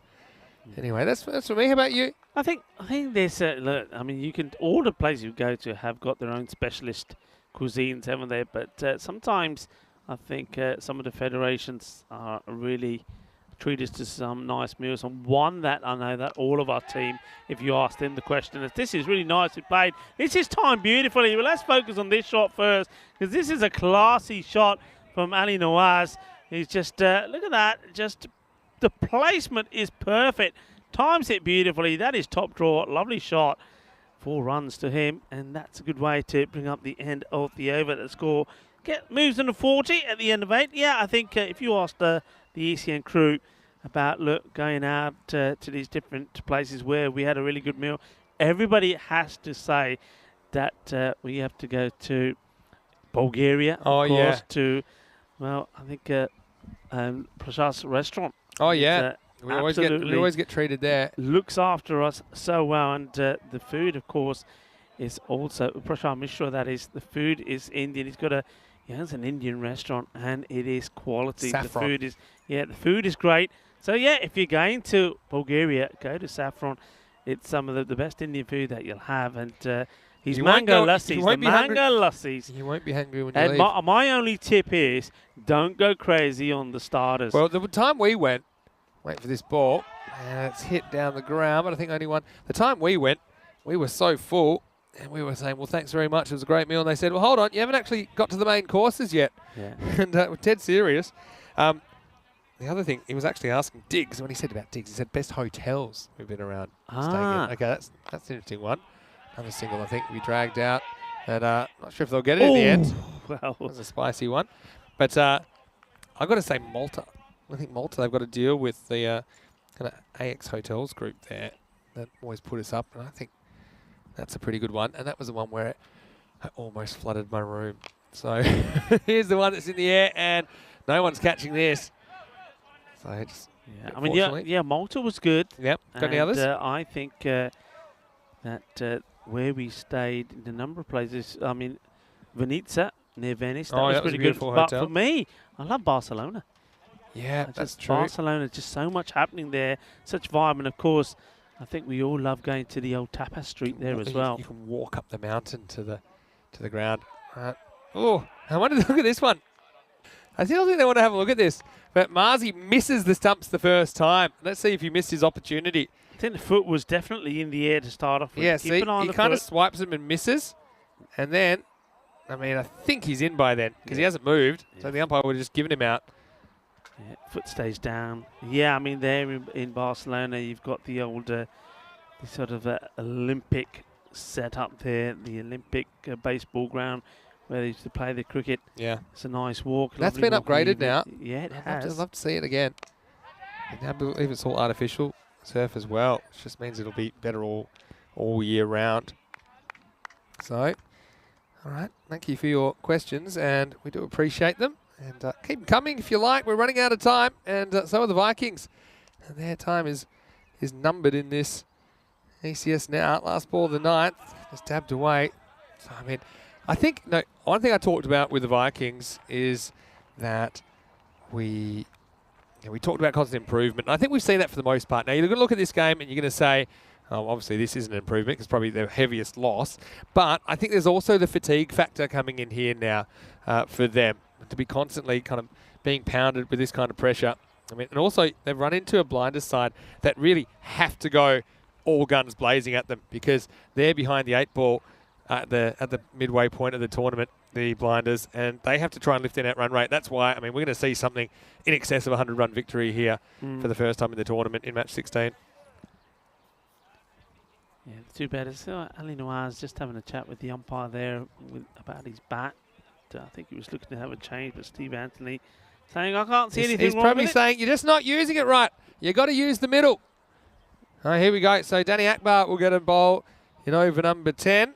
He's another one with a decent hairstyle. I don't think he'll be dyeing his blonde anytime soon. And yeah, probably a decent spinner. First one's a bit high. And He's just ranking up his arm here now. Look at the exercises there. Don't know if you see this. I think this is a little bit high, but maybe just below the way he plays it. I mean, maybe having a little look at that. But I feel like it's just fractionally below the waist, but only fractionally. If it was called, I wouldn't really have a problem with it. Danny Akbar bowled a fair bit last year. I think they want to see that one again. here we go. See it coming up here. I reckon this has hit one ball below the waist. You tell me what you think. One ball width. I think that's okay, just. They said it's fine. All right, well, that's one less ball we'll have to see. Okay, last question. I've got, what's your favourite sport after cricket from whatever? I love your name, whatever. All right. Let's see, and a potential run out. Instead, it'll be a single. What's your favourite sport after cricket? Rico, do you have one that comes to mind straight away? I do, but I can't say it on here. Why not? It's naughty. It's naughty, but nice. I'm going to say like mud wrestling or something, are you?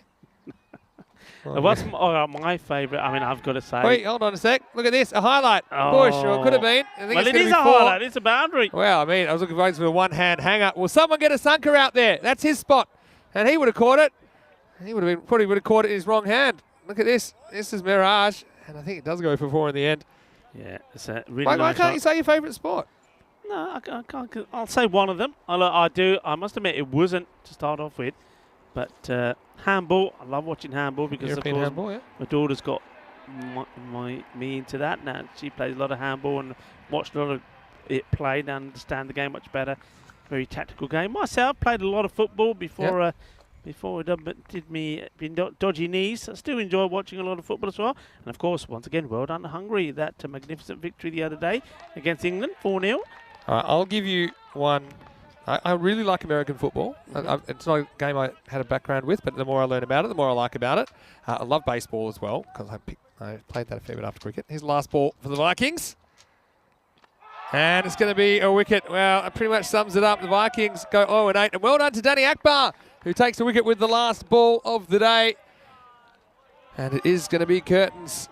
That's, the Vikings still, I want to say a big thank you to them for their participation in this tournament. They're going to finish 51 for 4 off their 10 overs. 111-run victory to the Blinders. To get right back on track here. Let's see where their net run rate's at after that as well. They potentially could have gone above the Tigers, I think they may. They may have. I mean, in their sixth game, it's a lot to make up. But, yeah, well, the Vikings, they tried valiantly, and we know that they were really proud to qualify for this tournament after beating the Kings in the playoff. But, well, the Blinders, they had the day off to think about life, and they've come back with a rush, haven't they? 4 points and 2 really comprehensive wins for the team in black and gold as they take all the points in the afternoon session. They'll be back tomorrow afternoon against the Cobras, and they'll have a really good idea of where they're at then heading into finals day. But we're going to start with the Tigers and UCB in the morning on day 5, the final day of round robin matches. But before that, let's have a look at some of the highlights. And, well, you know, there was that attacking intent early on. They kind of ran out of a bit of puff, if you ask me. Some good shots early on. And the Blinders are doing a bit of chasey. Again, you see the team play. They work really hard on their fielding, Budapest Blinders. That has been a focus for them ever since their inception just a couple of years ago. For the most part, they have fielded well in this series. Of course, a couple of exceptions. Mirage has been a real breakout player for me in this series for Budapest Blinders as well. I think more often than not, he's been on target. You see also Abbas Ghani. Haven't quite seen the best of him yet, but you do feel like the Blinders, they are a team ready to launch, and they did launch against the Vikings today. Yeah, absolutely. Look, this was a very, very important day for me in terms of the Vikings, because I think for them, they needed to try and finish with a high, to finish being really, I don't think they were expecting to get the victories, but they wanted to finish well. They knew it was going to be the last day, and the last time going to be out there, the last time they're showing what they can do in the big screen. I don't think they let themselves down once again in the field. I think they did some good things well. We saw some good catches being taken. We saw some bowlers bowl well, but it just didn't work the way they wanted. And the reason for that was, I think, is also a massive day for the Budapest Blinders. And they needed to show what they could do with the bat. They needed to show why they are a team that are feared by many, that where their firepower is. And they did show that. They played some good shots. A lot of their batters that have been sleeping giants woke up, and they showed what they could do. And I think they've timed it right. They've timed it to perfection. They're going to be a team that, well, everyone is going to be watching and be fearful of tomorrow, because if they show this sort of form tomorrow, they can be pretty ruthless. Yeah, well, I mean, look at that scorecard. You see Ali Nawaz ends up top scoring 19 not out off 18 balls. There was 10 from Nazir in there. Not a lot happening, to be honest, on the scoreboard, let's be honest, with the Vikings. As far as the Blinders go, you know, I keep saying, no, they didn't have a great start to the tournament, but I will tell you this, they've beaten every team they've played so far. And so remember, they started with a win over the Royal Tigers back in match 1, and they also split the games with UCB, and now with 2 wins over the Vikings. They'll play the Cobras tomorrow for the first time. If they beat them, then they can go into finals day saying, look, even though we played a little bit below ourselves at times this week, we have beaten every single team we faced this week, and that can give us a lot of confidence. Have a look at that. 8, 9, 10, 9, 8, 7. Well, a nice little bit of the up and down, bit of the pyramids about that from the Blinders. No one really getting the treatment. They used 6 bowlers. Wickets going to Miraj, Ghani, Yilmaz, and Danny Akbar with one late on. So it was a pretty quiet finish to the day. And the Vikings, well, once again, Rico, you know, we are so happy that they threw themselves into this ECS competition. Of course, as the qualifiers, they didn't have as long to prepare, but I'm sure that you mentioned how many highlights they've created for us. Well, those are highlights, as you say, that will last a lifetime. Yeah, absolutely. And congrats to, once more, just confirming there, it's quite a emphatic win. A win by the Nelson. 111-run victory for the Budapest Blinders, beating the Debrecen Vikings there. So, but again, look, I want to take this opportunity, Vinny, to chance to say a goodbye to the Debrecen Vikings. Hopefully, some of their players will be able to join us over the next couple of days as the action continues here. But all the best for the rest of your season, and I think they showed a lot of courage and a lot of bravery coming here, playing up against the big boys. They're a team that don't play in the Premier League, but they earned their right to be here, and though they found it hard going, there's a lot of highlights that they created as well. I'm sure that they've won a few hearts over as well, but they're a team, as I keep saying, that they will get better, and they will and would have learned from what they've done here in this series so far. Yeah, couldn't agree more with that. Just touch on a few questions in the chat just to finish. Well, Luke's asking about the pitch in Barcelona, the ground. Oh, there were plans to create a cricket pitch, but it wasn't going to be a turf cricket pitch. I don't think it was going to be a permanent artificial pitch. I know there are still plans. I'm not sure exactly where they're at. I think they're also looking for a dedicated cricket facility in Barcelona, and that's what they're working towards in that part of the ground. I mean, you probably know more about that, Rico, being yeah, from that's Swain. correct. There will be a purpose-built cricket ground being built there. Probably going to happen, or it will take a few years, at least 2-3 years. That's going to happen, and that was something that the whole community in the Catalan community voted on I think everyone was asked to vote on what would they like it to be. Specialised football, athletics, and of course cricket came up trump. So that will be built. But where we played, so the Olympic Stadium there, not the Olympic Stadium, I should say, the Olympic Baseball Stadium, that has been revamped. And where before, we remember it used to have some clay on the ground, as baseball now sometimes have, the whole area now will be artificial, and there will be a proper artificial wicket as well. Yeah, but that's really exciting. And looking forward to seeing that next time we get down to Barcelona. Well, once again, I want to thank all of you, no matter where you've been watching from around the world. It's been great to have your company in the late afternoon sun. I say late afternoon. It's not actually that late afternoon because the days are getting longer here.